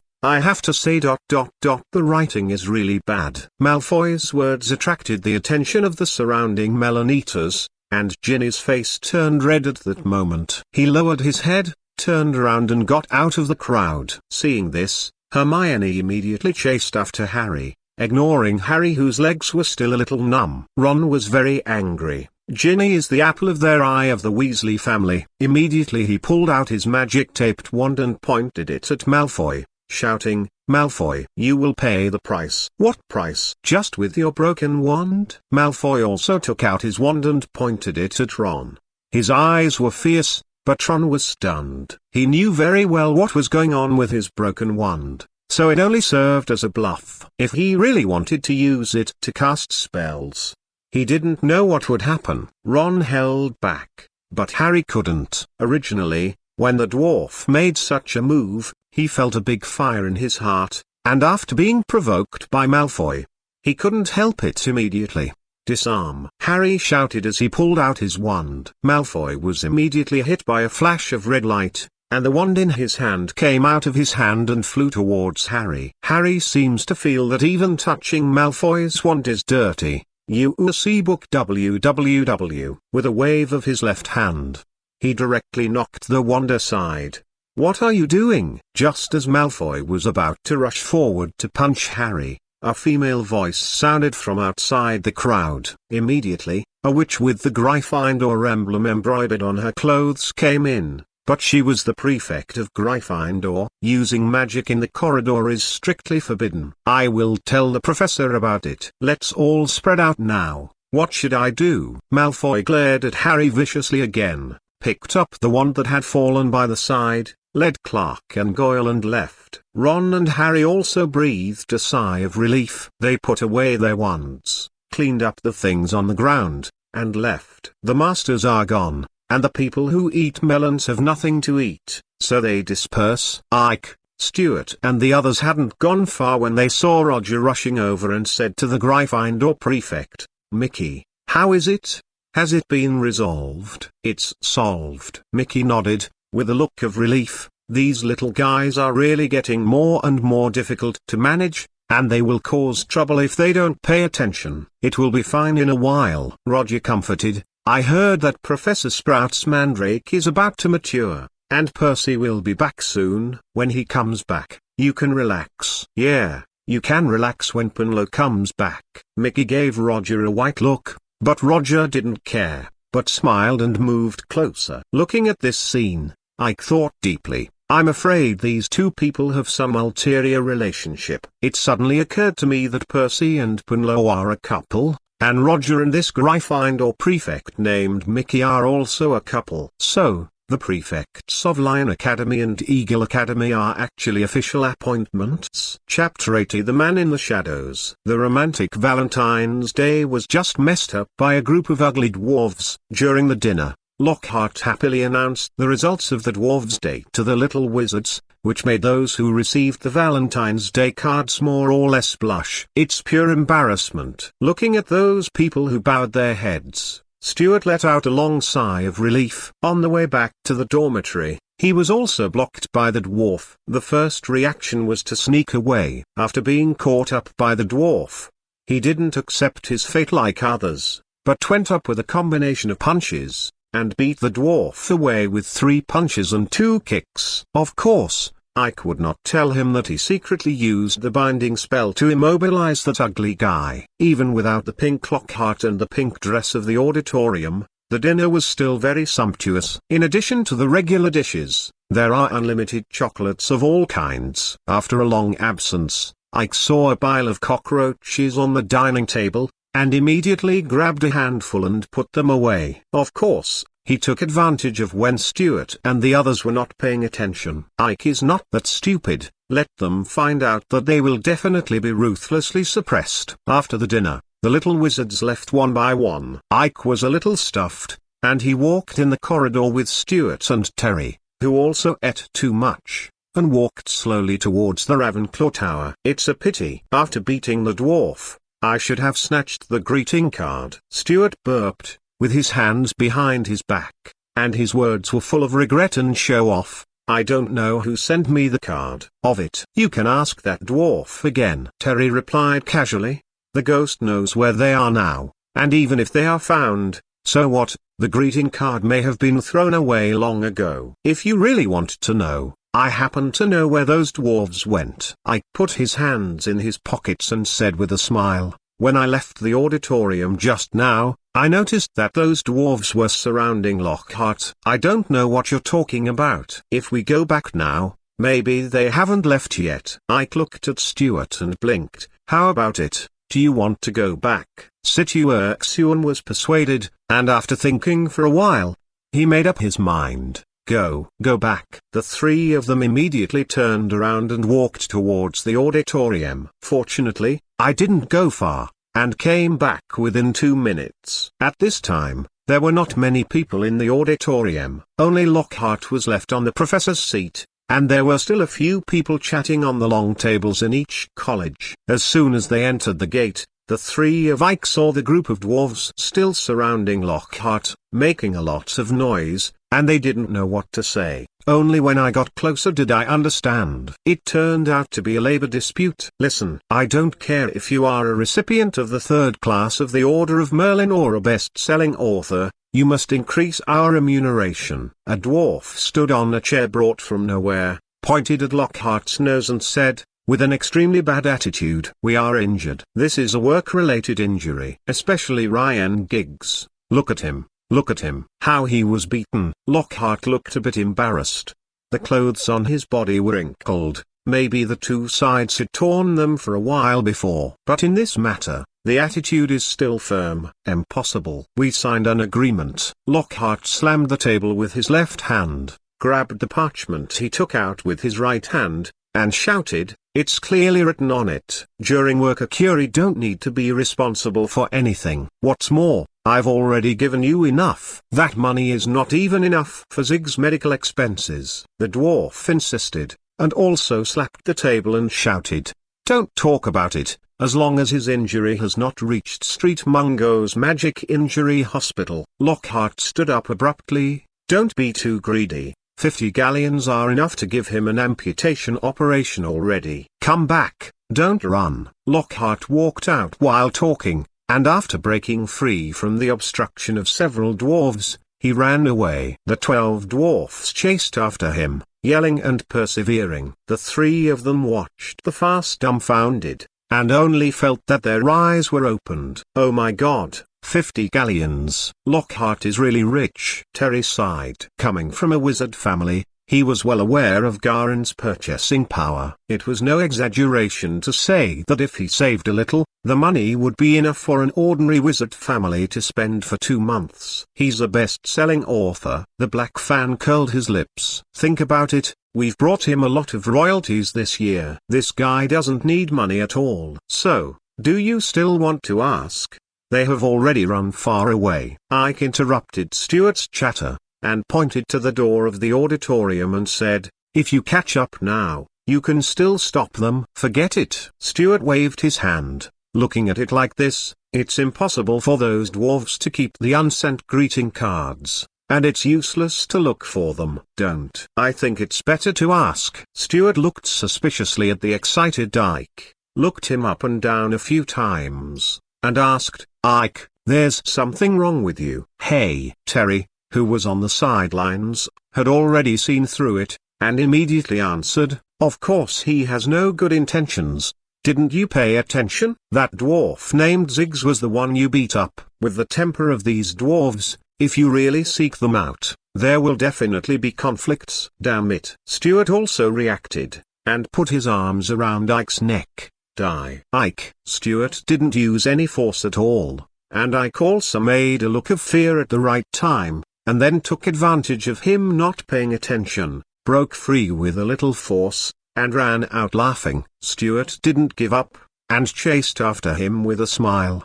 The three of them fought like this, and didn't stop until Ike ran to the moving stairs. Stuart punched him twice as if in revenge. After running a little fiercely, the three of them took a short rest before walking up the stairs to the 8th floor. There is still a distance from the stairs to the Ravenclaw Tower, and a long corridor needs to be passed through. Ike walked slowly behind with the pile of cockroaches he had taken away at the dinner party. Stuart and Terry are used to Ike's strange hobby, but they still feel a little uncomfortable to watch him eat. Ike knew it, of course, and you reading www.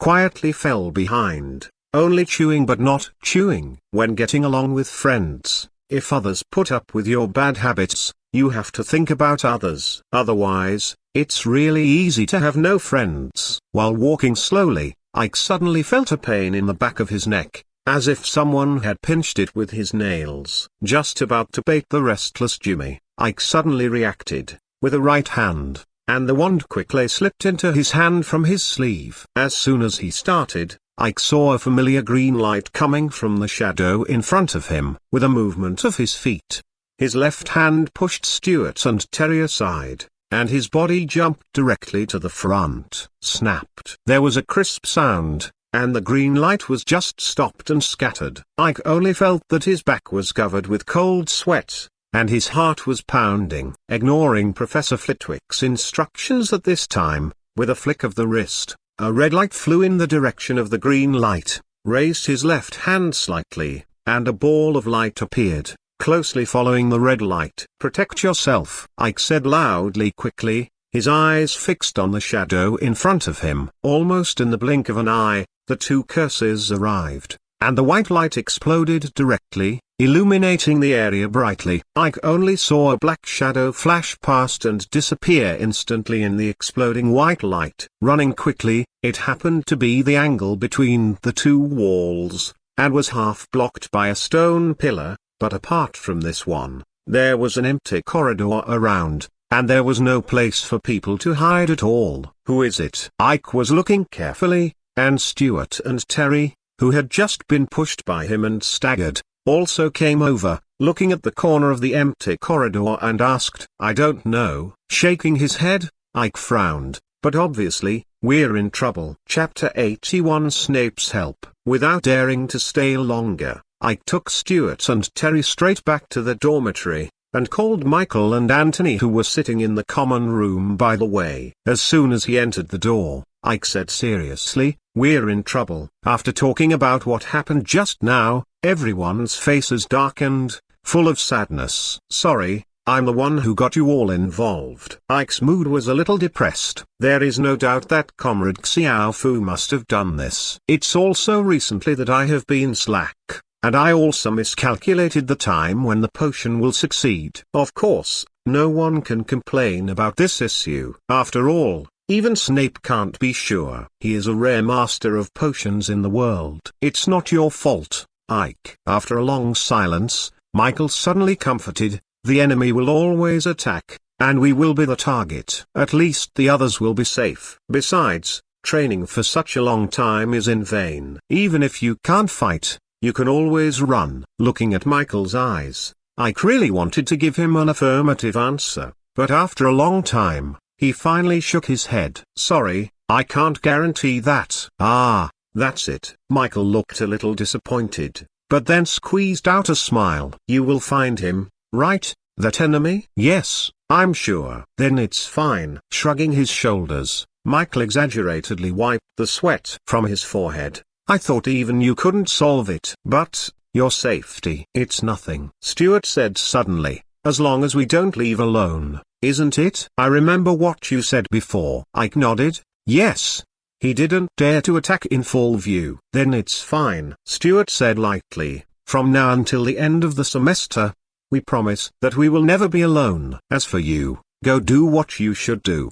That's right, let's go. Looking at the obviously pretended ease of Stuart and the others, Ike suddenly felt that something was about to come out of his eye sockets. Closing his eyes and calming down a little, Ike said firmly, I will definitely find him. Believe me. As soon as the words fell, Ike pushed open the door, put on the illusion spell skillfully, and disappeared in front of the four of them.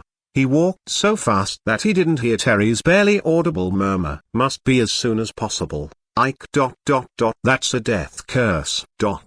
After leaving the dormitory, Ike went straight to Snape's office. Compared with the previous basilisk attacks, this time is undoubtedly much more serious. Comrade Xiaofu didn't intend to kill people before, he just turned people into petrified people to cause riots, but now he's directly embarrassing Avada, and he came here for his life. Ike wasn't sure if Professor Flitwick knew about the existence of Comrade Xiaofu, so he directly found the only insider besides Dumbledore. When he arrived at the office, Professor Snape was staring blankly at a photo. The sound of Ike pushing the door woke him up, and he quickly put the photo away. Mr. Straw, you should be in the dormitory now. Why? Just after saying a few words, Ike closed the door, rushed to him in 2 or 3 steps, and said with a serious expression, Professor, I was attacked just now. It was a death curse. April Fool's Day is still more than a month away. Now is not the time to joke. Snape stared at Ike. Are you responsible for what you said? Of course. Ike immediately replied.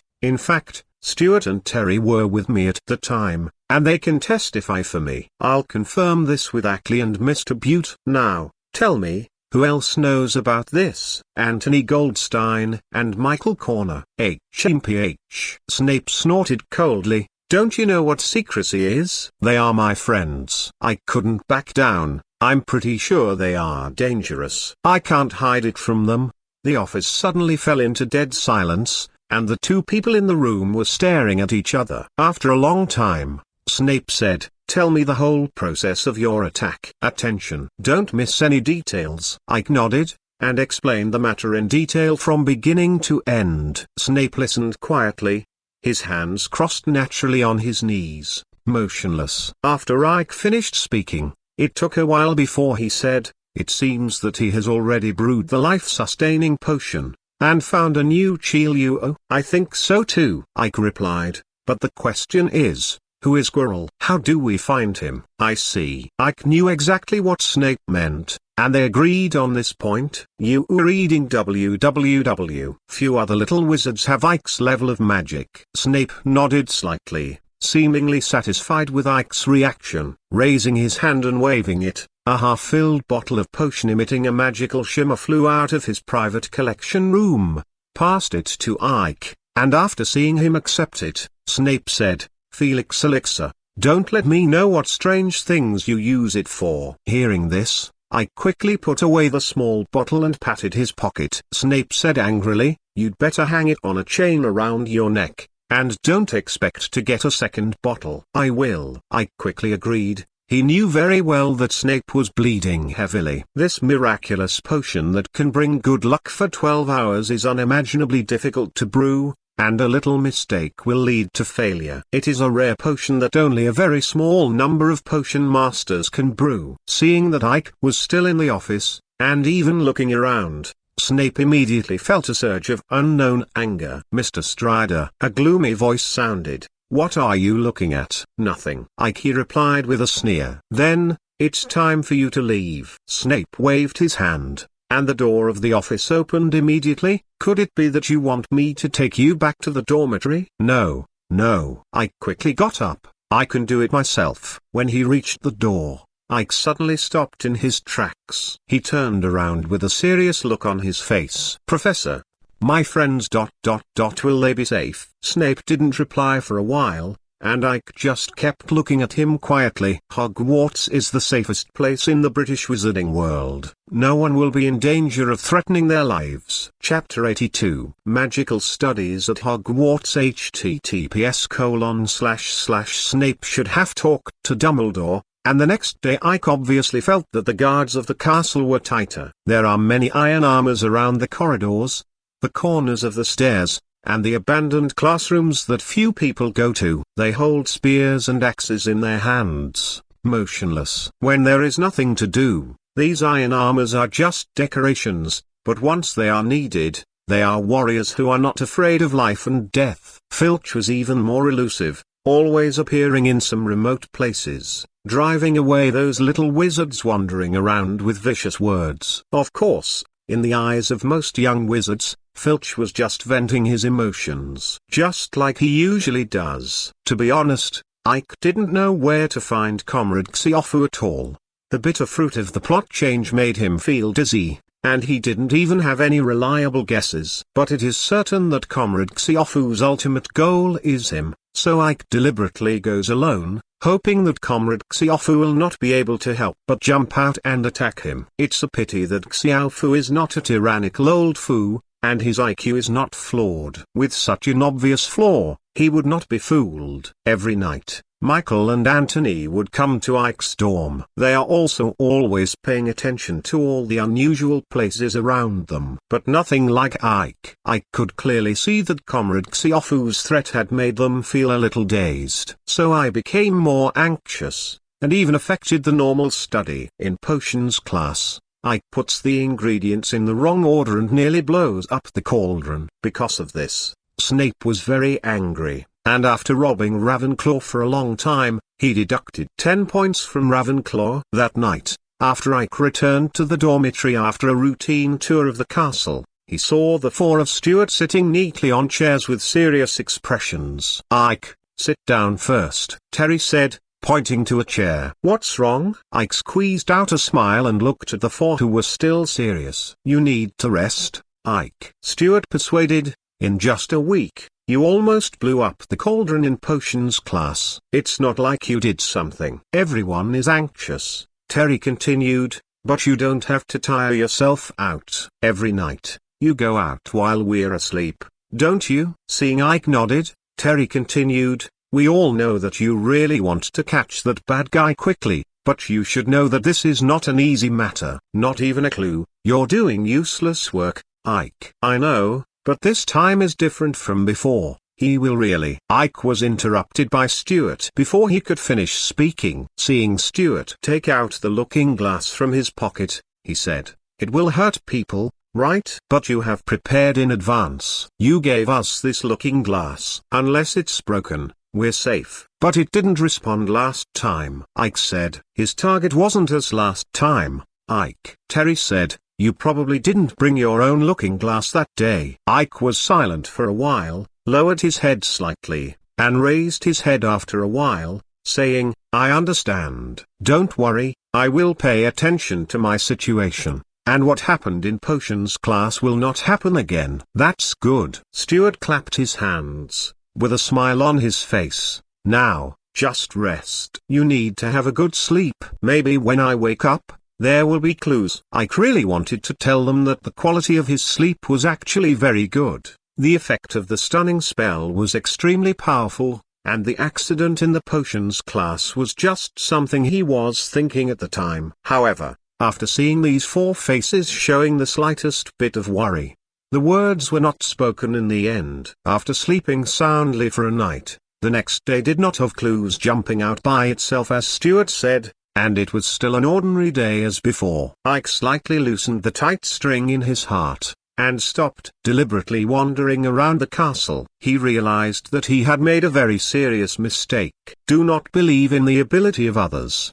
Travelers are not omnipotent, and it is impossible to do everything well. In terms of the level of magic spells alone, Ike is indeed stronger than many 7th grade wizards, but compared with professors like Snape and Flitwick, there is still a big gap, let alone Dumbledore. The fight with Snape at the club already spoke volumes. In this world, there are so-called children of planes. More than a month has passed in such a stable manner, and the flowers, plants and trees in Hogwarts are full of greenery, and no accidents have occurred. This kind of stable life even gave Ike the illusion that Comrade Xiaofu would not cause trouble again. On the first Sunday in April, when Ike, Stuart and others came back from the auditorium, they suddenly found a sheep. The leather paper appeared on his bedside. Pick it up and take a look, but it is the class list.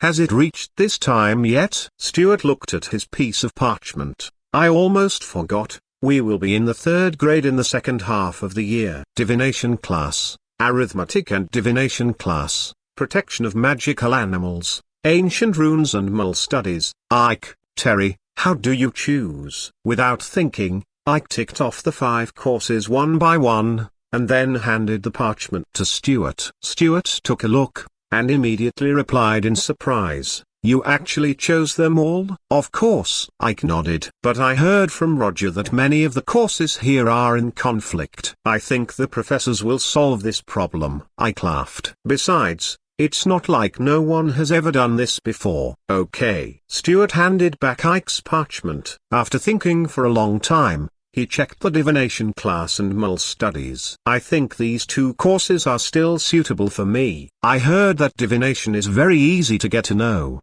Before Terry could reply, Stuart hooked the magical animal protection on his parchment again. You have all chosen so many. I have too few. Wouldn't it make me seem out of place? Both Ike and Terry were amused by Stuart's behavior. Ha ha ha for a while before they stopped. Stuart didn't care, and waited for the 2 to laugh enough before asking, shall I send it to Professor Flitwick now? Of course, Terry replied, and aren't you curious how the professor will solve the problem of Ike's curriculum conflict? The 3 of them left the dormitory chatting and laughing, just happened to meet Michael and the others in the common room, and they simply left together. When I came to Professor Flitwick's office, the professor was talking to Padma and the other 3 girls. Seeing Ike and others coming in, he immediately waved and said, Gentlemen, I guess you are here too. Send the class schedule. Come on, let me see. What did you choose? Ike and the others handed over the parchments one by one,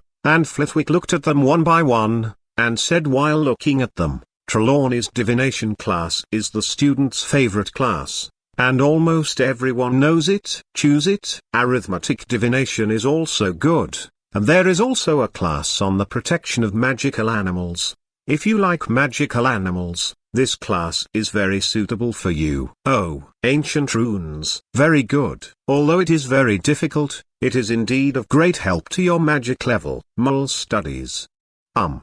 Very good too. Professor Flitwick recorded each candidate's courses without pausing. Okay, kids, I've written it all down. You can go and enjoy a wonderful weekend. Professor Flitwick pushed his glasses. Mr. Straight, please wait a moment, I need to confirm with you one thing. Shrugging at Stuart and the others, Ike waved his hand and told them to wait outside for a while, then stayed alone. After only Ike and Professor Flitwick were left in the office, Professor Flitwick asked, Mr. Straight, are you sure you want to choose all the courses? Yes, Professor, I'm sure. Ike replied firmly. You should know that some of these courses are in conflict. Ike nodded and replied, I heard Senior Rogers say it. Okay, I see. Professor Flitwick smiled and recorded Ike's course selection results. Now, you can go to your friends. If you like Hogwarts magic research, please collect it. Hogwarts magic research updates the fastest. Chapter 83, New Victim. In the magical world, If Ike had to choose the most incredible magical creation, it would definitely be the time turner. Of course, the philosopher's stone, which can make people live forever, is also very miraculous. Nicole Flamel lived to be more than 600 years old because of it. But compared to reversing time, the time converter is obviously more magical. Isn't there a saying that says time is respect, space is king, above power, destiny is supreme? Secondary 2 is a little bit behind Secondary 2, but it is enough to explain the problem. As far as I knew, during the 7 school years at Hogwarts, only the 3rd grade had the opportunity to come into contact with the time turner, and the prerequisite was to choose all the courses. After a young wizard has chosen all the courses,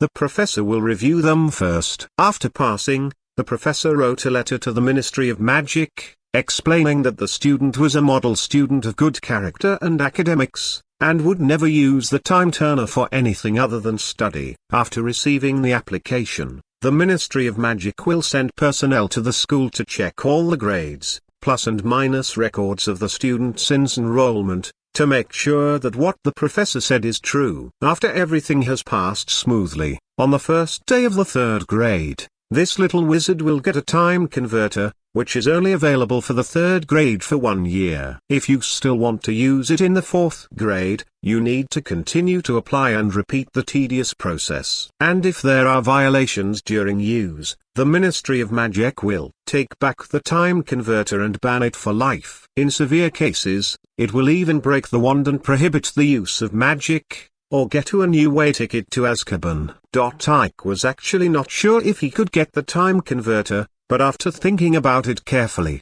he didn't seem to have done too many things in the past year or so, and his results couldn't be faulted. If Hermione can get if you do, you should be fine. As long as the professor doesn't object. Hogwarts in April has gradually become a little tense, mainly from the 5th and 7th graders. Their OWLs and Newts are coming soon. I saw the seniors studying hard with a book in one hand and a potion in the other. Of course, for little wizards, the most important thing in April is Easter. From the 11th to the 25th, they will get a full 2-week holiday. However, unlike the Christmas holiday, the Easter holiday does not allow you to go home unless there is something really urgent. For example, for nothing. On Easter Day, the castle was rearranged again. All kinds of Easter eggs can be seen everywhere on the windowsills and corridors. The candles in the auditorium have also turned into egg shapes, and there are many magical bunnies jumping around in the air,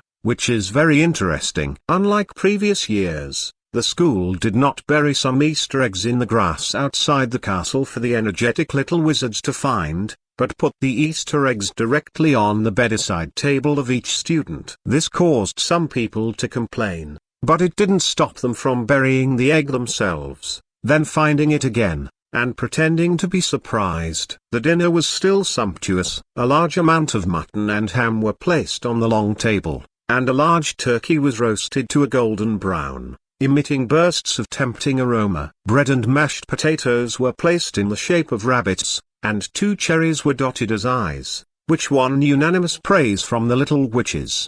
The most surprising thing was a golden yellow roasted whole lamb, which was a dish that only appeared at large dinner parties, and it was slightly different from what Ike had eaten in his memory. But it doesn't matter, the lamb itself is very delicious. On the professor's seat, Dumbledore narrowed his eyes with a smile, forming a strong contrast with Professor McGonagall beside him. In fact, apart from Dumbledore and Lockhart, the other professors seemed to be in a bad mood, especially Snape, who still had a cold face, like an iceberg. Lockhart was undoubtedly the most excited. He put on a sky blue robe embroidered with golden patterns, and was chatting happily with Dumbledore, showing his dazzling white teeth from time to time. With just a glance, Ike focused on the delicious food in front of him. Ham, mutton, mashed potatoes. Every mouthful makes people squint their eyes inadvertently. This is a rare time for Ike to relax completely in recent days. It is enough to just enjoy the food and be full. The lively dinner lasted for more than an hour before people left one after another. Ike drank lemonade and sat on the stool quietly waiting for Stuart to wipe out the last lamb chop on the plate. In terms of eating,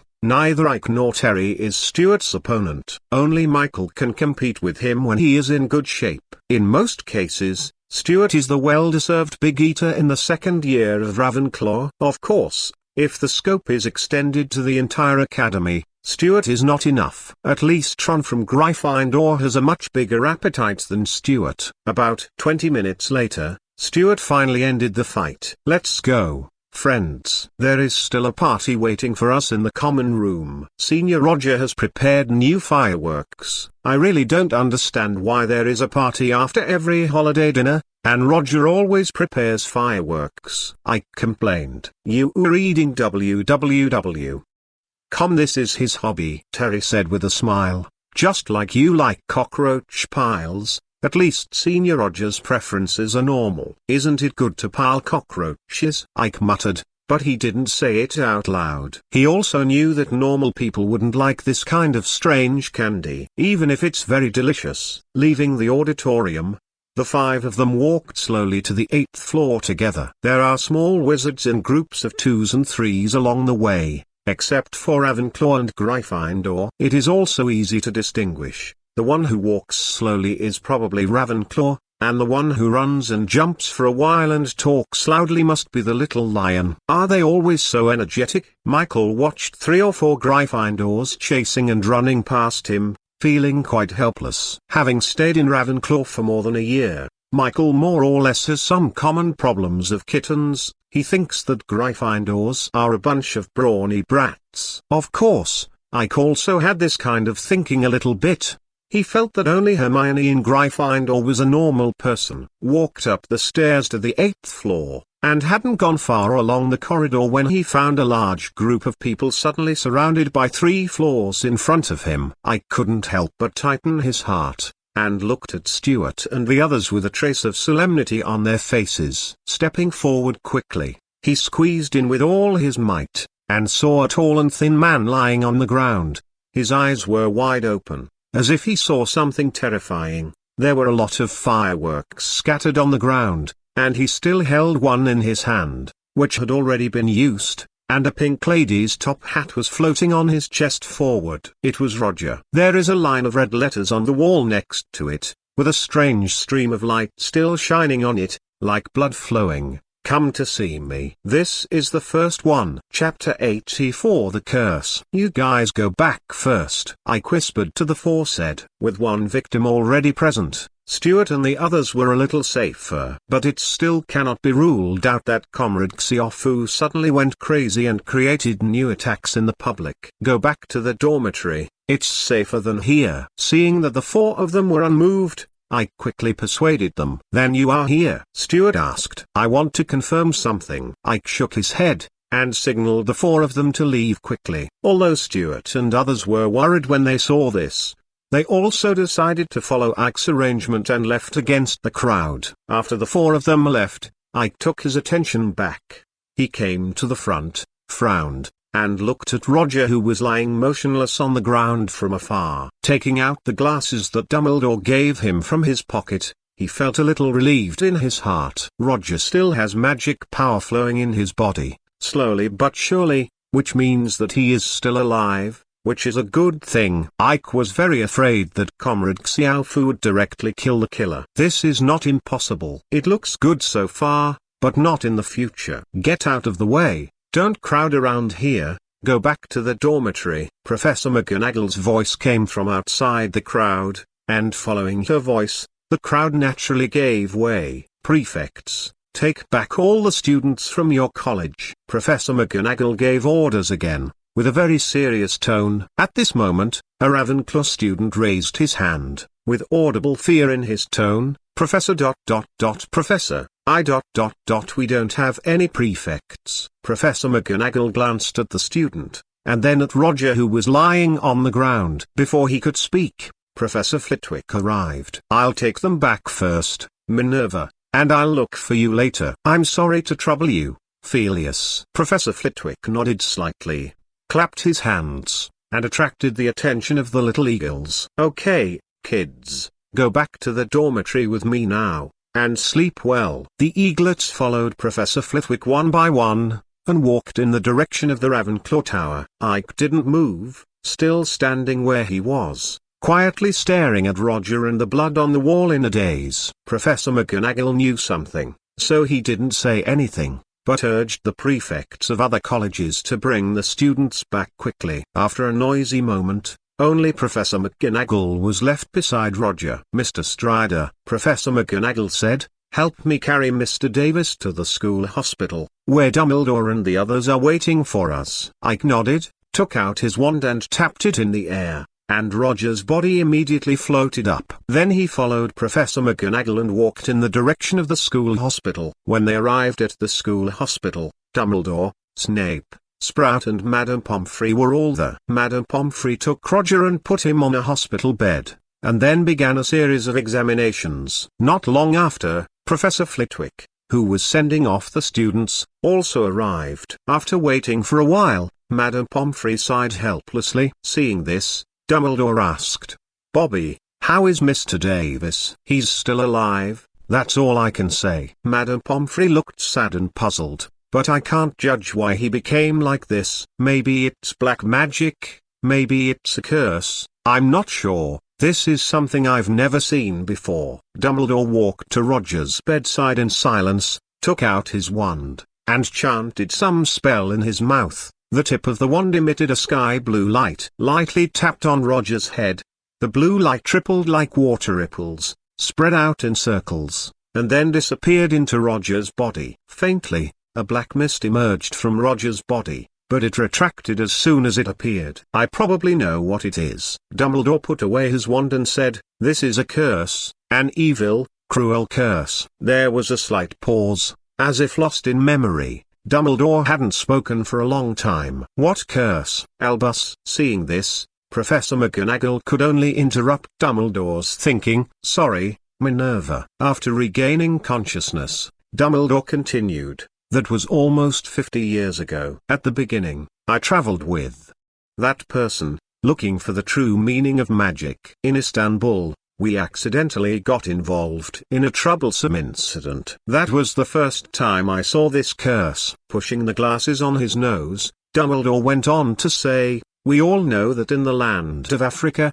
besides the Waju school of magic, there is also the inheritance of voodoo. These are the two largest magic inheritances in Africa. Branch. But in some small tribes, there are still some primitive magic handed down from ancient times. Because these magics are very weird and go against our magic cognition, so in the eyes of many people, they are weird and evil. But in fact, in my opinion, these magics." Albus. Seeing that Dumbledore's words became more and more deviant, Professor McGonagall immediately interrupted. "I'm sorry, Minerva." Dumbledore smiled. "What did I say just now?" "Oh yes, curse." "Yes, a very primitive but vicious curse. It has only one function, and that is to extend life." Dumbledore glanced at Ike inadvertently, and then said, "It can connect the life of one person to another, but unilaterally, the life force of the cursed person will slowly nourish the other person, and this process will last for a while. To 2 months.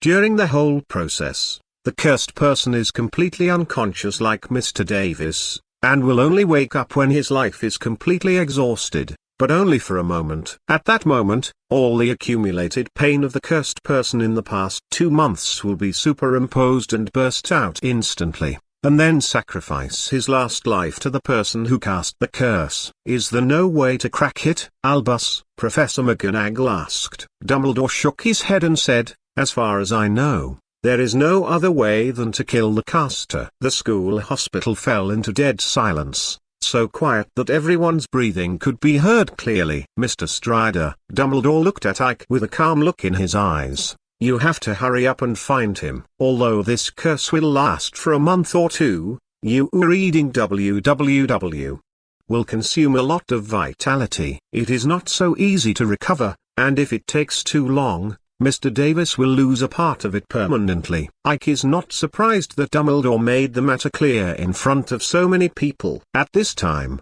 everyone in the school hospital is his staunch supporter, and it is not surprising to know some things about Ike. In fact, when Ike saw that there was no Lockhart in the school hospital, He already knew that the scene in front of him was bound to happen. I understand. Ike nodded, and then asked back, but Professor, am I the only one? That's right, Mr. Strider. In this matter, no one else can interfere. Dumbledore said, remember the blood on the wall? Remember, come to me, this is the first one. Yes, Mr. Strider, I can tell you clearly that it is also an ancient contract magic that only works on you. Dumbledore's expression looked a little serious, and his tone was much more serious. Remember that special gift you received at Christmas? This contract has been signed since then without your knowledge. Sacrifice your precious life as a sacrifice to the demon god. Under the power of magic, you signed a life and death contract. Dumbledore took out a magic wand that looked like a human finger bone and pointed it at Ike, and the tip of the wand emitted soft white lights to surround Ike. Under the illumination of the white light, Ike was surprised to find that wisps of blood-colored red mist suddenly appeared in his body. The red mist slowly gathered, and finally formed two entangled snakes above the head. Sure enough, as I expected, Dumbledore sighed. A life and death contract, you and him can only live one. Chapter 85 New Prohibition. Ike, don't worry, we will protect your safety. Professor Flitwick stood on tiptoe and patted Ike on the shoulder, comforting him. Although he knew his student was strong and bright, he felt that Ike needed a little reassurance from his teacher at this moment. Sorry, Felius. Dumbledore sighed softly. It's cruel to say that. As I mentioned before, we can't help Mr. Strider too much. Albus. My God, Professor McGonagall exclaimed. She was surprised that Dumbledore would say that. Are you kidding me? No. Dumbledore shook his head. The contract of life and death is a very strange magic. From the moment the magic takes effect, both parties can only rely on themselves. Anyone who helps one of them will affect the final result. It's as if there is an unknown being as the referee. Everything you do will add a weight to the side of the scale that belongs to you. Every help from others will decrease a little bit. If Mr. Stride relies on our help to get rid of the spellcaster, it may happen that even if he wins, he will die because of too little weight. As far as I know, this happens. Ike remained silent until Dumbledore finished speaking before raising his head. His eyes were firm. Professor, don't worry about me, I'll get rid of him. Looking back at Roger, who was lying motionless on the bed. As soon as possible. Do my best. Professor Flitwick, Professor McGonagall, and Professor Sprout all looked at Ike with worried eyes, while Snape still had that icy look. A smile appeared on the corner of Dumbledore's mouth. He pushed the glasses on his nose, and said, Then Mr. Strider, we can only wish you success. Ike nodded, looked at Roger again, turned around and walked towards the door. By the way, as soon as he reached the door, Ike heard Dumbledore's exaggerated voice behind him. I almost forgot. If you get some magic props or magical creatures from others through your own efforts, it doesn't count as help from others. I'm getting older, my memory is really not good. As soon as the words fell, Ike's figure had disappeared. After leaving the school hospital, Ike went straight back to the dormitory. As soon as they entered the door, they saw Stuart and others who were full of worries. How's it going, Ike? Stuart asked immediately when he saw Ike coming. I can't reveal too much. Ike shook his head. All in all, things are very troublesome. For the next period of time, our training will stop. You must act together as 4 people. No matter what you do, don't leave anything alone. What about you? Terry asked. I have an important thing to do. Ike sat down on the chair and sighed softly. But I can only go by myself. He's coming for me. As long as you don't leave alone, I don't think there will be any danger.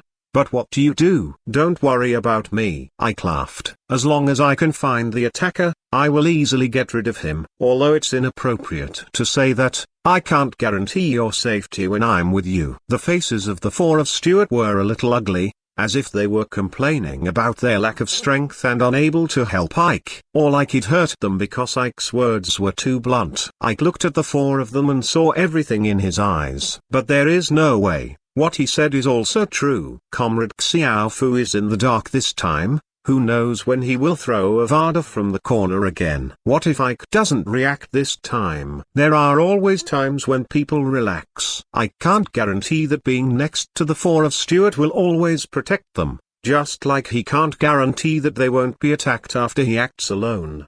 But all in all, the probability is much smaller. What's more, there are professors. Believe me, as long as everyone gets together, there will be no danger. Try to follow the crowd. Never, never, never stand alone. This Easter holiday was destined to be unsettled. When I woke up the next morning, Stuart and Terry hadn't woken up yet. Instead of waking them up like before, Ike left the dormitory after simply washing up. After sitting in the auditorium for a while, the four of Stuart came in together. Even called Padma, Morag, and Morty. As he had said last night, the 7 people are mighty, but they don't seem to have much spirit. Obviously, in the morning, Stuart and the others told the ladies what Ike said last night. Maybe in another hour or two, the whole of Hogwarts will know. In fact, the little wizards don't have any opinions and are not very courageous. Even the Gryffindors will subconsciously gather together after most of them gather together. Even if there are loners, there are only a few sporadic ones,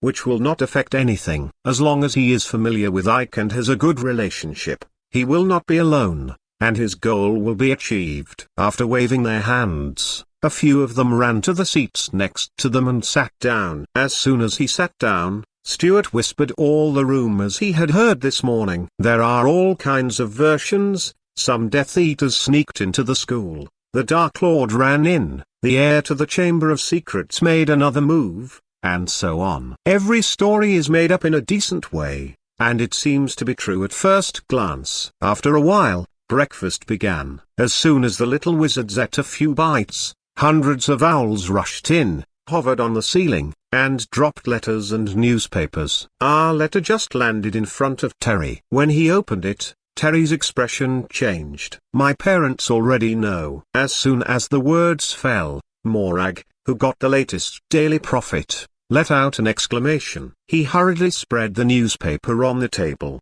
pointed to the cover article and said, "Look here. It says the school will be closed. This is impossible." Stuart was shocked, took it over and looked at it again, then looked at Morag with resentful eyes and said, "Morag, you are wrong, this is only possible." Possibly. You reading www.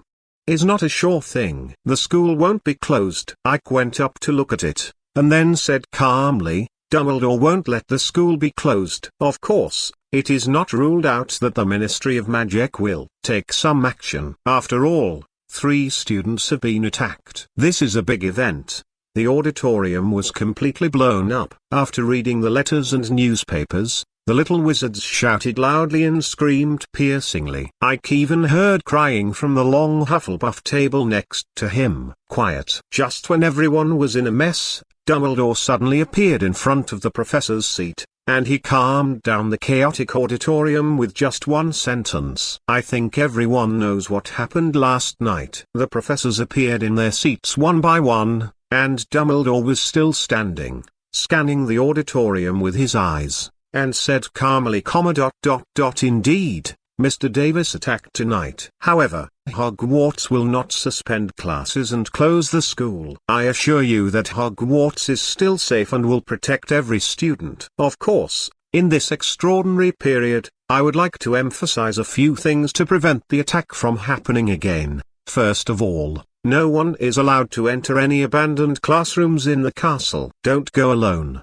Stay with your friends. Secondly, until the end of the Easter holiday, no one is allowed to leave the castle unless you get approval from the dean. Once again, no one is allowed to enter the Forbidden Forest. Dumbledore took a special look at the twins, with meaningful eyes. Night tours are prohibited. After the curfew, I hope you all lie obediently on the beds in the dormitory. At last, Quidditch matches are suspended indefinitely until we find the culprit. Chapter 86. What kind of gods are the graduates of Eagle Academy? Dumbly, the other bands mentioned are not too unusual for young wizards, especially the senior ones. Similar things have happened before, but it was the first time that the Quidditch match was stopped, and it immediately caused a commotion, and the auditorium was completely blown up. However, No matter how the little wizards make trouble, they cannot change Dumbledore's decision. With Ike's reminder, Stuart and the others reacted calmly. As Hogwarts' worst Quidditch team,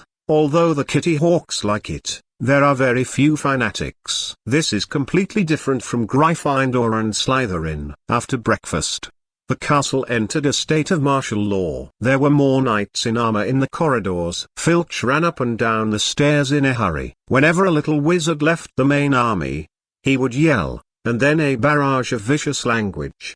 The 7th grade students were organized together, and a group of 4 formed a patrol team, and under the leadership of the professors, they joined in the inspection of the castle. In an instant, a stormy and tense atmosphere enveloped Hogwarts, and the entire Easter holiday ended in such a high-pressure atmosphere. After the resumption of classes, this high-intensity control has become more stringent. The professors have specially adjusted the courses. Each class is held by 4 colleges together, and the schedule is full 7 days a week without any rest time. The little wizards are obviously not used to this kind of life, but Ike misses it a little bit. It reminds him of his high school career. The only difference is that there is no self-study in the morning and evening, and everything else is basically the same. Until the middle of May, this kind of day was still maintained. Many little wizards who couldn't bear it wrote letters to their families to complain. For this reason,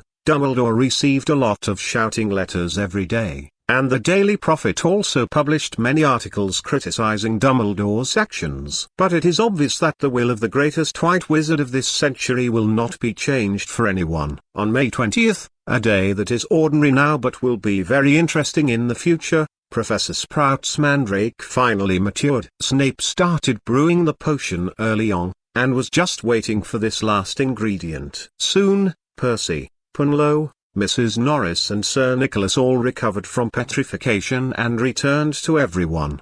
The atmosphere of joy spread throughout the entire day in the castle. Everyone seemed to have forgotten that Roger was still lying in the school hospital, and getting more and more haggard. Ike was very irritable, and Comrade Xiaofu was still missing. He is a poisonous snake hiding in the shadows. If it weren't for the tight guards when entering the castle, a new attack would have occurred long ago. It's not that there is no progress at all. Ike already has a clue. Recalling Comrade Xiaofu's first attack, Ike immediately rushed to the location where the death curse struck, but he didn't find any suspicious figures. The second attack was not at the scene, but according to the person who moved the fireworks with Roger at the time, the corridor was full of people he knew. So the question is, how did Comrade Xiaofu hide himself? The disillusionment spell must be ruled out first. With Ike's current level of magic, strange fluctuations in magic power will definitely attract his attention,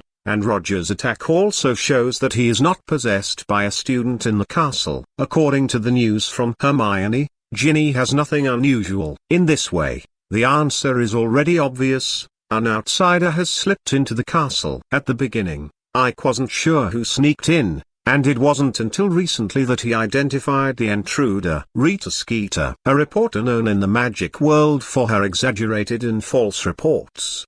Her articles and books are full of false information, and she will write anything that catches people's attention. With her temperament, it is impossible not to write some false reports about such a big thing happening at Hogwarts. Unfortunately, no articles by her were published in the Daily Prophet. Originally, Ike hadn't thought about her, but it was only when Terry mentioned something abruptly that he suddenly came to his senses. Yes, it must be her. Rita Skeeter, besides being a reporter, is also an illegal animagus, and her animagus is a beetle. Everything can be explained. Because she was able to transform into a beetle, Ike didn't notice the figure of the attacker, and she could always hide herself from being discovered by anyone. Moreover, most of the protection methods in the magic world are unable to stop the invasion of an animagus. This is true whether it is Azkaban or Hogwarts. Considering the existence of the animagus, Ike deliberately sneaked into the Gryffindor dormitory with the disillusionment charm,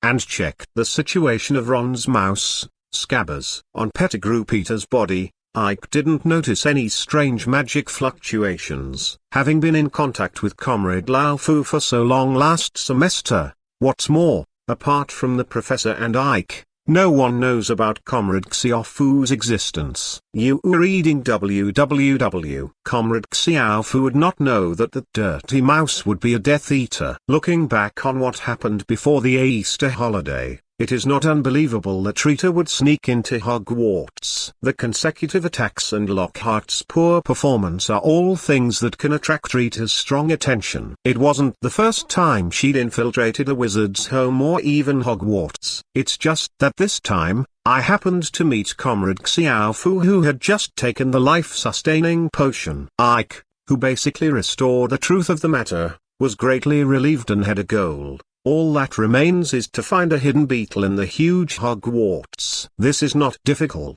Words starting with F. What is not difficult? It's almost like finding a needle in a haystack. Angrily scratching his hair into a mess, Ike really wanted to throw everything he guessed to the professors. However, due to the existence of the life and death contract, he has no way to do so. What's more, even without that damn contract, Ike didn't know how to speak. How do you know Rita Skeeter is an illegal animagus? Ike didn't know how to answer this question alone. Life is not easy. Xiaoying sighed. It has to be said that wizards graduated from Ravenclaw are more likely to make achievements than students from other colleges. Almost every wizard has one or two specialties in magic. Lockhart became the most successful best-selling author in the wizarding world with his extraordinary Oblivion Curse. And Rita also became the most successful reporter of the Daily Prophet with her animagus. Those who were born in Yin Yin are all gods. Chapter 87 The Auditorium Farce. The days without Quidditch are suffering. There are contradictions among the Hogwarts houses. The more prominent ones are Gryffindor and Slytherin. The struggle between the Snake and Lion houses can even be traced back to the era of the Big Four. In the era when there was no prohibition on casting spells, there were large groups of snakes and lions fighting every year. In severe cases, some students even lost their ability to cast spells and even died. Of course, that was a long time ago. Since the sport of Quidditch was invented, it has become an important way for countries and colleges to resolve disputes and conflicts in peacetime. In a way, it has the same status as mole football. Since the cancellation of Quidditch, everyone's anger has piled up a lot, and the newly added bans have further suppressed the nature of the little wizards. The professors are very clear that if this situation similar to military control continues, it is very easy to cause big troubles, a bigger mess than the attack. I could clearly feel the undercurrent among the students. All of them looked like volcanoes about to erupt, and they would erupt if given a little stimulation. He was also in a hurry, wishing he could find Comrade Xiaofu in the next second and destroy him completely. It's a pity that after such a long time, there is still no progress. Before I knew it, there were only 3 weeks left until the final exam. The library has long been occupied by senior students who are facing OWLs and NEWTs exams, and the rest of the seats are also full of lower grades. This greatly relieved Hogwarts inspection pressure, and also provided great convenience for Ike's search operations. With the disillusionment spell in hand, apart from the professor's office and the girls' dormitory, where can I go? However, Comrade Xiaofu was still nowhere to be seen. June 1st, Tuesday. If it was the mole world, they should get a day off. But in the wizarding world, little wizards still have to study hard to pass the exam. The high-pressure control lasted for more than a month, and some mischievous guys couldn't bear it anymore. Just this morning, when almost all the students were enjoying breakfast in the auditorium, more than a dozen Phileba fireworks suddenly flew in from outside the door, converging into a majestic fire dragon in the air. Sparks of various colors scattered down, and the crackling sound added a bit of might to the fire dragon out of thin air. Long live! Ah, the little wizards seemed to be crazy. Almost everyone was shouting loudly, and the scene was very chaotic. Professor McGonagall, with a livid face, held the wand and waved it casually, and the fire dragon disappeared immediately. Quiet. The angry Professor McGonagall had an extraordinary ability to suppress the little wizard. As soon as he finished speaking, everyone froze in place as if under a freezing spell. Just by scanning around, Professor McGonagall knew who the instigator was. Quickly got down from the professor's seat and walked out of the auditorium door, just in time to see Snape holding a red-haired Gryffindor in one hand. "Gentlemen, do you know what you have done?" The twins kept struggling in Snape's hands, and the ashen-faced Professor McGonagall couldn't scare them. "Professor, the recent atmosphere is too depressing," Fred said. "That's right. Everyone can't take it anymore," George continued. "So, we have made a decision. Let the smiles return to Hogwarts." The two sang together, as if they didn't care about Professor McGonagall and Snape's increasingly dark complexions. At that moment, the students who were still in the auditorium ran over and blocked the door tightly. Seeing the Gryffindor twins, the lion cubs were especially excited. They shouted the names of the twins, jumping excitedly, and the twins seemed to have received a great honor, and even waved their hands, completely forgetting that the collar on the back of their necks was still in Snape's hands. "Quiet." Professor McGonagall turned around and said seriously, as if pressing the pause button. The cheering cubs all stopped. "Stupid." Snape snorted coldly, and pushed the twins vigorously with both hands. The two staggered forward 2 steps, and when they turned around, they saw Snape's ever-changing ice face. "Think about it with your minds that slugs are worse than trolls. Why the school issued such a ban. Even a mindless giant knows to stay away from danger. But you guys are causing trouble. I should really apply to Dumbledore to restore the methods of punishing students in the past, so that you can remember them well." Professor McGonagall next to her didn't say a word, just quietly watched Snape reprimanding the twins with vicious words. She was obviously very angry. The little wizards behind them also huddled together like frightened quails, not even daring to breathe. The three of Harry, Ron, and Hermione guessed that it was the twins who did it the first time the firework dragon appeared, and they were also the first to rush to the door to watch. Although the twins always teased Ron, and the countless shadows of his childhood were related to these two unreliable brothers, in this case, Ron only had worries in his heart. As Hermione always said after he and Harry got into trouble, Ron was very worried that the twins would be expelled. I think it's not too much for Gryffindor to deduct 100 points for this." Snape finally stopped his vicious chatter, and looked at Professor McGonagall. Professor McGonagall didn't take any action, but just replied, 100 points per person. Only then did the twins change their complexions. Guilt and remorse were visible to the naked eye. A trace of resentment flashed in Professor McGonagall's eyes, but it disappeared in an instant. After regaining consciousness, he looked around at the little wizards behind him who felt the same way, especially the little lions, and said seriously, "I hope you will remember. All the decisions made by the school are to ensure your safety.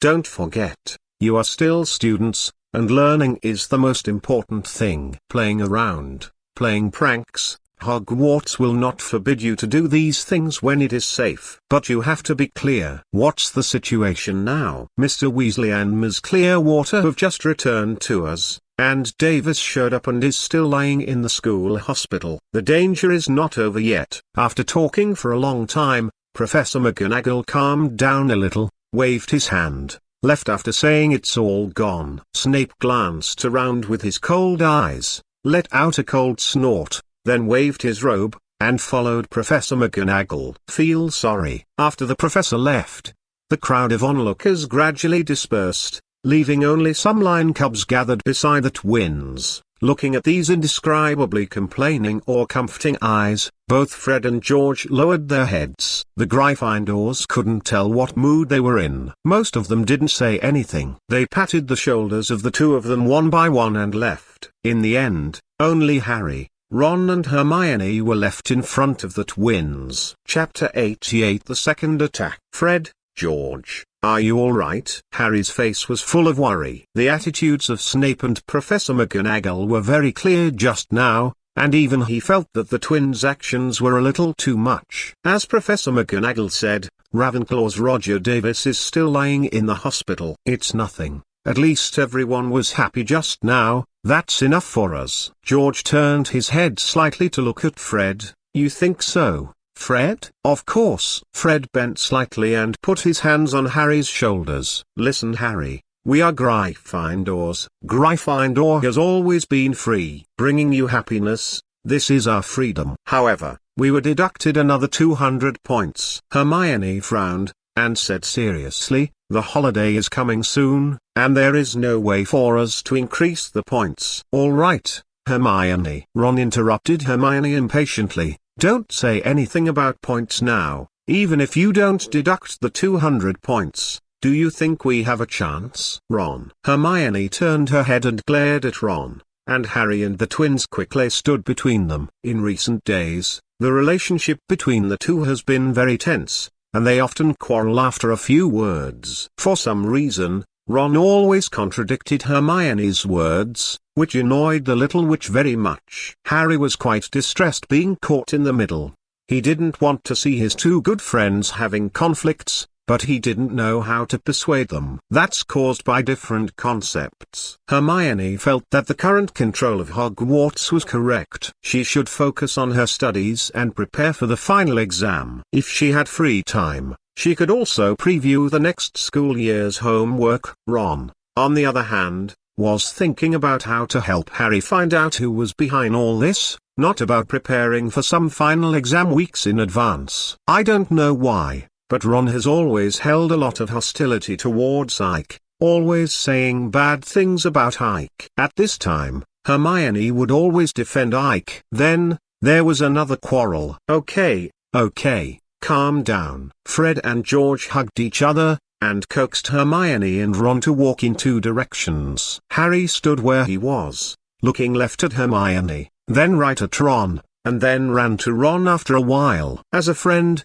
Harry felt at times like this: the fragile Ron needs himself more than the strong Hermione. The farce in the auditorium came to an end for the time being. As the twins expected, the castle was discussing this matter all day long, and the low pressure that had enveloped Hogwarts was much relieved. The little lions are worthy of being optimistic by nature, and the bottom of the college cup does not stop them from seeing the twins as heroes. At least, the twins did what many people wanted to do but didn't dare to do. This alone is enough to make them the pride of Gryffindor. Perhaps it is the pride of everyone except Slytherin. The atmosphere in Ravenclaw is also a bit more pleasant, especially for the lower grades. There are many more people in the common room after a long absence. Everyone chatted in small groups. This was the first time in nearly a month. The same is true for Hufflepuff. They even held a small celebration banquet next to the kitchen. Not to mention Gryffindor, the treasure butterbeer and the remaining Falcon's fireworks were contributed by the twins,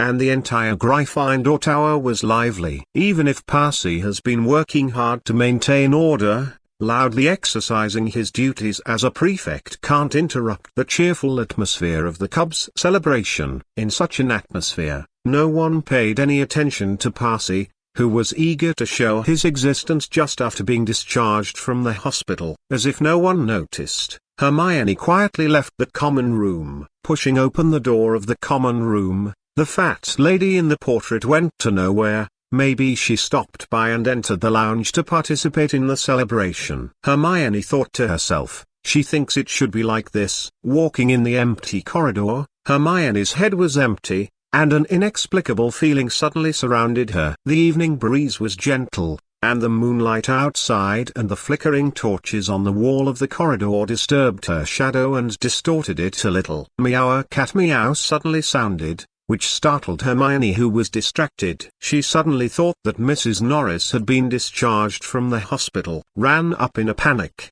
walked through the corridors and stairs, and stopped after a while. Hiding behind a stone pillar, Hermione leaned on her knees and was panting. She poked her head out cautiously. She didn't see Mrs. Norris or Filch, and she felt a little relieved. Only then did she look around, and she ran to the right corridor on the 4th floor after running around. Not far away, the wooden door was still closed. It was a revisit to the old place, and Hermione couldn't help but relax a little. Walked a few steps to the door, stretched out his hand and pulled it, but didn't pull it. Alahua cave is open. There was a flash of light on the wand, and the wooden door opened in response. It was empty, save for a solitary trap on the ground, pulled it apart and looked. It was dark. Hermione had no intention of going down. She didn't feel that those devil's nets were still below. Even though she had learned the shock-absorbing charm, such a height was not dangerous. With some regret, he closed the trapdoor, and left the room in a few steps, leaving only a soft sigh. Somehow, as the professors said, Hogwarts is not safe now. As soon as she left the corridor, Hermione suddenly shrank back. He poked his head out of the corner and looked again, then immediately hid back. Why is he here? After thinking about it, she decided to follow quietly. It's too suspicious to be wandering alone in the castle at this time. Just like that, one was in the front and the other was in the back. The two walked the entire 4th floor without knowing it. The doubts in Hermione's heart were even worse. She didn't understand what this man wanted to do. Just simply strolling around? Obviously impossible. Ike was also very puzzled, and he couldn't figure out what Hermione was doing after following behind him for so long. You were reading www. So, when do you want to stay with me? Hermione, at the end of the corridor, Ike stopped and asked suddenly. Hermione was taken aback again. And after a while she came out from behind a stone pillar with a very serious expression. You're not in the dormitory so late, what do you want to do? Aren't you the same? Ike was a little helpless, and took a few steps towards Hermione, not wanting Hermione to back away like a frightened kitten. Looking at the vigilant Hermione, Ike suddenly didn't want to say anything more, and sighed softly. Follow if you want. Going downstairs from the stairs, the two of them walked through the entire 3rd floor like this, and walked halfway to the 2nd floor. Ike suddenly became a little annoyed. When are you going to stay with me? Hermione didn't speak. Her right hand tightly clutched her wand, and she didn't know what she was wary of. Ike sighed again. Hermione, Before she could finish speaking, Hermione swung her left hand violently. Hermione felt as if her body had been hit by a car. She was pulled aside and fell to the ground. Looking up again, I saw a red light and a green light connected together, making a crackling sound, which was very ear-piercing. Looking along the red light, I saw Ike holding the magic wand in his right hand, with a serious expression. His hair and clothes fluttering backwards as if blown by a strong wind. On the other side of the green light was a strange woman with blonde hair and glasses, with a ferocious expression and a wand tightly clutched, as if she had used all her strength. The crackling sound resounded through the corridor, and the two sides remained in a stalemate, as if they had no intention of stopping. In the classic red-green pairing, Ike has a relaxed expression on his face. After all, from Hermione's point of view, he is on the right. Chapter 89 The Screaming Shack. Since ancient times, when he lost against Bo left, Ike didn't panic at all, and even had enough energy to let Hermione leave quickly. This kind of battle is obviously not something she can get involved in now, and Hermione knows this of course. Getting up from the ground, he quickly ran past Ike, only saying I'm going to find the professor, and disappeared in a blink of an eye. There was a trace of cruelty at the corner of Rita's mouth. Her voice was shrill and uncomfortable. She went to find the professor. Ike, are you sure you want to fight with me here? There's nothing wrong here. Ike still maintains the output of magic power. Aren't you afraid that they will discover your secret? I never thought of hiding. Ike shook his wrist violently, and the red light directly chopped the green light aside. With a movement of his feet, his body suddenly sprinted sideways, and a wave of his hand was a shattering spell. Rita didn't go to accept Ike's shattering spell, and rolled on the ground as a low body, avoiding the spell and the kicked-up gravel. Seeing that Ike didn't wrinkle slightly, he raised his hand and cast another disarming spell. At the same time, his left hand moved slightly, followed by a silent freezing spell. Rita took the disarming spell this time, but was hit by the freezing spell, and her body froze involuntarily. Ike seized the opportunity, waved his right hand and released the disarming charm again, knocking Rita's wand into the air. Soul-removing curse. Ike took the flying wand with his left hand and fixed his eyes on Rita. Rita suddenly burst out laughing.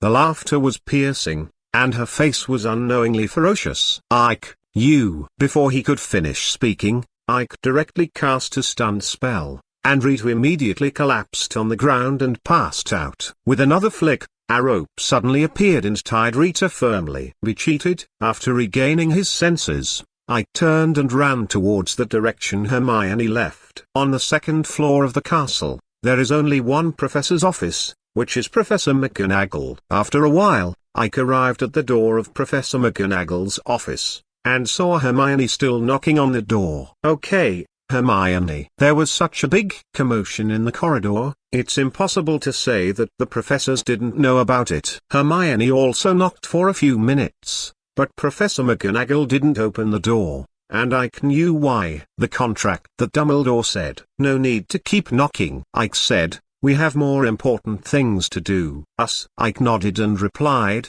that's right, us. As he spoke, he grabbed Hermione's arm and threw the wand into the air. After the wand spun a few times in the air, the tip of the wand pointed straight in one direction. Go there, we have to hurry up.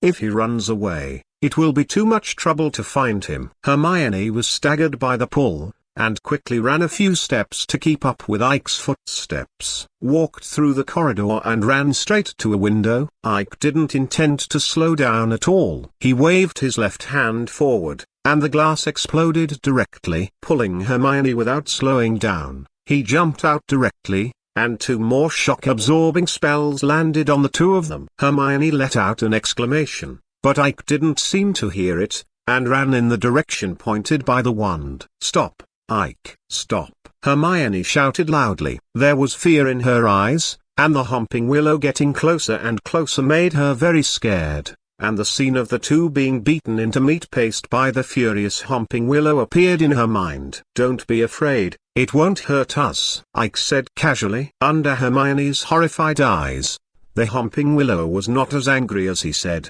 and the roots on the ground even moved, giving way. A hidden path. After patting the thick rhizome of Willow, Ike got in as soon as he lowered his head. Hermione was being pulled all the time, and followed as if appointed. The 2 quickly walked through a narrow passage, and when they came out, they saw a dilapidated shack standing alone in the open space. This is the Shrieking Shack. Hermione looked at the dilapidated house in front of her that seemed to be about to collapse in a second, and called out its name directly.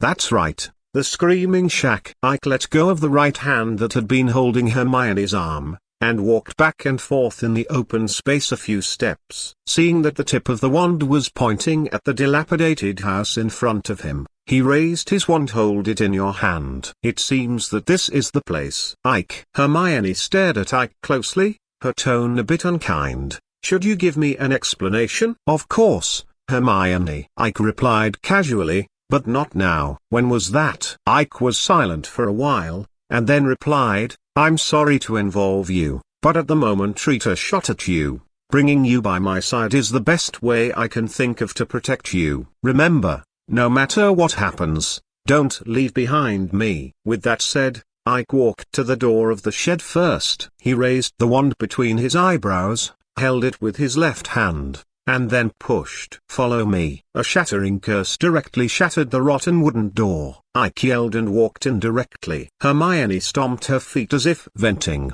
and finally followed closely behind. The Screaming Shack is pitch black, with a lot of broken wood scattered on the ground, and the walls are full of marks that look like they have been damaged by the claws of wild beasts. You are reading www. Looks scary. Come out, Tom. I know you're here. Ike spoke loudly, looking at the surrounding environment vigilantly.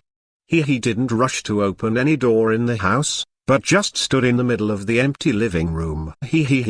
Ike, you still found it here. A somewhat gloomy voice sounded from nowhere, making it impossible to determine the location of the person making the sound. Stop playing these little tricks. You won't be able to escape this time. Boom. A door opened suddenly, and a young man dressed as a Slytherin came out, with black hair and a gloomy expression. At the same time, a smell of corruption came to the nostrils. I have to admit, it was not easy to find you. Ike shielded Hermione behind with his left hand, and pointed the wand in his right hand at Comrade Xiao Fu, without any sign of relaxation. But you still showed your flaws. Life extension potion, contract, curse. I admit that I underestimated you back then, and you caused me a lot of trouble. However, since I found it, you have no chance." As soon as the words fell, a dazzling red light came out from Mike's wand, and it arrived in front of Comrade Xiaofu in the blink of an eye. Comrade Xiaofu didn't panic.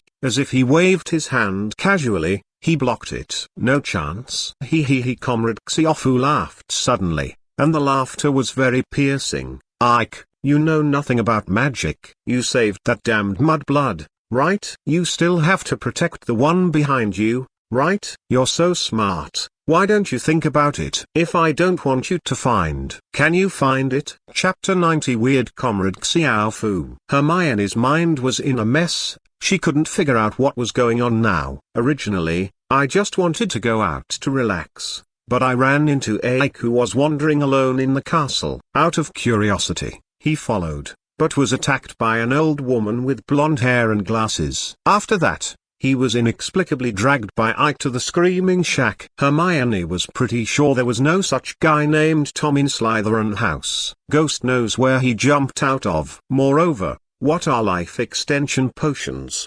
contracts, and curses? Somewhat annoyed, he scratched his hair and forced himself to calm down. Obviously, the current situation does not allow her to get to the bottom of it, let alone interfere with Ike a little bit. Hermione swears that when all the dust settles, she must get the truth out of Ike. Ike didn't bother Hermione, who was thinking wildly. He was very curious about Comrade Xiaofu's current state. Comrade Xiaofu cast the spell on the originally sealed windows of the house just now, and the moonlight fell in through the windows, stretching the shadows of him and Hermione very long. However, Comrade Xiaofu did not. "It seems that your resurrection is not complete, Tom," Ike said pointedly. "Stop cliché. Like I said, you don't know anything about magic." Comrade Xiaofu raised his wand and pointed it at Ike. Second round. Second round. As soon as the words fell, Ike's stick tip emitted a blinding white light, and at the same time he clasped his left hand, and hid aside together with Hermione. As soon as he walked away, the place where he was standing just now was hit by a spell, and a large number of pieces of wood were blown up and shot in all directions. Armor protection. Ike skillfully cast the iron armor curse on the two of them, and with a sudden wave of his right hand, a red rope suddenly appeared and rolled straight towards Comrade Xiaofu. Such an attack would not have any effect on Comrade Xiaofu, so it was easily blocked. Ike didn't want to make a single hit. He just wanted to move the battlefield away from the Screaming Shack. The wide open space outside the house is just right. In the blink of an eye, Comrade Ike and Xiaofu had passed several tricks. The two exchanged magic spells, and lights of various colors flew rapidly across the room. Some were blocked and others were dodged, landing on the floor and surrounding walls. Boom. Boom. Boom. Boom. Soon, the already dilapidated Screaming Shack was even more dilapidated, and the four walls were blown through, but the house was still strong, and there was no sign of collapsing. "The flames are blazing." Ike saw the opportunity, and shook his wand to attack Comrade Xiaofu with a huge flame. Comrade Xiaofu flicked his wand subconsciously, trying to disperse the flame. Ike didn't relax. He still maintained the flame, and kept forcing Comrade Xiaofu to retreat. One forward, one backward. Ike pushed the flame and ran forward a few steps, finally forcing Comrade Xiaofu out of the Screaming Shack. "Stay here!" Shouting loudly to Hermione behind him, Ike rushed out of the house directly. After dispelling the flame spell, he swung his left hand to block a spell, and Ike swung his right hand suddenly. Strands of golden silk threads appeared, quickly forming a complex magic circle in the air, covering Comrade Xiaofu. "Ha ha ha! I'm just waiting for you, Ike!" Comrade Xiaofu yelled ferociously, holding his wand high in his hand, and the soil and stones on the ground rolled to form a giant more than 3 meters high. As soon as the giant appeared, he raised his hands high, trying to support the magic circle falling from the sky. "Fancy show!" Ike snorted coldly, pressed down his wand, and the magic circle fell down suddenly, but the expected scene did not appear. Comrade Xiaofu also waved his wand, and the giant's raised hands suddenly ignited black flames. Very weak, but it just blocked the falling magic circle. What the hell? Ike was stunned for a moment, then waved his wand again, and the magic circle burst into light, covering the giant and Comrade Xiaofu in the center. The golden light lasted for more than 10 seconds before slowly dissipating. Looking at the reappearance of Comrade Xiaofu, even though he had expected it, Ike was still surprised. The giant is gone, but Comrade Xiaofu's clothes are a little damaged. His hair is a little messy, and he looks a little embarrassed, but he is still in good condition. He. Comrade Xiaofu let out a piercing and rampant laughter. Do you think I will be defeated by the same magic again? The Dark Lord won't fall twice in the same place. Do you think you are a saint? Ike took the opportunity to calm down for a while, cursing secretly in his heart, and the wand in his hand emitted a red light. Thunderbolt explosion. A Wadweta big melon. The two magics, one red and one green, were intertwined and stalemate. There was a crackling sound, and the scattered magic power hit the ground, making small holes one after another. After a while, the ground between the two was full of potholes and a mess. Ike stretched his wand forward vigorously, and the red light suppressed the green light slightly at the right time. With another flick, they all flung aside with green light sticking to them. Boom! A large amount of soil was blown into the sky. Ike seized the opportunity, and the magic wand in his left hand emitted a dazzling white light again. Snapped. Knocks. Comrade Xiaofu quickly blocked the two cutting curses, and at the same time a counter curse extinguished the white light.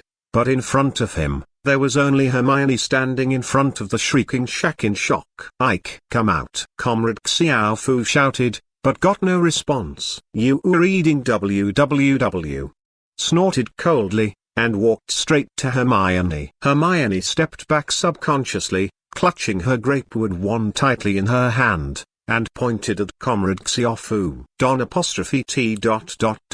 come here. Hermione's voice was a little trembling, but Comrade Xiaofu acted as if he had never heard of it, and there was a trace of teasing on his face. Come out, Ike. Otherwise, this mudblood. Before he finished speaking, a strong wind came from the back of his head. Before he could react, Ike's figure suddenly appeared, and a thick wooden stick went straight to the back of Comrade Xiaofu's head. What? The expected blissful blow did not come.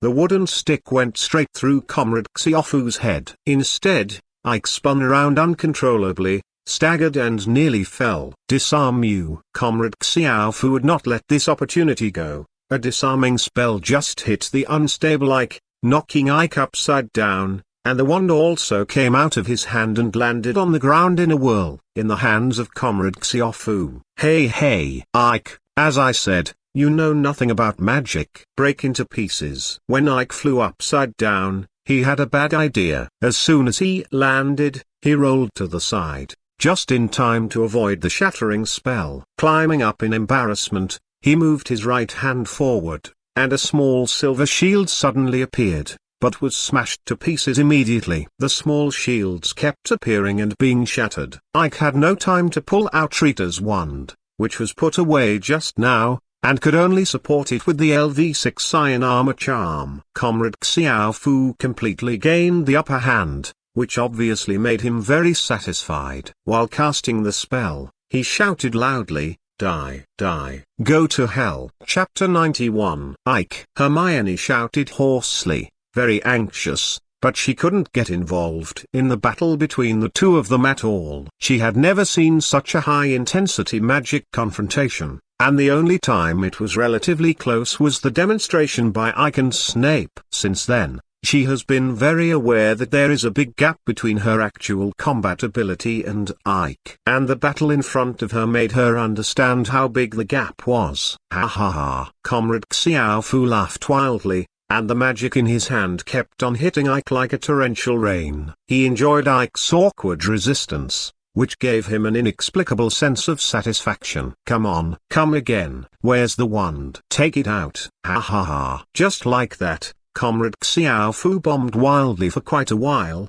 plowing the ground around Ike fiercely, but Ike, who was the target, remained motionless. Although he was embarrassed, he didn't see any injuries. She didn't even have a disordered breathing. Comrade Xiaofu's IQ is still and the more he fights, the more he feels something is wrong. Perhaps at the beginning, he wanted to kill Ike, but then he vented his anger. Oh, was it discovered? Ike suddenly pushed out a huge silver shield in front of him with one hand, and watched with ease that Comrade Xiaofu put 5 or 6 avodas in a row. But there was no response when he hit it, and the previous spell shattered. A scene with a small shield is worlds apart. Ike. Comrade Xiaofu knew very well that he had been tricked again, so he slammed Avada in anger, but it still had no effect. Looking at Ike again, he even managed to cross himself to comfort Hermione in front of the screaming shack. Hermione, don't worry, I am fine. Wait a little longer. I will be able to deal with this guy soon. Fix me. Comrade Xiaofu was furious and said loudly, I can't be killed. How do you deal with me? TSK TSK TSK. I pushed the silver shield and took 2 steps forward, pointed to the ground next to Comrade Xiaofu with the other hand, and said, I still think highly of you. Maybe it's your future achievements. Stop me. But in the end, you are nothing more than a shard of soul. You in 6th grade are indeed an outstanding wizard, but your knowledge is limited to that. Indeed, I don't know anything about magic, but how strong are you? While talking, Ike's free right hand drew mysterious arcs in the air. Wisps of golden light slowly appeared and fell gently like feathers. Comrade Xiaofu wanted to repeat the same trick when he saw this, but found that the ground under his feet suddenly flashed with silver light, and a huge magic circle suddenly appeared. He couldn't even get out of the magic circle, he could only watch helplessly. Strands of golden threads fell to the ground and melted into the magic circle. Magic power, spells, ancient runes, ancient magic. I have been thinking about what is the connection between them. In many books, the power of ancient magic is described. That kind of destructive power makes people yearn for and fascinate people. There are also many great wizards who have spent their lives trying to reproduce ancient magic, but until today, very few have succeeded. So, there is such a saying that has been spread, and it has even become the mainstream of today's magic world. The current magic system is no worse than ancient magic. Ike seemed to be telling a very ordinary story, very relaxed and casual. However, you who are as smart as you and as great as the future should agree with me on this point. Modern magic is built on the ruins of ancient magic. They are 2 different magic systems, but the gap. TSK TSK TSK. Comrade Xiaofu calmed down, as if he had given up struggling. But his eyes were fixed on Ike. Ike could clearly see the viciousness, resentment, anger and a little unwillingness in his eyes. Are you showing me your knowledge? Well, I admit it, you are the most powerful second-year little wizard I have ever seen. What? You are satisfied? How does it feel to be personally acknowledged by the great Dark Lord? Hee. Ike smiled, and scattered the silver shield in front of him. This thing is no longer needed. Raising her hand to beckon Hermione to come over, the little witch quickly bypassed the huge magic circle on the ground and ran over. She already knew who this young man trapped in the magic circle was, so she naturally stayed away as long as she could. Ike. As soon as Hermione spoke, Ike interrupted her with a raised hand. With a backhand move, the cedar wand held by Comrade Xiaofu immediately struggled violently. Comrade Xiaofu subconsciously tightened his grip, but it caused a more violent reaction. After a few times, he finally couldn't hold it tight anymore, and the wand came out of his hand, passed through the magic circle and landed in Ike's hand. Cedar wood, the core of unicorn hair, according to Ollivander, it is the most loyal and the most just. He smiled at Comrade Xiaofu, and continued, so, a villain like you can't catch it. Ignoring Comrade Xiaofu, who was a little anxious in the magic circle, Ike pointed the tip of the stick directly at Hermione's forehead, and uttered a difficult spell from you reading www.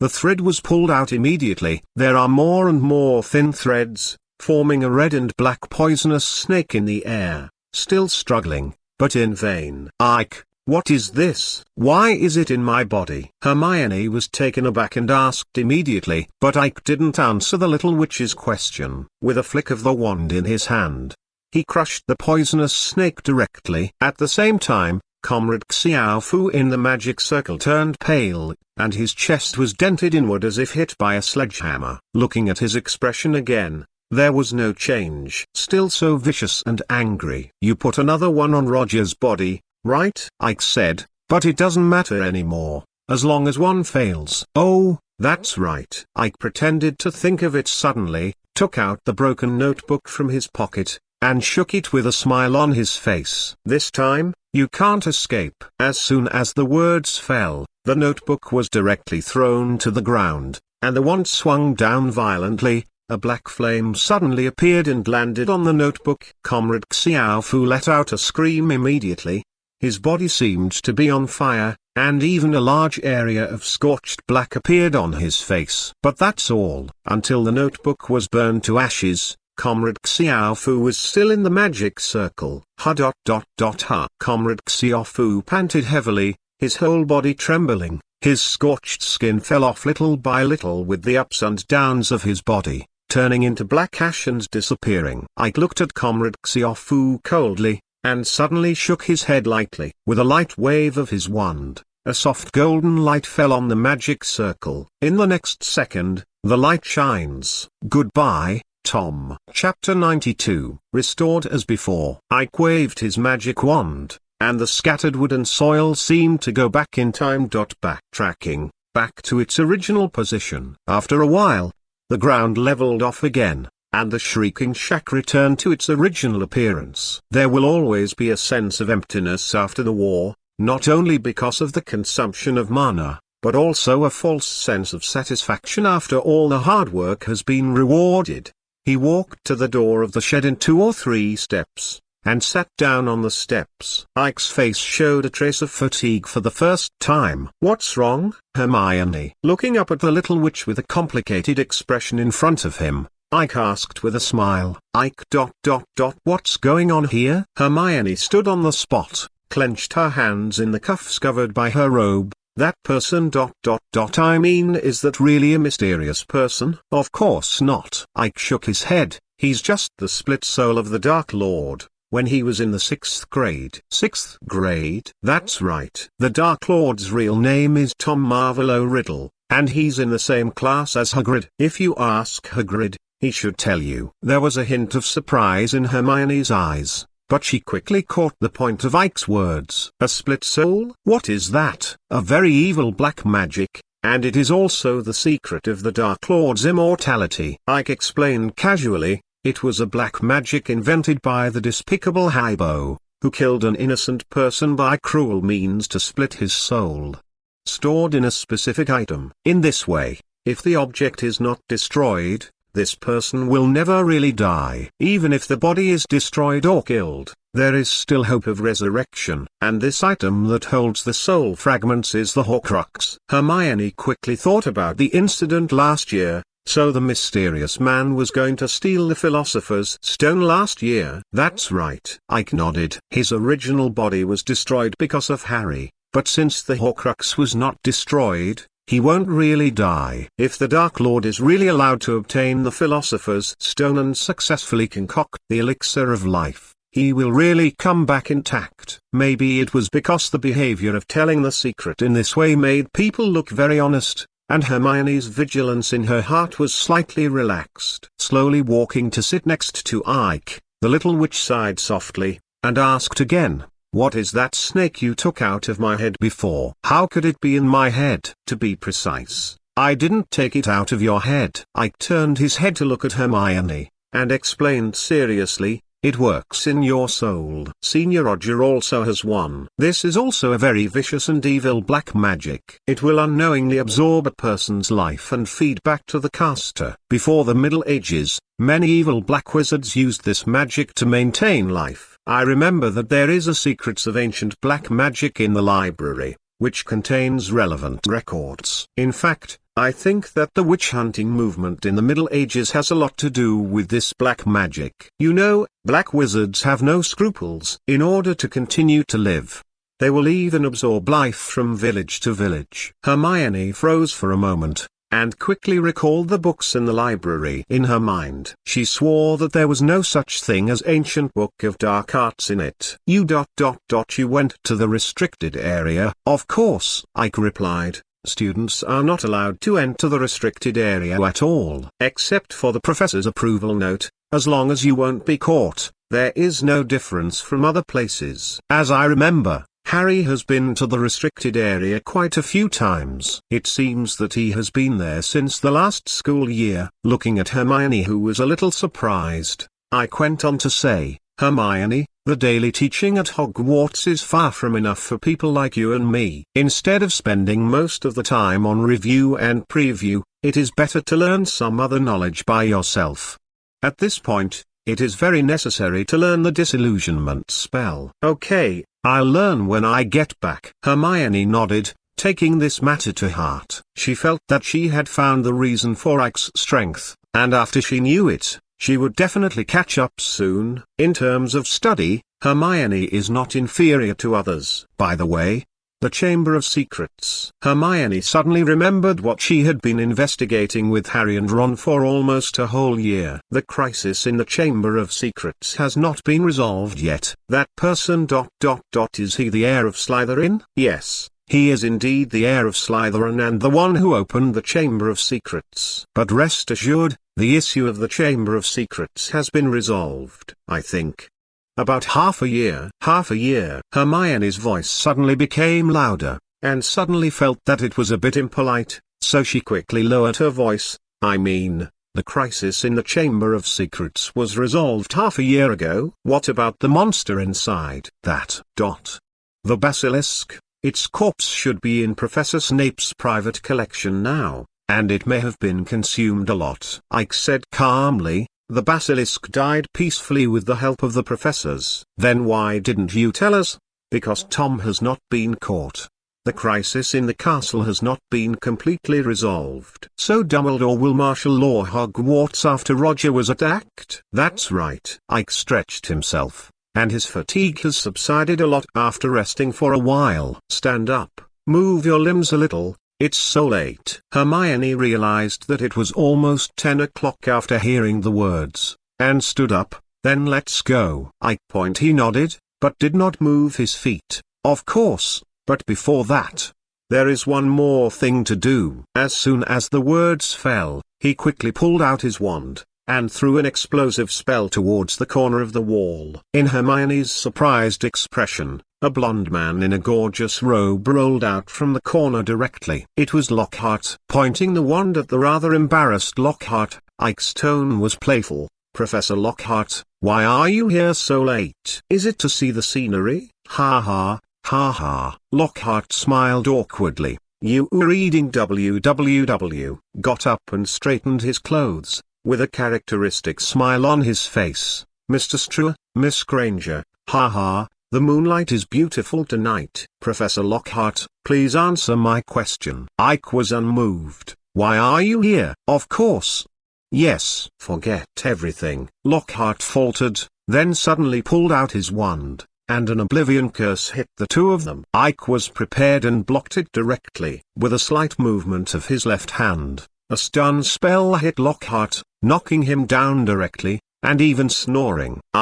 Hermione still didn't know what was going on, mainly because it happened too fast. I saw Lockhart come out, cast a spell, and was easily dealt with by Ike. Recipient of the Order of Merlin, 3rd class, honorary member of the Anti-Dark Arts League, defense against the Dark Arts professor at Hogwarts. That's it. I'll find out. After a while, Ike didn't mean to explain anymore. He had already told too many secrets tonight. We should go back. What about him? Hermione asked, pointing to Lockhart, who was sleeping soundly on the ground. It's still here. We can't get him back. Ike shrugged and walked towards the Whooping Willow. Okay then. Let's go. Hermione followed closely. After a while, the two arrived at the exit, and Ike suddenly stopped. By the way, Hermione, there is one more thing. What? Hermione stopped in her tracks and suddenly opened her eyes wide. She stared blankly at Ike, who was pointing at her with a wand. Before she could react, She saw a soft light flashing in front of her eyes, and she heard a spell in her ears. Forget everything. Chapter 93 Examination and Academy Cup. I thought you'd tell her, Mr. Strider. Dumbledore's figure suddenly appeared beside him. He glanced at Lockhart, who was lying on the ground, and said in a subtle tone, "It looks like I'm going to start looking for a new defense against the dark arts professor again." Ike ignored Dumbledore's thoughts, and tapped Hermione's forehead lightly with his fingers, and Hermione fell into a deep sleep immediately. With a slight wave of the wand in his right hand, the ground raised up and turned into a bed. It's very simple, and it's enough for Hermione to lie down for a while. This is my trouble. I carefully put Hermione on the bed. As you said, no one else can help me directly. Sighing softly, Ike withdrew his gaze from Hermione, put away the wand, folded his hands in front of him, and said plainly, "If I'm not wrong, all of this is in your expectation, right, Professor Dumbledore?" "Unfortunately, not." Dumbledore shook his head. "No one can control everything. After all, things are done by people, and people are the most complicated things in the world. Greatness is like magic, and there is no way to really see a person clearly. However, I believe that people who like piles of cockroaches will always find a way forward in the mist." Dumbledore suddenly took out a paper bag, grabbed a pile of alive and kicking cockroaches from it and handed it to Ike. "A piece of candy can best comfort the warriors after the war." Ike nodded thoughtfully, with a smile on his face. He stretched out his hand to take it, and then threw it into his mouth. In the next moment, thick chocolate syrup burst in his mouth, and his eyes narrowed unconsciously. "Unfortunately, there is no milk." Dumbledore also narrowed his eyes. "Maybe we can go to the Hogwarts kitchen to find some." "Of course, Professor." On the morning of June 2nd, at the moment when Dumbledore announced the end of martial law, loud cheers sounded from the auditorium. At this moment, no matter which college or grade, everyone shouted excitedly, wantonly venting the negative emotions that have been accumulated for such a long time. Stuart frantically waved the Ravenclaw scarf in his hand, and shouted loudly to Ike beside him, "It's over, Ike. It's over." "Yes, yes, calm down. Forget it." Ike still wanted Stuart to restrain himself a little, but seeing the even more excessive performance of the Gryffindor next door, he suddenly felt that it was okay for Stuart to do so. "This is the kitty's clothes that are still on their bodies obediently, and have not been thrown on the long table in Slytherin." Okay, gentlemen, ladies," Dumbledore said with a smile, and lightly pressed his hands down in the air, but it had no effect at all. Helplessly, he glanced at Professor McGonagall, who had a cold face on the professor's bench, and shrugged mischievously. Quiet. No one dared not to listen to Professor McGonagall's words. He just made an understatement, scanned his eyes from left to right, and nodded in satisfaction. Smell. Ahem. Dumbledore cleared his throat, and continued, "I'm very glad to see that your faces are full of youthful vigor again, which is very good, which makes me think that you have enough heart to accept what I'm going to announce next. Yes, that's right. You guys need to prepare for the final exam." To be honest, I had already planned to cancel. No. Before Dumbledore could finish his sentence, a scream rang out of nowhere, and the auditorium was filled with wailing. The little wizards had never hated their amiable headmaster so much as they did now. "There is still good news," Dumbledore said with a smile. "Considering the martial law that has been in place for more than a month, we have decided to postpone the exam for 1 week, that is. The first subject will not start until June 7th. Unfortunately, everyone has 1 week less vacation. At the same time, because we really don't have much time left, this year's Quidditch competition will be completely suspended." Xu knew that this news would cause complaints from the little wizards, so Dumbledore turned around and returned to his seat as soon as he finished speaking. The facts were as he expected, and the little wizards let out even louder screams. Compared with exams, the shrinkage of holidays is even more painful. But that's next week's work after all, and the top priority is to get rid of the imminent final exam. The joy after lifting the ban? What it is. The eaglets were not worried about the final exams. Even if the first place in the grade had not been occupied by Ravenclaw for a long time, it just showed that the god of learning was not in the Eagle Academy. In terms of average grades, Ravenclaw surpassed Hogwarts. Of course, it's always good if you can get the first place in the grade. So Ike is still under a lot of pressure. Without flying lessons, everyone thought he could meet Gryffindor's Miss Know-It-All. The fact is indeed the case. Ike pulled down Hermione, who had just sat on the #1 throne for a year, with a slight lead. You are reading www. This is due to his excellent spellcasting ability. If you only look at the theory test, there is no difference in the scores of the two. On the evening of June 20th, the auditorium once again held the annual farewell dinner.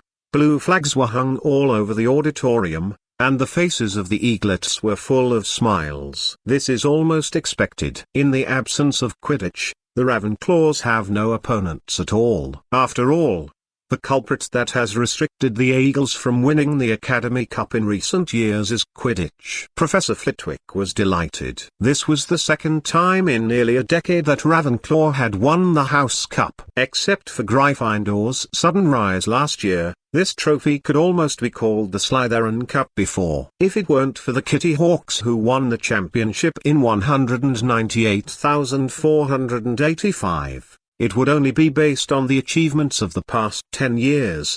The Academy Cup can really be renamed. However, compared to the other excited eaglets, Ike seemed a little quiet. He still feels that this is a kind of compromise by the professors. After all, no matter what, I killed a Horcrux of old Comrade Foo in this year, and added a whole basilisk to Professor Snape's private collection. If you lose your conscience and face, you can be called the savior of the British magic world. Glancing at the waste notepad system in his mind, I couldn't help but glance at his mouth. As expected, nothing has changed. But it's not completely unchanged. A newly added skill still made Ike lament that all his life and death in the past year have not been in vain. Compared with it, whether it is the so-called savior is nothing at all. Patronus Charm LV1 has been learned. Chapter 94, 23 Things Before Leaving School. To some extent, the Patronus Charm is an important symbol to distinguish a wizard from evil or not. In most cases, a wizard who can successfully use the Patronus Charm will be considered a wizard with integrity. After all,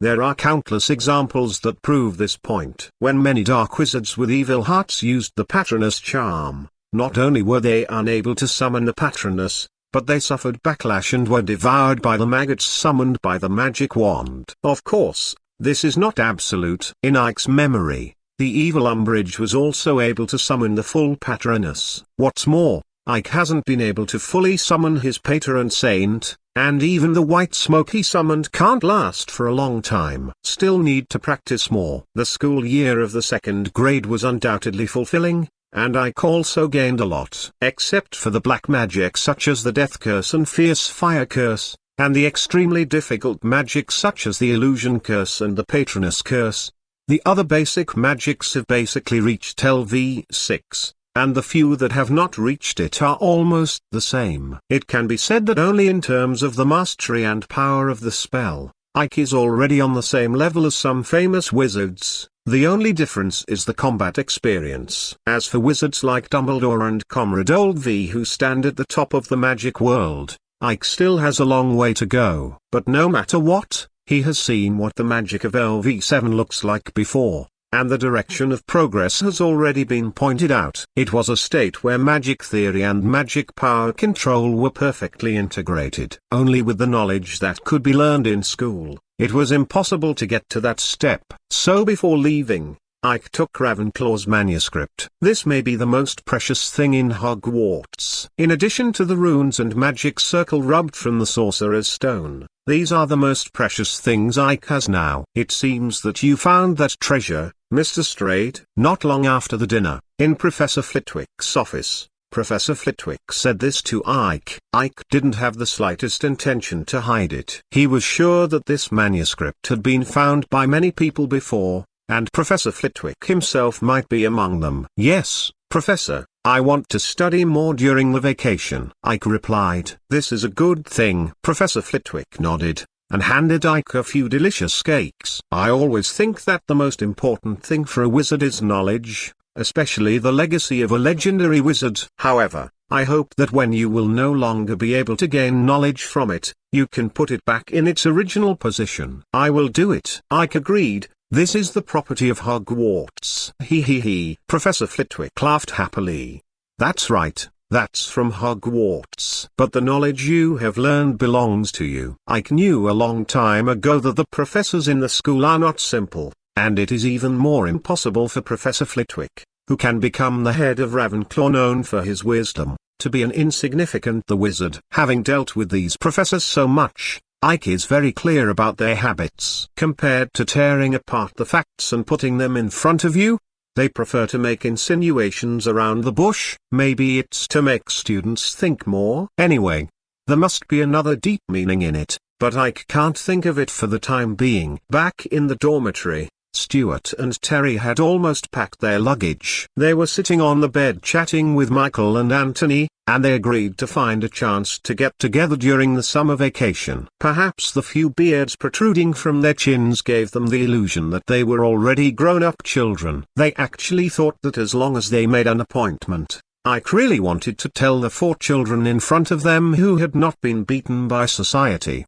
The chances of success are low. At least Comrade Stuart Alec's parents will definitely not worry about a 13-year-old little bean. Instead of staying at home during the holidays, he will go to the wizard's family to play. In any case, we have to wait until he reaches adulthood. Maybe it was the first time Stuart stole a drink, or it could be that after his favorite team lost, he and others besieged the winners who came from afar, and won a hearty off-court victory. It's all possible. And for Miss Julianne, that was when her children found a stable job and received their first paychecks in their lives. In other words, before graduating from Hogwarts, Ike will be a child in front of Julian. What's more, he had already packed his holiday schedule. In addition to continuing to study runes, magic circles and Ravenclaw manuscripts, he also has to perfect his suitcase. Maybe I have to make some simple alchemy items,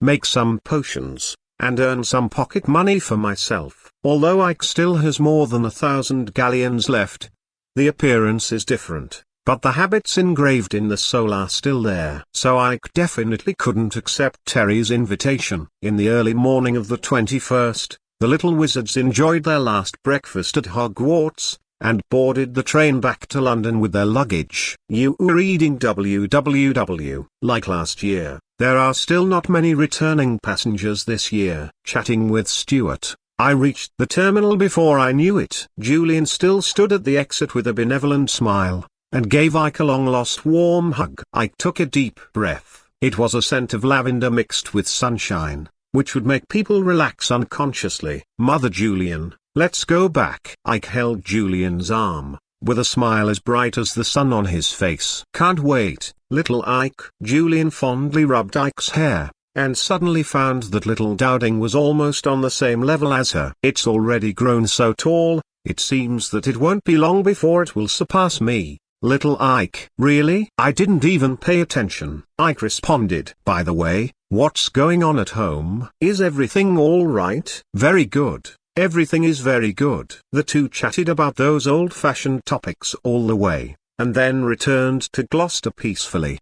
The Luofu car parked in the yard smoothly, not at all like an old car that has run nearly 200,000 kilometers in almost 15 years. After dragging the luggage out of the trunk, Ike suddenly focused on the old house in front of him that he had lived in for more than 10 years. Mother Julian, have any strange things happened at home recently? What's the matter, little Ike? Julian looked at the serious expression on Ike's face, and was still a little confused. There's nothing strange. Could it be? Have you found anything? It's okay, Mother Julian. Ike smiled. It's just a small matter. I will take care of it. Chapter 95 Red Rose. Perhaps it was the influence of magic power. When Ike came to the oak tree, he could clearly feel that the tree gave him a feeling of kindness, dependence and urgency. With his right hand resting on the tree trunk, Running his magic silently, Ike slowly closed his eyes. "Now, tell me, what happened?" "Oh, Nightingale." Ike frowned slightly. This is not a good sign. Before coming into contact with the magical world, the nightingale was just a melodious ornamental pet for Ike, but in the magical world, it was an extremely rare non-magical animal that could trigger a magical reaction. And this magical reaction is completely unpredictable. Although most of the cases were peaceful, it was obvious that what Ike had to face was a special nightingale. According to the feedback given by the oak tree, this nightingale has been here for more than a month. When it sings, it will trigger the unconscious gathering of magic power. It's not just pure magic power, it also includes the vitality of the oak tree. This is Rose. Ike's pupils shrank, which explained why a decades-old oak tree would give it a dying feeling. It can be said that about 60% of the life force and magic power of the oak tree are concentrated on the rosebud that grows abruptly on the trunk in front of me. Looking at the budding appearance, the day of full bloom is not far away. Rose? Julian looked at the flower bud that obviously shouldn't appear in front of her, and was very puzzled. "Little Ike, why did the oak tree bloom a rose flower? Huh? Is it still red?" "It's okay, Mother Julian." Ike pulled a smile on his face. "It won't affect us. I will take care of it." "Okay then, little Ike." Julian felt relieved when she heard this. "Then I'll leave it to you." "I'm not lying." The birth of the red rose will not bring any troubles to the orphanage, but it will cause some troubles. To have such a red rose, one needs a nightingale that can guide magic power to sing at a fixed place night and night, so as to ensure that the magic power and vitality converge in one place. If one of the days is not in that fixed place, the magic and life force gathered will be dispersed when the sun rises the next day. For animals with only instincts, this alone is difficult. After all, they have no subjective consciousness, and they cannot control where and when they sing. Of course, using the Imperious Curse can indeed artificially control a nightingale to complete this step, but unfortunately, this kind of behavior must be done voluntarily by the nightingale. The first bud is an extremely rare magic material. If it is picked off and cultivated carefully at this time, it will bloom into pure white flowers. Consuming it will slowly heal damage caused by black magic. And if it is not picked, the nightingale will treat the bud as her own child, and water it with singing and painstaking efforts every night. At this time, when the buds are mature, bright red flowers will bloom. This kind of red rose is no longer a sacred object for healing, but has become a cursed thing. Crush the flowers and put a little bit in the red wine to make the curse take effect. Those who drink it, their loved ones will immediately empathize with each other, and the drinker will not be aware of the whole process. Unless you can drink wine with red rose powder again. Yes, it's a very tasteless and evil curse, but also very harmless. It's just that if you want to win love, it's more effective than a love potion. After all, the chance of a red rose being born is really low, and it is rarely known. Ike knew that it was thanks to Julian. In the orphanage, there is a book encyclopedia of fairy tales in England. In addition to world-famous fairy tales such as Peter Pan, Giants, Chocolate Factory, and Wonderland, there are also many folk tales. One of them, The Nightingale and the Rose, tells the story of a nightingale who chooses to water the most beautiful red rose at midnight in order to let a boy chase the girl he loves. At the end of the story, the boy showed his love to the girl with a red rose watered with the blood of the nightingale, but only got ridiculed by the girl, and the boy turned against the girl because of this. As for Nightingale, she died at the moment when the red rose was in full bloom. The whole story is very bloody, and it is also a very inconspicuous one among the many bloody fairy tales in the Encyclopedia of Fairy Tales in England. It belongs to the kind of story that may be forgotten after reading it.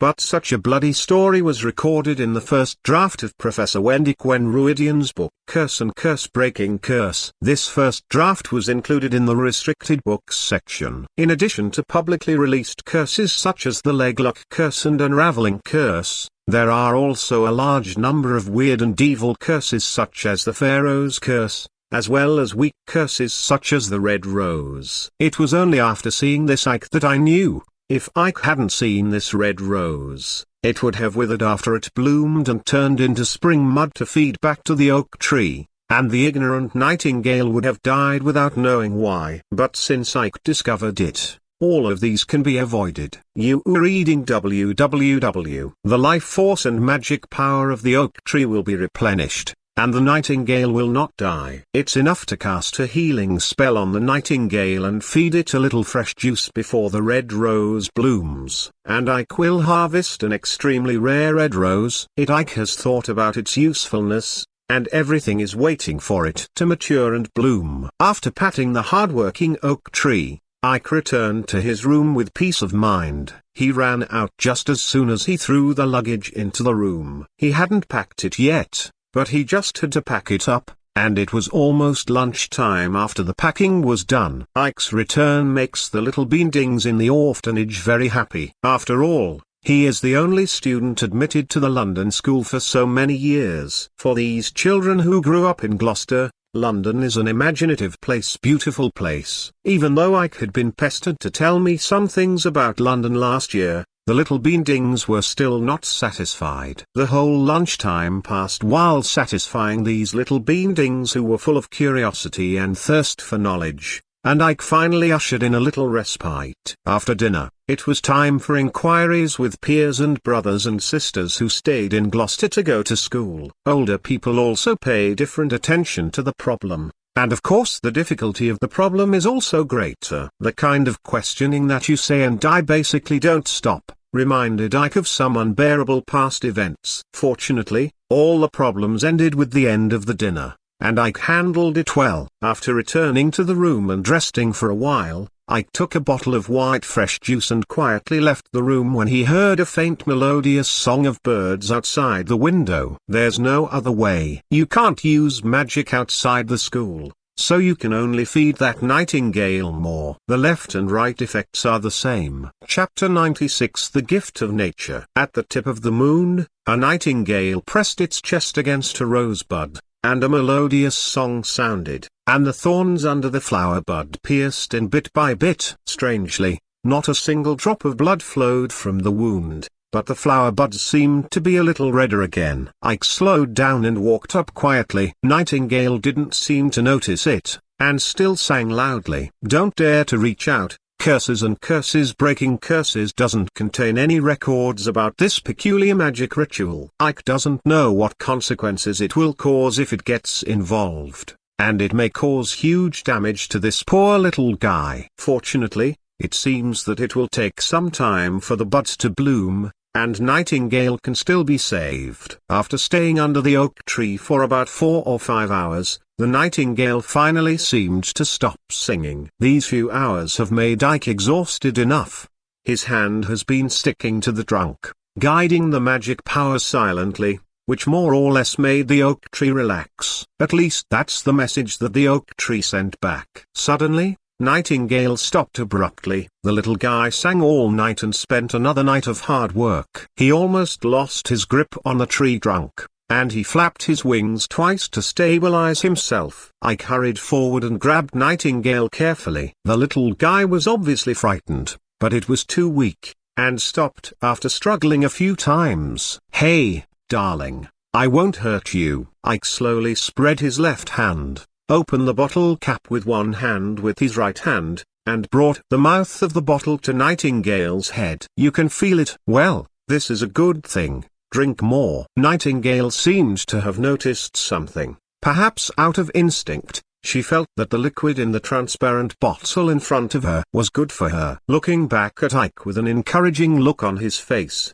it took a while to stick his head in. The white fresh juice has a very powerful effect, and Ike can clearly feel that Nightingale's condition is getting better. The little guy is not big, only the size of an adult's palm, but he can't drink it anymore after drinking for a while. But it was very lively. It jumped a few times in Ike's hands and raised its head and screamed a few times, showing ease and joy. "I'll put this bottle on it." Ike pointed to a thick branch above the oak tree, so when you're done with your work, you can fly up and drink it yourself. The nightingale seemed to understand, flapped its wings and flew up, and landed directly on the nagan branch that Ike had just pointed out.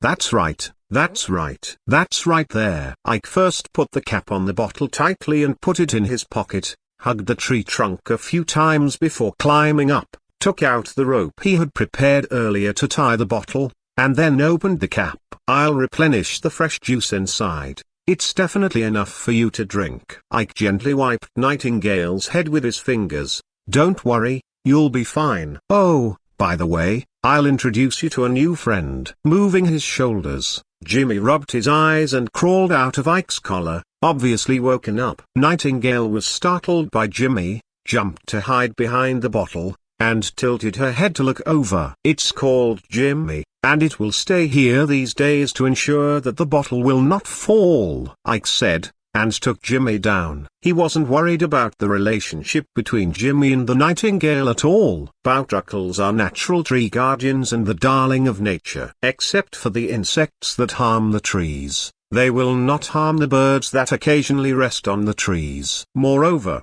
the nightingale in front of him could no longer be regarded as an ordinary bird. It already possessed some magical properties. Maybe when the red rose is in full bloom, it might turn into a magical animal. Sure enough, after a while, Jimmy and Nightingale seemed to have become good friends.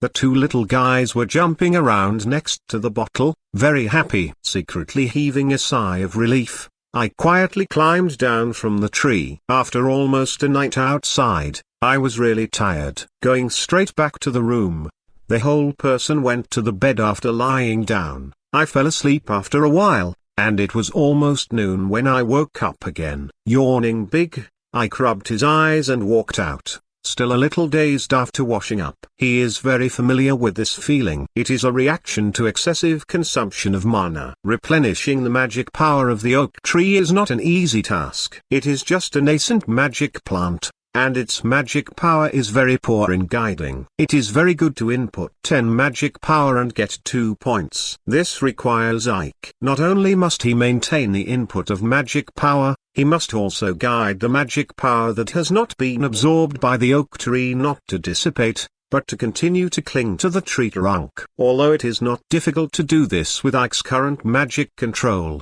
it can't last for a long time. After eating lunch in a daze, Ike finally recovered. Ignoring those enthusiastic little doubting, she sneaked back to the room and continued to sleep. It will continue at night. In this way, Ike ate and slept during the day, slept and ate, replenished the magic power of the oak guide at night, and played around with Jimmy and Nightingale by the way. After a boring and fulfilling week, he finally waited for the red rose to bloom. It was a night with a full moon in the sky. When the flower bud watered by the nightingale's painstaking efforts finally bloomed, wisps of light red halo fell on the petals. The light was like fog, and it lingered on the petals for a long time before it slowly melted in. The nightingale sang loudly. Under the rescue of the white fresh juice, she didn't die straight away as before. Instead, she flapped her wings and danced a strange dance around the red rose. Sometimes it hovers,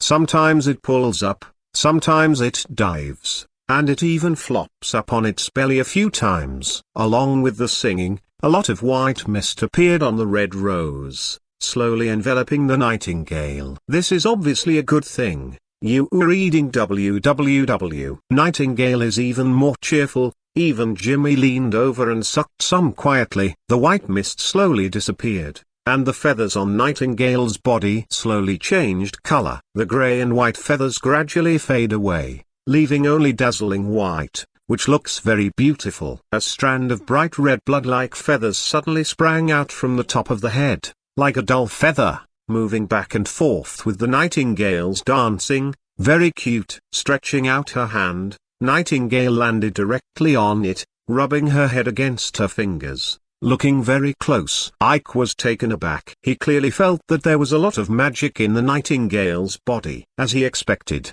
the nightingale became a magical animal. Rather, it confirmed his conjecture. The birth of the red rose was both a crisis and an opportunity for Nightingale. Under various chances and coincidences, It condensed the red rose with singing and painstaking efforts. If you can't make it through, there is only death, but if you make it through, the red rose will also give Nightingale a gift. This may be the first Nightingale to survive in history. After all, the birth of this kind of red rose is very rare, and even fewer people can witness it with their own eyes. Even if it was discovered, it was by accident, and the Nightingale at the time was often on the verge of death, returning to heaven countless times. What's more, with the arrogance of wizards, Nightingale may be just a sacrifice in their eyes. Okay, little guy. I comforted Nightingale, slowly placed it on his shoulder, and took Jimmy from the tree to accompany it,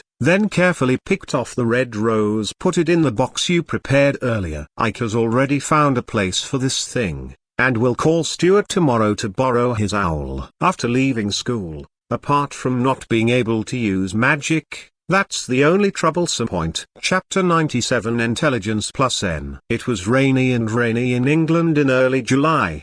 The old drainage facilities made the ground of Spider's End Lane in the suburb of Cokeworth full of stagnant water, and there was almost no place to step down. A fire was burning in the fireplace, and Snape sat on a sofa beside him quietly reading a book. Bang, bang, bang. There was a knock on the glass. Suddenly, Snape waved his wand with a cold face, and a rain-soaked owl flew in. There was a letter in his mouth, and a box wrapped in craft paper was under his feet. Taking the box and the letter casually, and pushing a box full of nuts towards the owl, Snape opened the letter directly.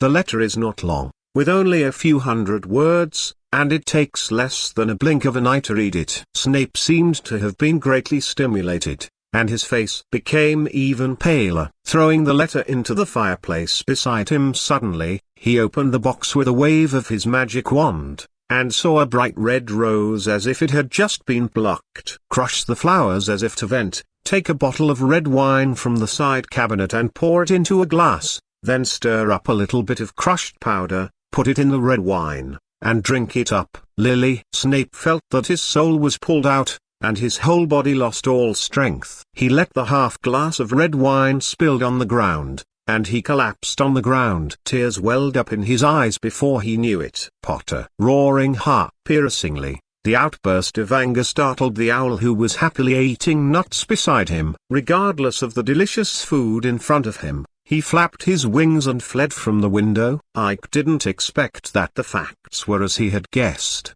and Snape also didn't expect that the truth was so cruel. When he drank the glass of red wine mixed with red roses, the strange taste unlocked his dusty memory. In June 1976, at the dinner party after the OWL's exam, a cup of pumpkin juice with a strange taste. He is very sure, and will always believe, that he will never say the word mudblood under any circumstances, especially to Lily. Everything is clear. Snape was lying on his back on the ground, staring blankly at the chandelier on the ceiling, like a walking dead. It wasn't until the next morning that Snape came back to his senses. Struggling to get up from the ground, he walked slowly to the kitchen, fried a plate of eggs for himself, brought them to the dining table and sat down, eating bit by bit. More than half an hour passed, and Snape finally finished his breakfast.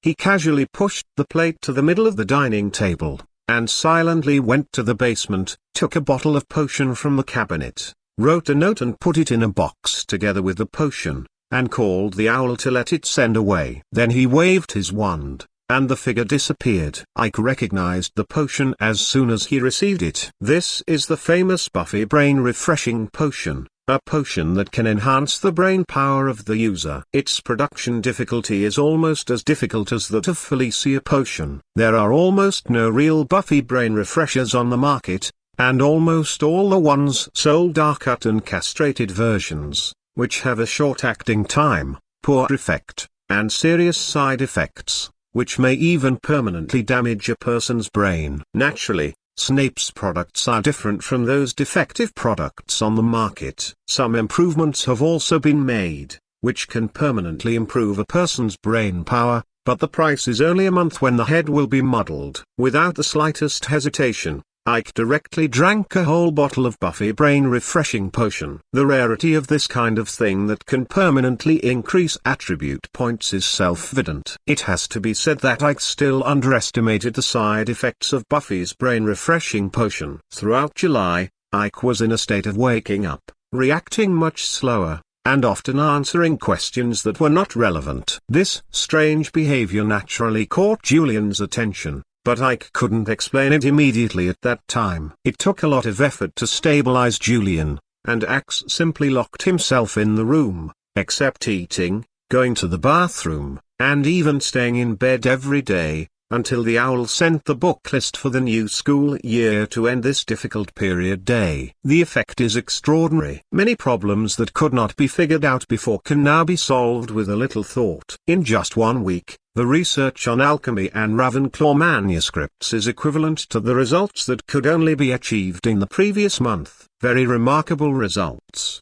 At least Ike is very satisfied. After staying quietly in the orphanage for another week, Ike bid farewell to Julian for London 2 weeks earlier. The result of choosing all the elective courses is that Ike's book list is much longer than others. In addition to the necessary books such as Standard Spells Level 3 Inches and Intermediate Transfiguration, Divination textbooks, Ancient Rune textbooks, Magical Beast Protection textbooks, etc. need to buy more than the necessary amount. Of course, returning to the wizarding world in advance is not only for these reasons, but also for the purpose of having a place to make potions. For the whole summer vacation, first the Red Rose, and then the Buffy Brain Refresher, it's no good to sit and eat. Old Tom at the Leaky Cauldron still looked lazy, but as long as the price is right, any request can be satisfied. You are reading www. After paying an extra 10 sickles,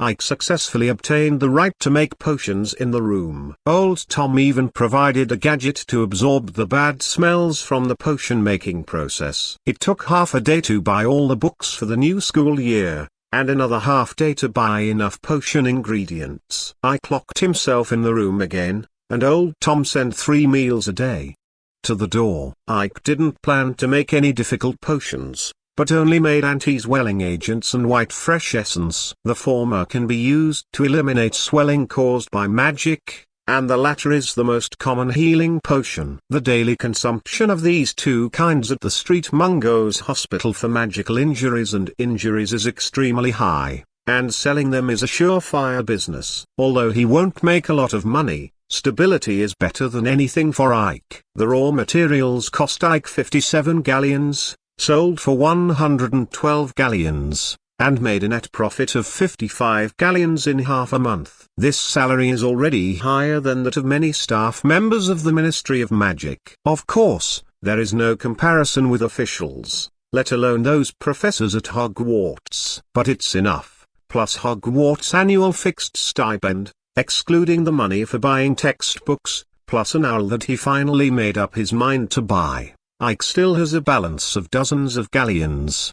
The owl is very common, it is the cheapest kind, it is dull, it can stay on the shelf by itself for a day. In fact, even Ike the owl didn't want to buy it at first. Nightingale really couldn't complete the great task of delivering letters and express delivery. The little guy has a very bad temper, and he couldn't do it, and he was angry at Ike for adding a new member for this purpose. Yes, Nightingale has been following Ike, and was named Ellie by him. As for the owl, it's called Sky, properly named Waste. Chapter 98, August 30. As the school day approached, the number of people in the Leaky Cauldron and Diagon Alley gradually increased. Taking advantage of the free time of finishing the Order of Street Mungo's Magic Injury Hospital, Ike, it is also rare to go out for a few days. I met a lot of acquaintances, most of them came to buy textbooks for the new school year, and occasionally some would appear in the bouncy magic joke store, and most of them were Xiaodowding in the first and second grades, and rarely in the upper grades. Except for the group of energetic little lions. There are two things that are the same as in Ike's memory. One is that Harry still blows up his aunt as a balloon, and also lives in the leaky cauldron early. It's just that Ike was in the last moment of retreat when he checked in, so the two never met. The second thing is Sirius' escape from prison. To be honest, Ike didn't want to have too many interactions with Harry. Despite the past impressions, just a few contacts between the two of them made Ike feel from the bottom of his heart that he was a real troublemaker. Harry is not very good at listening to other people's persuasion. Preconceived impressions are more important to him. This is also a common problem among Gryffindors. Most of them have a stubborn temper. More importantly, Harry is not a very good keeper of secrets. Coupled with his status as a humanoid self-propelled Horcrux, Bobuki can get some secrets about himself from Comrade Laofu's mind after he returns. As a student of the Dark Lord,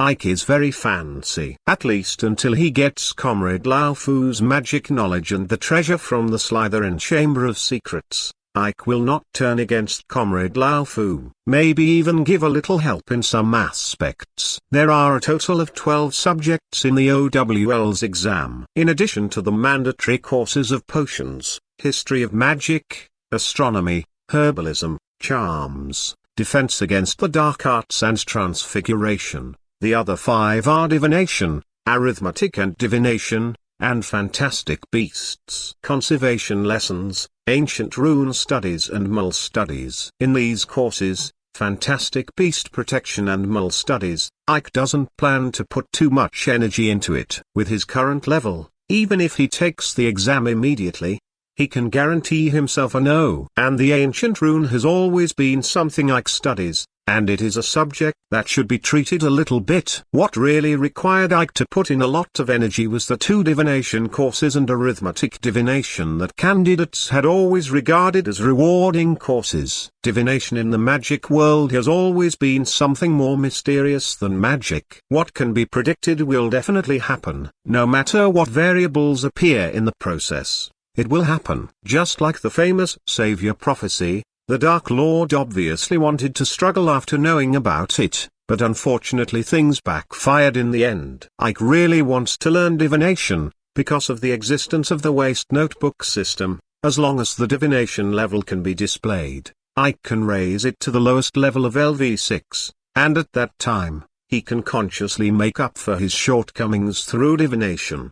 Insufficient. As for the certainty of the prophecies in the magic world, Ike firmly believes that under the blessing of the great gods of the heavens and the world, this will have no effect on him.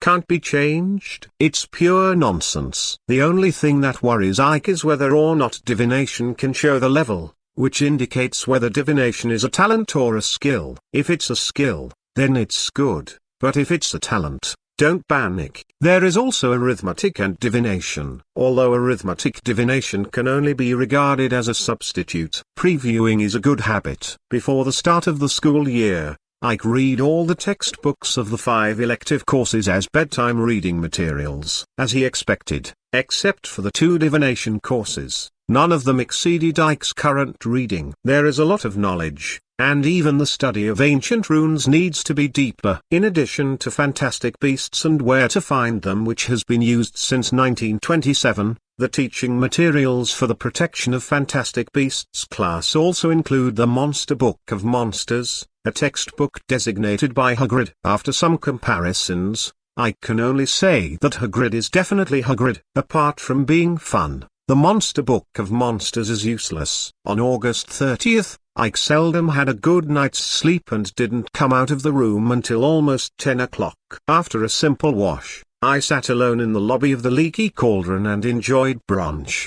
The Carmine pancakes were unpalatable as usual, but I was really hungry, and a piece of cake would fill a 13 or 14-year-old child. When he came to Diagon Alley, I planned to go to the junk shop to hunt for treasures, and then go to Florin's cold drink shop to get a bucket of his favorite vanilla and strawberry, and spend the day quietly. There seemed to be more items in the junk shop, but as always, there were no surprises. Randomly selected a copy of Compendium of Famous Wizards Deeds 3, and Ike went straight to Florin's cold drink shop. Mr. Florin Fusco still has an impression of Ike. After all, Not every little wizard can buy an ice cream tub the size of a head to hug and eat. In recent years, Ike has been the only one sitting in the window seat. Even though more than 2 months have passed, Harry is still excited about Lockhart's ending, and said a lot of bad things to Ike about the former celebrity who is now imprisoned in Azkaban. Compliments to Bullido. What can Ike do? I can only agree with 2 sentences without pain or itching. Harry obviously didn't know anything about Sirius yet,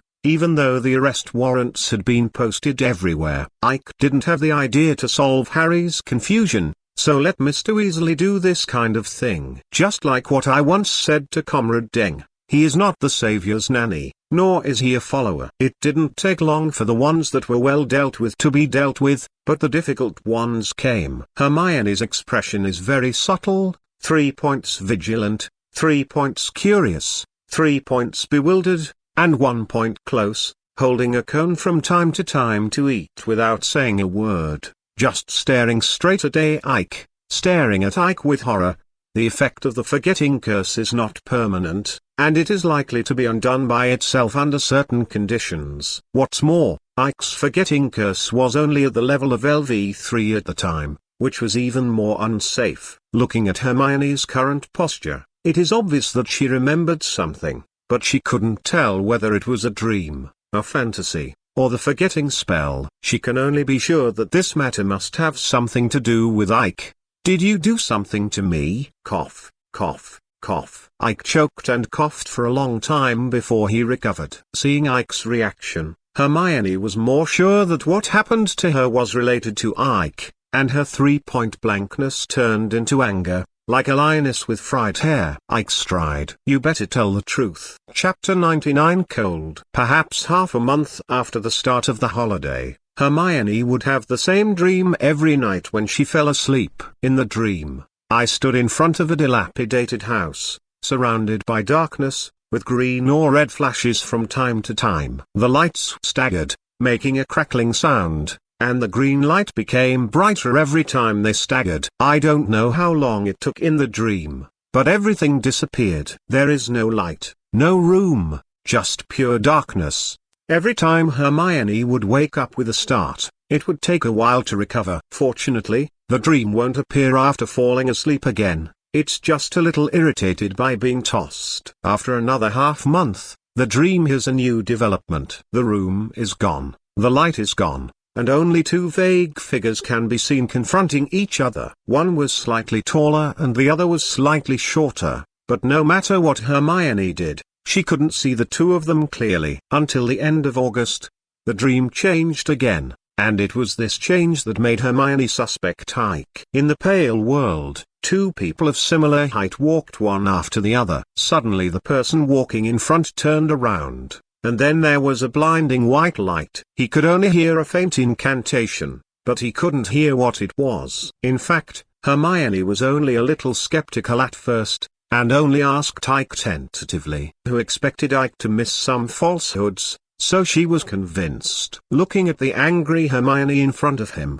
Ike didn't want to tell the truth at all. He didn't expect his oblivion curse to be so weak. LV3 was almost as fake. There was no other way. Immediately, he grabbed the book and the ice cream, and stretched out the wand with his right hand, which naturally appeared in his hand. Ike stride. Hermione slammed the table, and saw Ike disappearing in front of her eyes.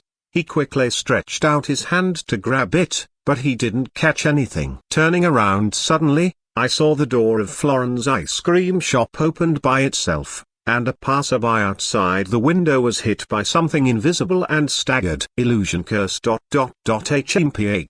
The little witch's appearance was really frightening, and everyone in the room dared not make a sound. Hermione scratched her hair angrily, then hurriedly opened the door and left. Left and right are about to start school, and they can run for a while, but they can't run forever. Hermione was in no rush. Ike on the other side didn't hang out at all, and ran back to the leaky cauldron. After closing the door, he had already made up his mind that he would not come out until the boarding day, and there was still a day left. So Ren passed. But this incident sounded the alarm for Ike. The level on the waste notebook system cannot be fully trusted, especially at low levels. The soul spell is a kind of magic that involves a person's spirit and soul. When using it, you must be careful and pay attention to it. Magic is not something that can be done simply by chanting a spell. Shengxing stayed in the room for a whole day, and Ike didn't walk out of the room until September 1st. He still didn't want to meet Hermione. The little witch's eagerness to ask questions made him a little scared. He simply got up early and stopped eating. He dragged his luggage and settled the bill with old Tom,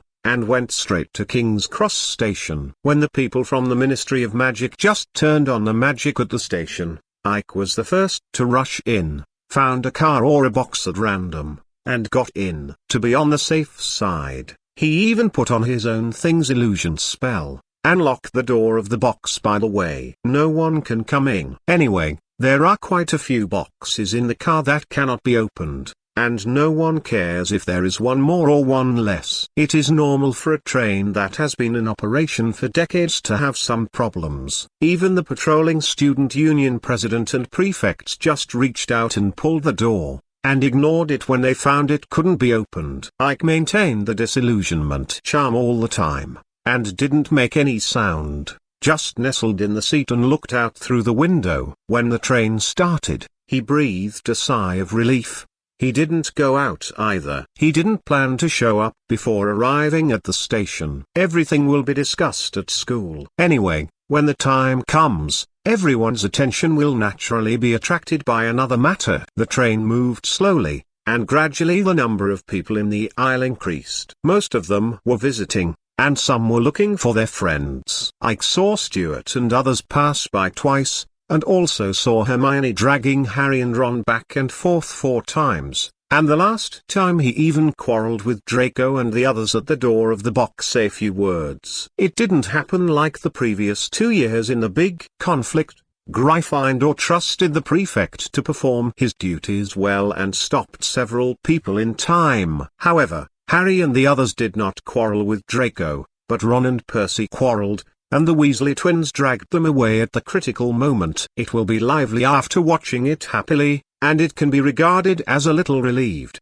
During the duration of the illusion spell, I can't even read books, and I don't know how boring it is. A while after the conflict ended, Axel closed his eyes and took a nap. Of course, I didn't forget to apply another layer of illusion charm before going to bed. Things like trains will always shake when they are running. Even if the Hogwarts Express is a magical train, it can't change this. But it's the shaking that helps me sleep. I don't know how long it took, but I suddenly felt pushed and woke up suddenly. Looking around blankly, it turned out that the train had stopped. Frowning, looking at the frost slowly climbing up the window, Ike was completely awake. I checked the illusion spell on my body, and it didn't work. Without letting go, the wand dropped into his hand, his eyes staring straight into the aisle. You are reading www.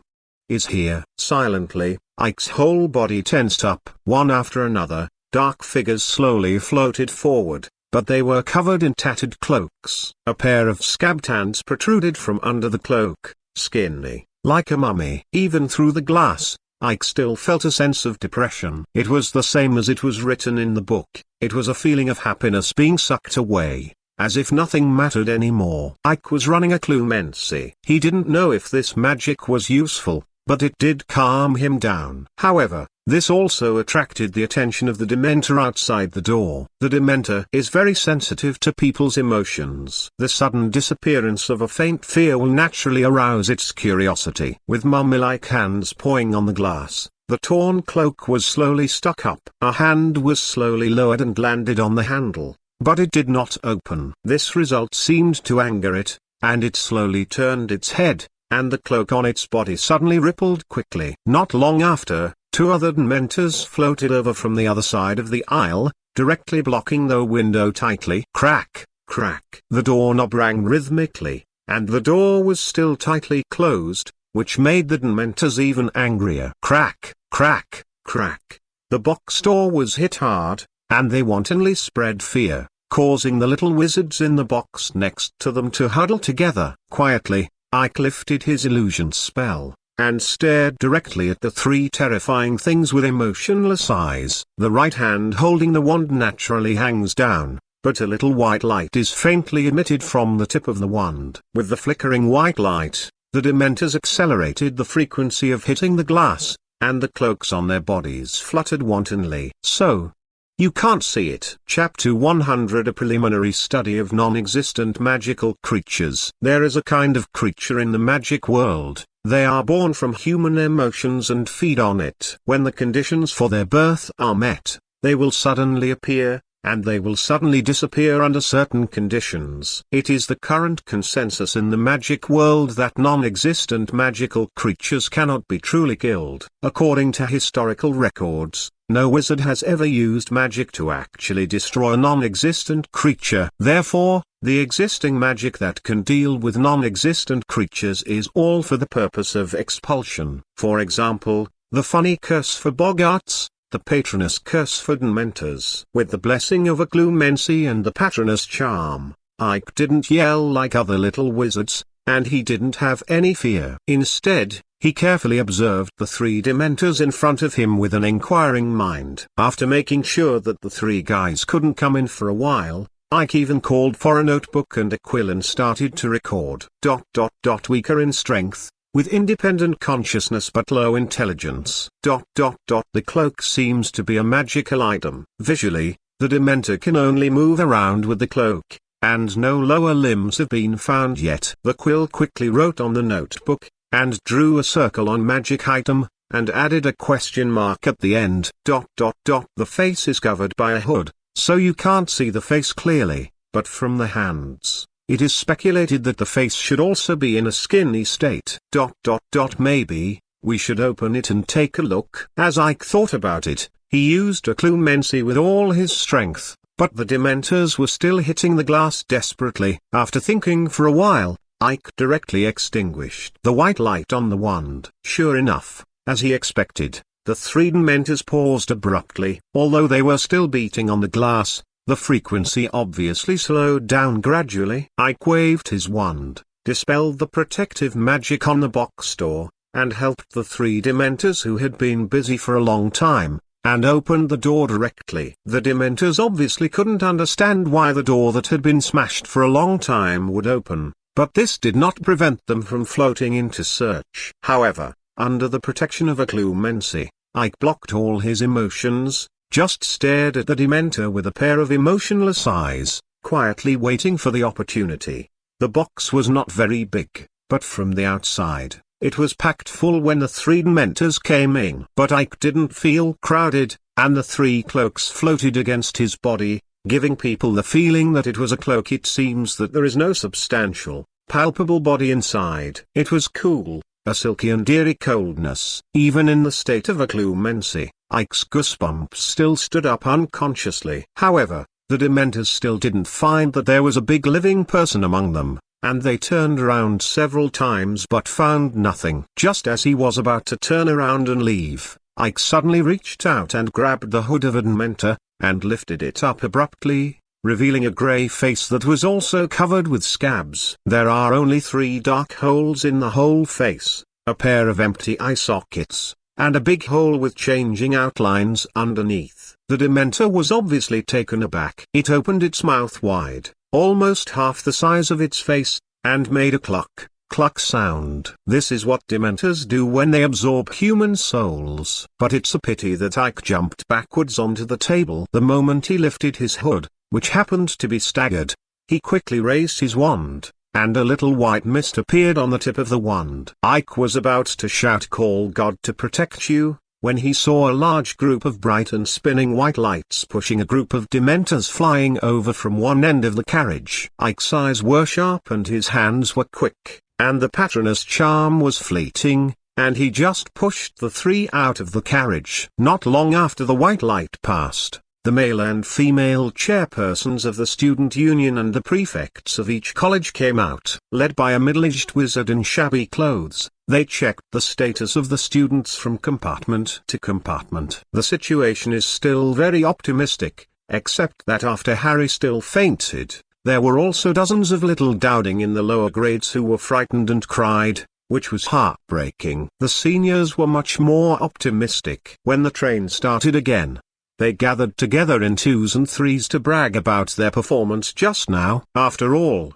it's Mentor, the most notorious creature in the wizarding world. The train has obviously sped up, and it still arrives at the station on time. Ike tidied up his school uniform, got out of the car leisurely, and walked leisurely to the Thestral carriage. "Where have you been, Ike?" Stuart and Terry were waiting at the boarding point, and asked as soon as they saw Ike. "I found a carriage to sleep in. I really didn't sleep well last night." Ike greeted a few people, and boarded the carriage together with a smile, and sat straight in the innermost seat, leaning lazily. "Is that so?" "That's fine," Stuart said. "Oh my God, they are really scary. I think they are scarier than what I read in the book." "That's right." Terry nodded in agreement. "You were reading www. If it weren't for the magic behind, I feel like I'm going to die." "Huh? By the way, what kind of magic is that?" "The Patronus Charm," Ike replied with a smile.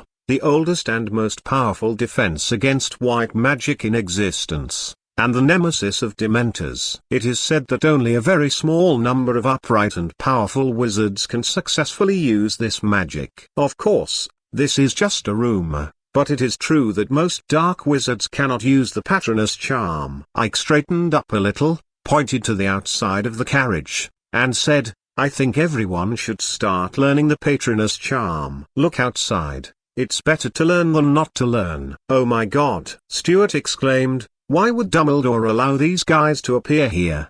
Didn't you read the Daily Prophet during your vacation?" "Of course it was for Sirius," Terry said. "That's the most loyal servant of the Dark Lord. He escaped from prison just to kill Harry Potter. This is written clearly in the newspaper." "Of course I know." Stuart scratched his hair. "But you don't expect these guys to be able to catch Sirius, do you? He escaped from Azkaban. Who knows what method he used?" "There are a lot more Dementors in Azkaban than here." Stuart showed a hint of contempt at the right time. "These are not things we have to worry about," Ike interjected. "With Dumbledore and the professors, Plusera, we don't have to worry about these." "If you have this time, how about guessing what tune the Gryffindor twins will use when singing the school song this year?" "Last year's aria was really ugly.